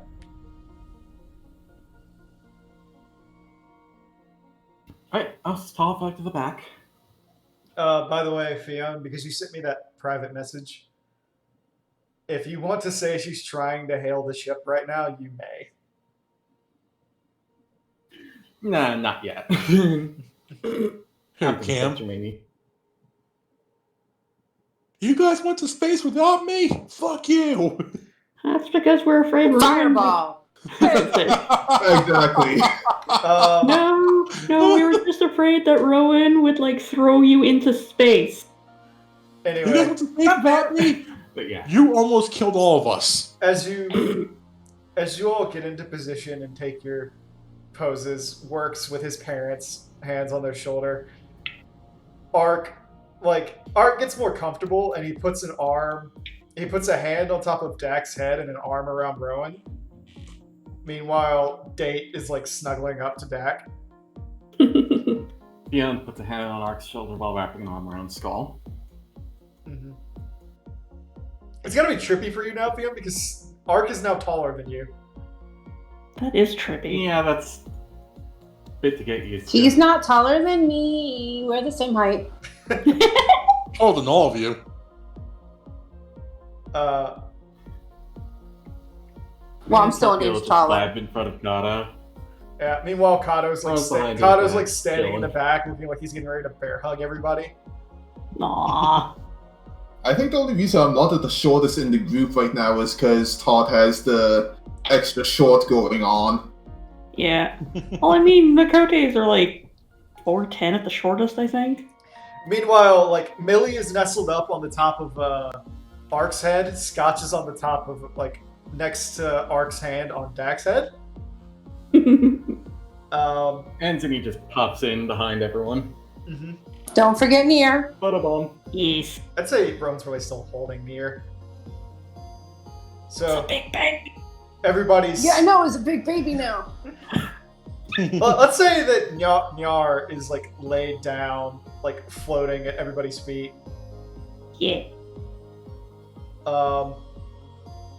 At which point there's a, and then suddenly everybody has a copy of the image in their hand. Huh. Convenient. Goodness, it's sort of realistic. She says, "Of course it is. We captured the exact moment." Oh, she snaps her hand. She snaps her fingers, and frames appear around them so that they're ready to just be displayed. Oh, this is what Cam was trying to do that one time. Huh. Oh, was this what Cam was doing? Yeah, it was a lot slower though, so people got a bit upset. I'd heard about it. Says yes. Camera technology.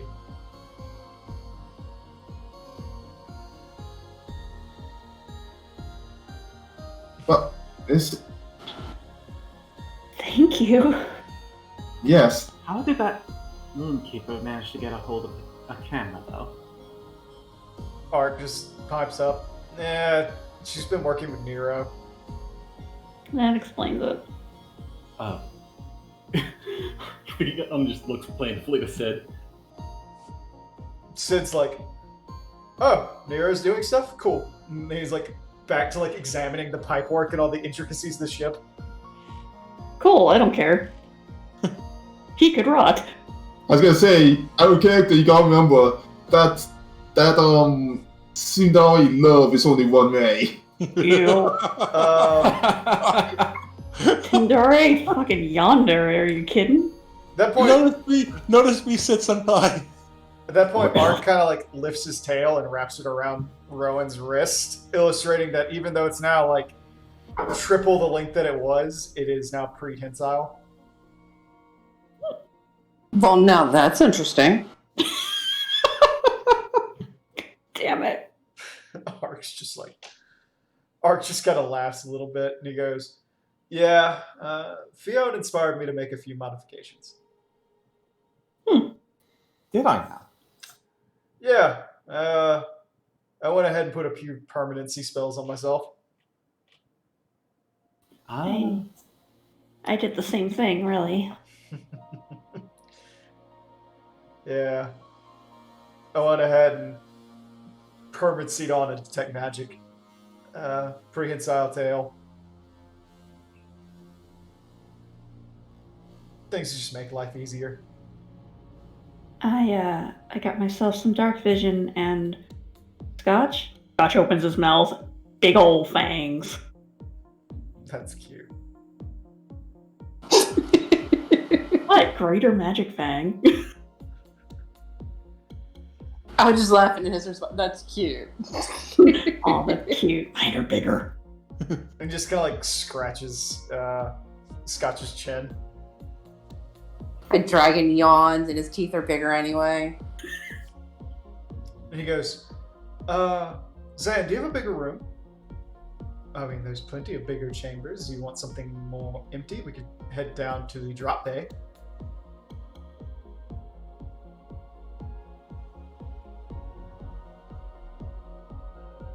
Mark's like, Wait, that would probably work. you gonna show off new powers? More I found out something I can do. Okay. Cocks her head physically. Well, I have a week here, unless you wanted to go back early.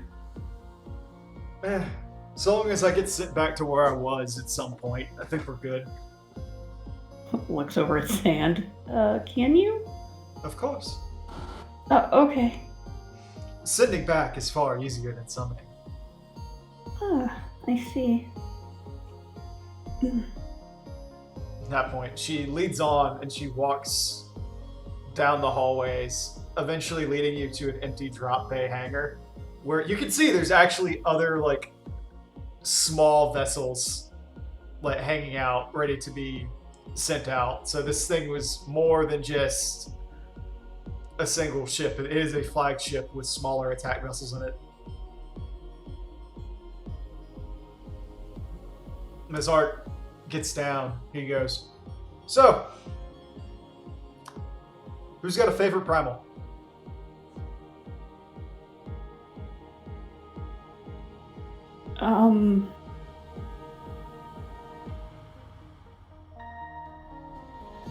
I guess Ramu? One that I've munched on. Samdi. Rowan looks over at Fionn with a little bit of concern. Out of the ones you personally met, yeah, I'll probably agree, Somdi. Ian looks back to Rowan. I'm a little worried, though, at this line of questioning. At that point, Ark brings a hand in front of his face, and you watch as it turns into that like white death mask. And he pulls his hand away, and you see the dark form. He claps them together and starts to pull, before bringing his hand to the floor and lifting up, pulling back and taking a step.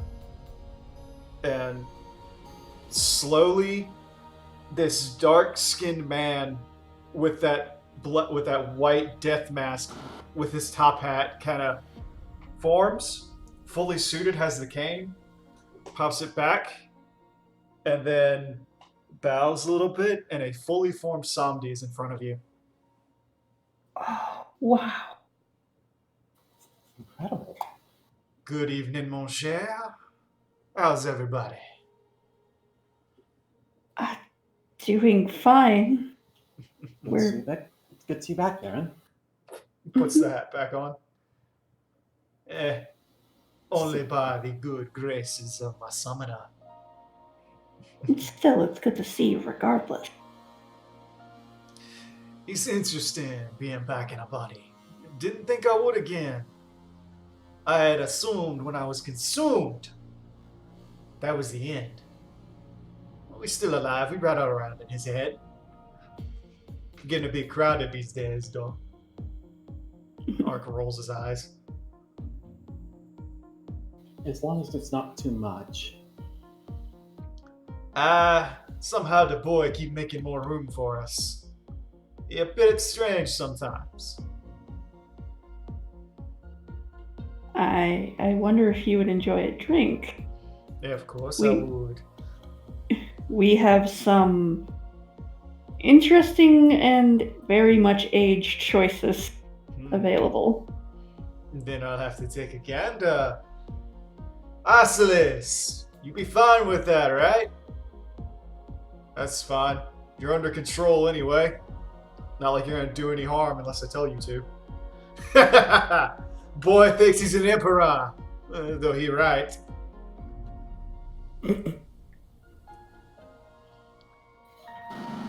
So, you gonna bring the rest of the gang out, boy? Or just me? Working on it. You can bring more of them out? You actually see there's already air forming around him. Oh, I can bring all of them out. That's concerning. It's taxing, to say the least. Well, you can relax afterwards if that's what you want. He goes, anybody here ever wanted to snuggle with Garuda? I can't say I have.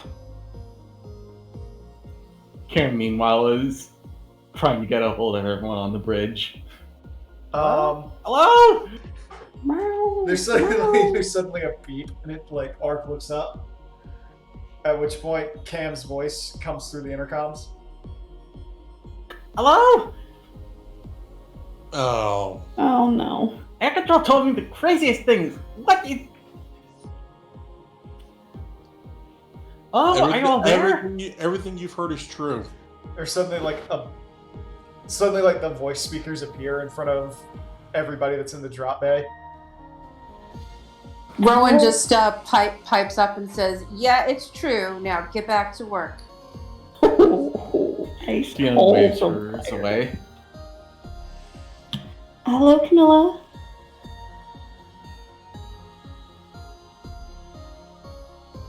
Camilla? I just can't believe it. I suddenly and he goes, you hear Ark's voice chime in and goes, Camilla. Yes? Everything you've heard is true. We have been summoned, well, I have been summoned aboard this ship. I can confirm we are currently well above orbit. Yeah, I saw how quickly your report is going, and yeah, I can see how you would reach. Oh my goodness. I'm just looking at these numbers they wrote down, and it is something. You should have experienced them. Yeah, well, I've got places to be, stuff to do. Mm-hmm. Efforts to help coordinate, you know? There's Ark suddenly chimes in. He goes, Camilla, Yeah? you're still hanging out with Gaius and co, right? Yeah. Let him know Sid's on board. We found What? him. Oh, right. Ark then hangs up.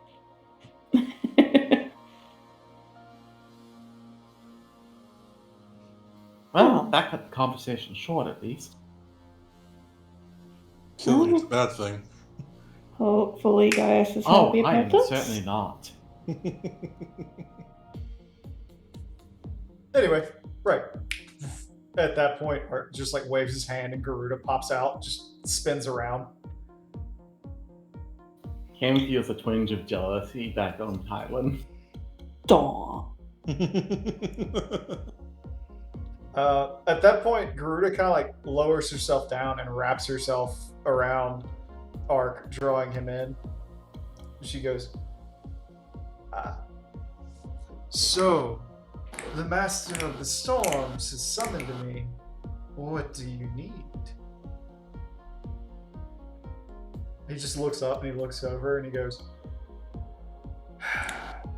I really wish you would stop referring to me by Quetzalcoatl's title.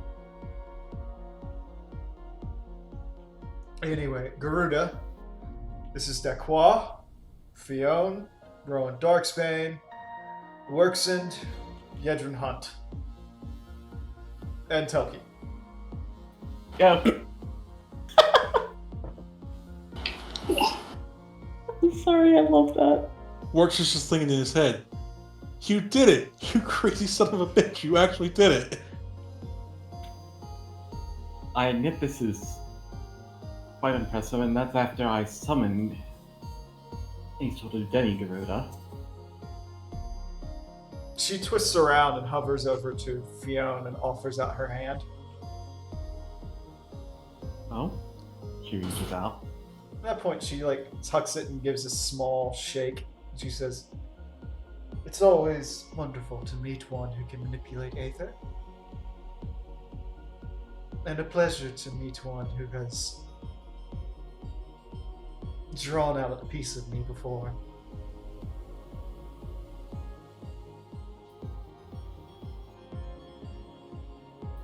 Well, it's a pleasure meeting you in much kinder circumstances than in the era past. She laughs, and she goes, "There's something to be said for the pride of one who thinks herself a queen. And the humiliation and humility that comes with being put in your place."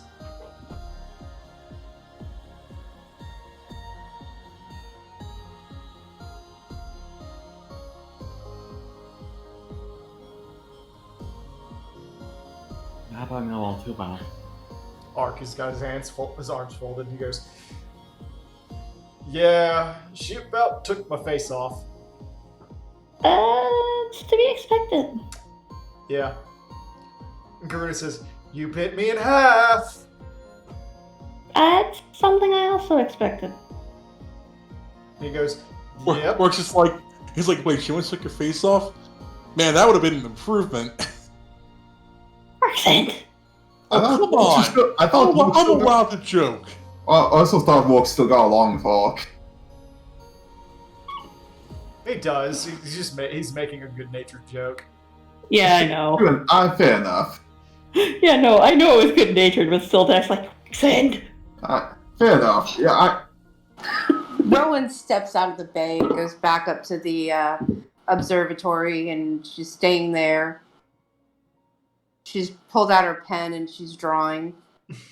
Yay. Works just like, alright, well, I haven't seen my family in 7 years, so I want to go spend some time with them. Hey, go enjoy them, man. I know how that Big is. pop. Plus, got stuff by the bar real quick. Oh, works. I Yo. have 3 things for you. Okay. One, because I figured out how to do this, and Garuda and Somni disappear. Mm-hmm. Bismati's amazing, and he pulls out like this flask that looks like an aether, and he hands it to you. Okay. That is 100% pure primal queen bee honey. Damn. Like just straight up honey? It's honey. It is honey created by aether by the queen of all bees. All right. That cannot be healthy for anyone without the echo. It's actually like Mark's like it's actually just straight up honey. It's just really fucking good honey. Really? Yeah. I have to say that for later. It's like the Ixal eat it, they love it. So do the Amalja. And some of the people that have been living there. And other shit.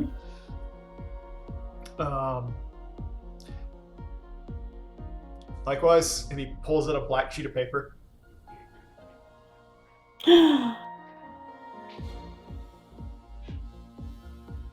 What's the paper? And he goes, "This is a Viveri sheet, okay? Okay. If you tear it in half and give the other half to somebody, you will always know where that person is, so long as you have the ripped half." Really? Yes. Holy shit. Somdi gave this one to me, and I thought it was better suited for you and your group. And Thanks. I hope you guys don't mind if I think No. you already know what I'm gonna say. Go ahead. he goes, "Now, last thing for you, because we had Nishgardian roll through, and he handed it to me for saving his life. And I thought it fit better for you and your aesthetic, as he holds out a necklace, and it's got the 3 spears of Halone hanging off of it. Aw. So it's just like a little silver band. Oh wow. Like I Is there said, any I think special it fits or- with you a lot better than me. Is there anything special about it, or No, it's just a necklace. Just a remembrance of the goddess. he takes it and puts it on? Yeah, kind of goes with the look. Thanks, Ark. He just kind of salutes and goes, "Hey, go be with your family, man." I will. At that point, he kind of wraps his tail around himself, looks over, and walks over to Dak and hands her a jar of honey. Oh, And he starts Thank handing, you. like, he hands everybody a jar of honey. Oh, before he leaves, like, Works turns around and it's just like, it's the happiest he has been in just a long time. Art just Oh. smiles.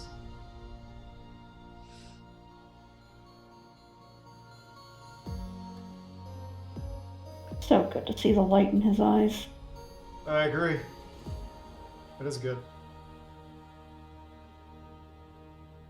At that point, he musses up Dak's hair. Oh. She just shakes her head out. And he just laughs. Seems my siblings are all growing past me at this point.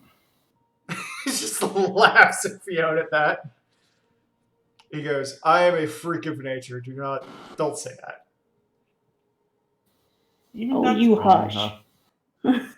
He goes, honestly, That's both he you goes, on the head. he goes, "Who puts on fucking 40 pounds of muscle in 2 weeks?" I could see Dad doing that. Someone replete with Mind me. Aether. What did you say? Someone replete with Aether. Yeah. He It goes, is a life-giving force, after all. he goes, "I'm gonna go hang out with Rowan." Before you go, she just goes up and hugs Ark. He takes the hug. He's a lot warmer than you remember.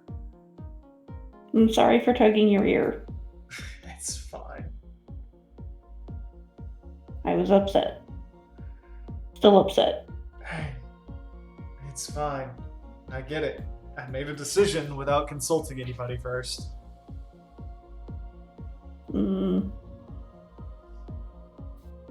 More of the contents of it, but yeah. Anyway, go have fun with Rowan. And he kind of slips off and he waves to everybody. Beyond waves after him. Waves. She goes back to date and cuddles up to him. Well, since everyone's heading off to their own thing, I'm going to try and find some really good tea to go with this really good honey, and then enjoy a view of the planet, and maybe... These are what all the personal quarters look like. Can sleep forever. Enjoy a view of the planet. Though obviously there's a higher ceiling on the beds, and the beds are made to accommodate at least 3 people. Hell yeah. Some party beds. That's it. Yeah. Let's see. Take the really good honey, get some really good tea, have some really good honey tea, enjoy the view, and maybe bring to the head guests to the forefront to enjoy it with as well. Or at least more to the forefront.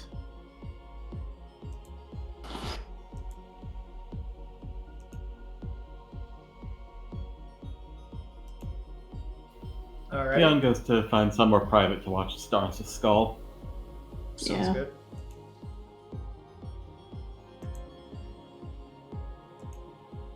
Marcus grabs a bottle of scotch, 2 glasses, some ice.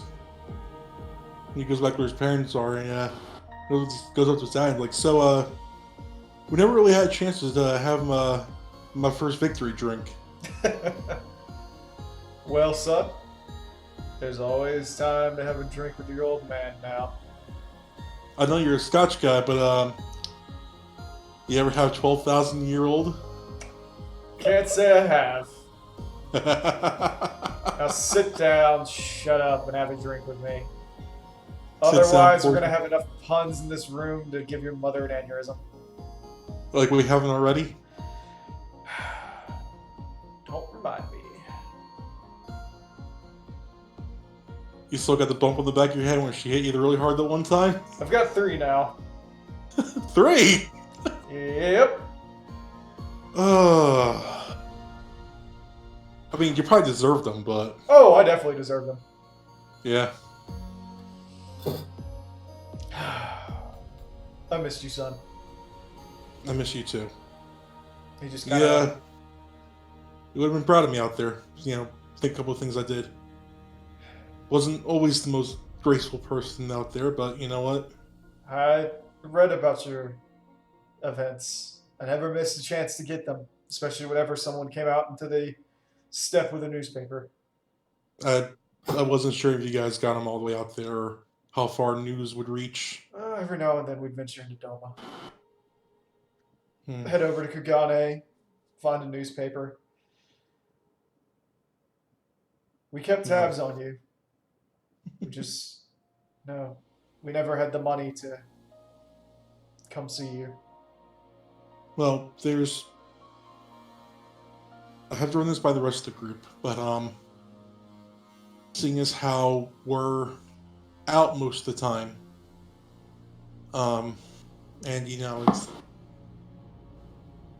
I don't know how, you know, I don't know what things are like out on the steppe, and if you guys want to stay out there, or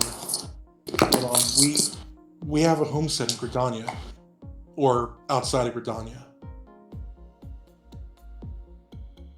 Just kind of nods. Are you asking us to move in with you? Well, like I said, we're gone most of the time, but it'd be nice to, you know, give you guys a place where we're not halfway across the world. He just kind of goes, I could see that. I could see us building something nearby. You know me, I've always been a carpenter. I mean, I'm sure they could find something for you. I mean, Mom could cook. Just laughs. I mean, God, just see this kitchen they have and magical utensils that just, make things 3 times as fast. I mean, God, I think she'd be in heaven out there. He just kind of smiles and nods a little bit. And, Did you hear my message? I'm really sorry. For what? For the stupid choices I made that took me away for 7 years. He just kind of sighs and he says, "Son, sometimes men have to do things, even if they're incredibly stupid." As long as we think it's the right thing to do. Yep. And so long Yeah. as you look at those decisions that you made and you don't regret any of them, I'm proud of you. Thanks. Now, like I said, let's shut up and have a drink. Just don't be mad when I'm drinking under the table. Oh, I don't really have much of it to go for anymore, so. Alright, I'll go easy on you this time, old man. Rowan, Yes, dear. after a couple minutes alone sketching, you suddenly feel a pair of hands come up behind you and cover your eyes.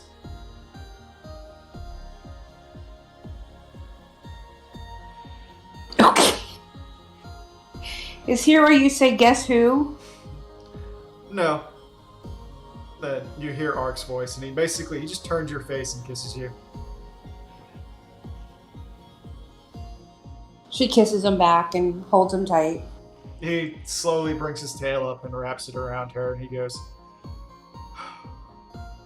"I didn't think it would be this soon." I'm worried about you. Why? So many changes, so fast. And what did you think wouldn't be this soon? Did I think I would see you again after you left for a month-long trip? 3 Yeah, weeks sure. later? I kind of figured it would at least have been a year before you guys came out and saw me. Things happen. Yeah, they do. Oh, like Hunt always says, we'll just chalk it up to magic bullshit. At this point, I don't think it's magic bullshit anymore. Well, this one sure wasn't. This one was 3 giant spheres coming after us because, we're looking for stuff. I mean, we did pretty good. And then we just so happened to de-ice the Empress of Alley. Okay. He just laughs and he starts scratching Rowan's scalp. And he It goes, was, What? I'm glad that we were able to bring another person up here. Fiona asked if I wanted to bring up Colby, but I continued that I didn't think it would be best. By the way, I saw the size of that rock you left. Mhm. Wow. Oh, and those chocolates were divine. It helps when you have a sibling that literally does everything. Okay, with the number of siblings you have, I'm pretty sure they've got everything covered. Yep. Well, And you're so much taller now. You're just an inch shorter than me. he just kind of nods a little bit and he goes, "Yeah, when I consumed Garuda, there was just sudden physical change. I'm not sure why it happened or for what reason, but it did." He leans over and he says, "You should see my hair. Holy crap." It immediately grew 2 feet.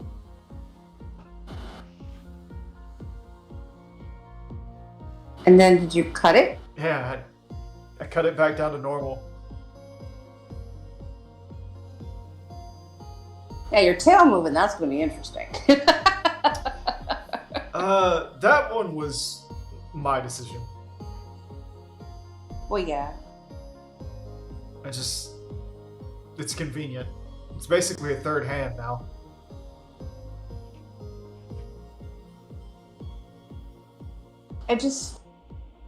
I want you to be careful. In Rowan's head, she's debating about telling him what Dak saw. But she's not going to say anything. She's just going to snuggle with Ark. He just squeezes against her a little bit, and he just goes, I'll be as careful as they let me be.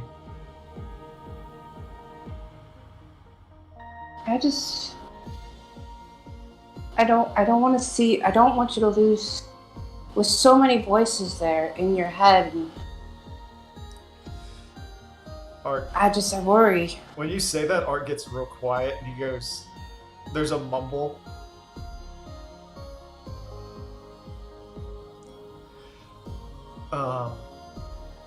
There's not that many voices anymore.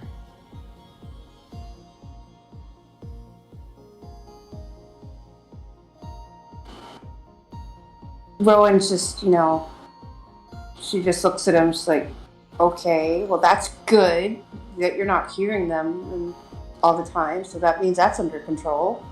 When Garuda came in, they shattered and then reformed.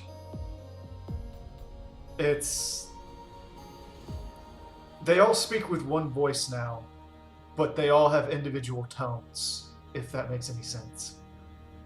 No, it does. It does. It's like they're a council. And Samdi and Quetzalcoatl and Bismati and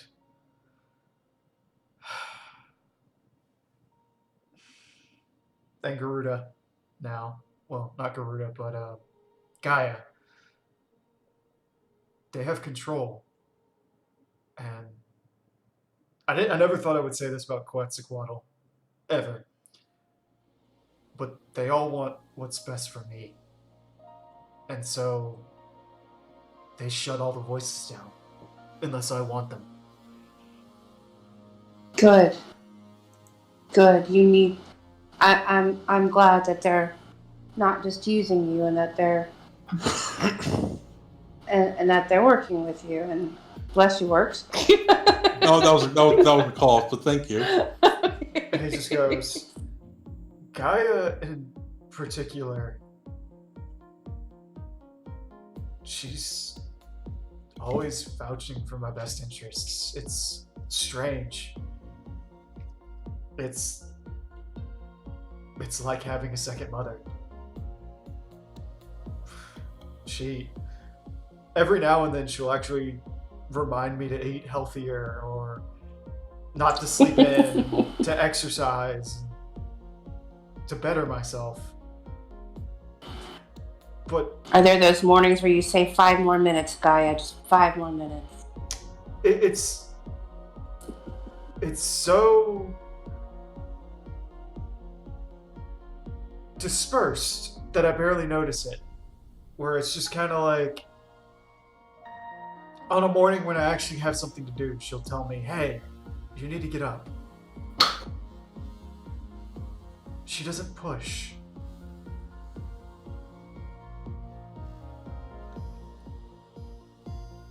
And Ifrit handles my anger for me. He lets me know when I should be outraged by something. Ark scratches his face. Garuda got all of my libido. Okay. That doesn't mean that Garuda's gonna appear if we do something, right? There's a pause, and he goes, no, I have to actually summon her. For a second I thought you said peer, not appear. Yeah, I meant like appear, like show up. Not unless you want her to? No. I'm just making sure what I get into.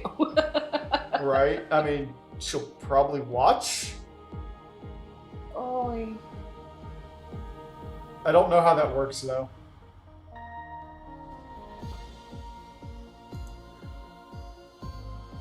Okay.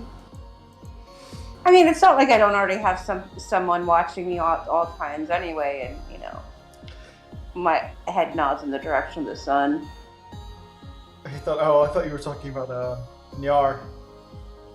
Well, yeah, there's him too. You know, Senior is like floating around, It's like but he likes you, so it's all good. he goes, yeah, we don't get a whole lot of privacy anymore, do we? No.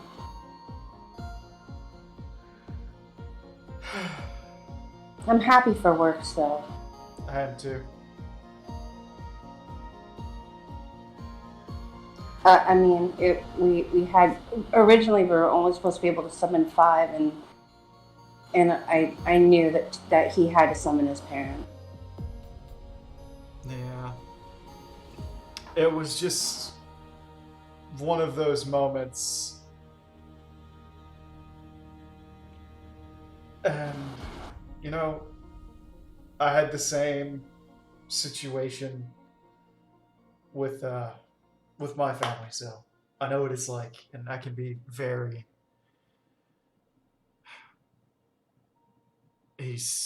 I'm happy for him. There's no other way to say it. I'm just happy for him. Yeah. Yeah, and he's definitely his father's son, that's for sure.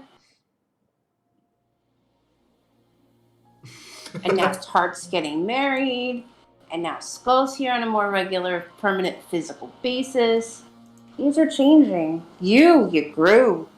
Who would have ever thought? Rowan chuckles. Did you grow everywhere? Art pauses. He goes, "Yes." All right, let's go to bed.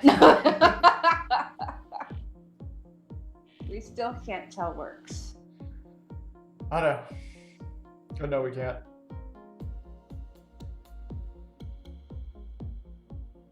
I need to protect him.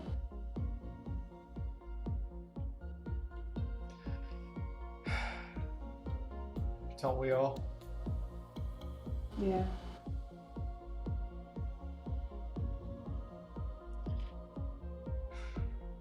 Fionn, Yeah? there is a quiet moment where you're in the private quarters that were given to you and Skull. They're spacious. You have the beds. Skull is sitting there, and every bed has a viewport that looks out and allows you to look out into basically space. However, possibly in Zan's infinite knowledge and wisdom, she made sure all of your rooms overlook the planet.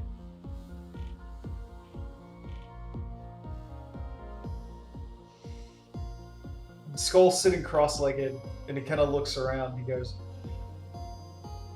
"You all just one surprise after another." I can say I'm surprised as well. You managed to bring an extraplanar entity permanently into this realm. You've now gone to space. You've resurrected an emperor that, for all intents and purposes, should have been long gone. And fought in a tournament and happened to be the, well, backup champions of a manifestation of the will of the star. What else are you going to do now? Raise the dead. No, that's me. Personally, It's still us. has me getting a bit tired. Leon says, reaching out and putting her hand on the viewport. He just kind of shakes his head for a moment. all seems so trivial now, looking out at Heinlein from this far. And Definitely looks small. I never thought I would see this view. My father talked about it a lot. Apparently, Alg had a habit of contacting him for advice.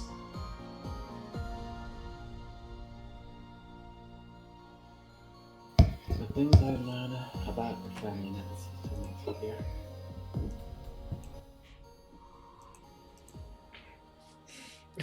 Skull just kind of laughs and says, "So, where's our next adventure?"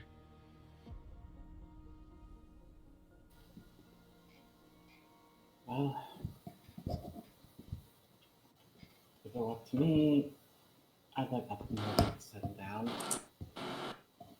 Got a bit cute. Out But of character. What's our next venture? To boldly go where no one's gone before.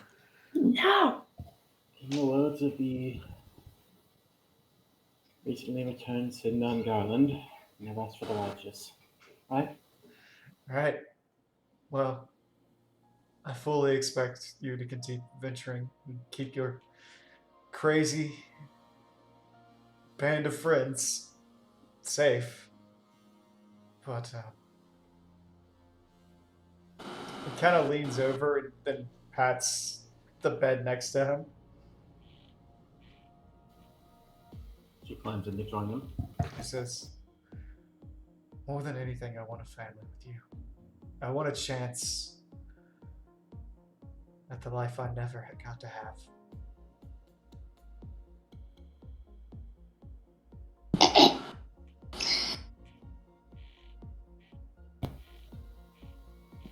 They're much the same. At that point, he playfully bites Fion's neck. What did you say?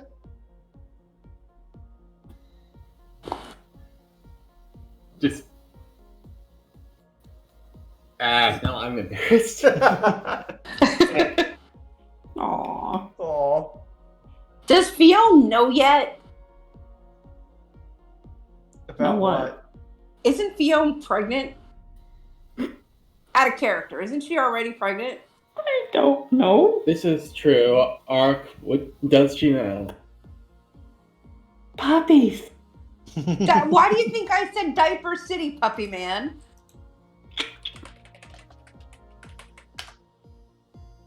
Yeah, I'd say she knows. Oh my god. Oh, come on. The best way to tell your man you're having a baby is overlooking the entire world. Hey, honey, I love you. After he just confessed to, I want a family. Well, hey. He just got his body back and. Well, good news about that. I didn't remember we ever did a confirmation if Fiona was pregnant or not. Yeah, we did. Oh, well, shit. I forgot. What'd you do for a confirmation? Constitution check.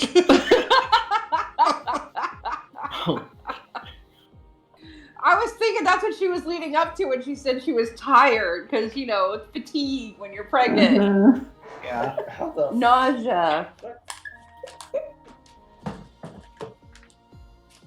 I mean, there's also a lot of emotional fatigue as well. She Yeah. still isn't quite over having Nidhogg see his own sister in her as he died, and Gaius crying on her shoulder, and Yeah. everything's just going to shit so quickly, even after all that. Heidelin having a bitch fit. The world descending into madness.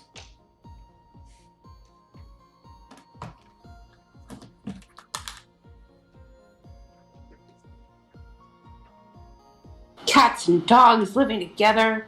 Meow. Mass hysteria.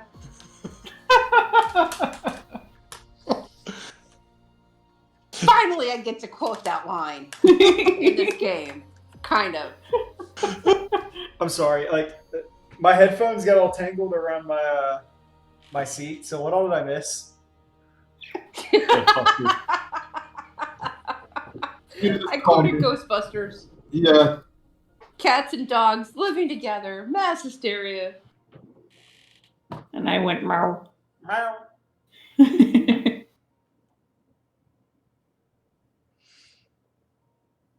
All right. Well, I'm assuming Fionn tells Skull the news. Yep. I'm really tired, so I don't think I can properly play it out right now. Okay. I think on that note, that's a good place to stop. Cliffhanger! No, it's a cliffhanger. He doesn't know yet. Cliffhanger! God, it's a sitcom. Next time. Next time on The Seventh Shard.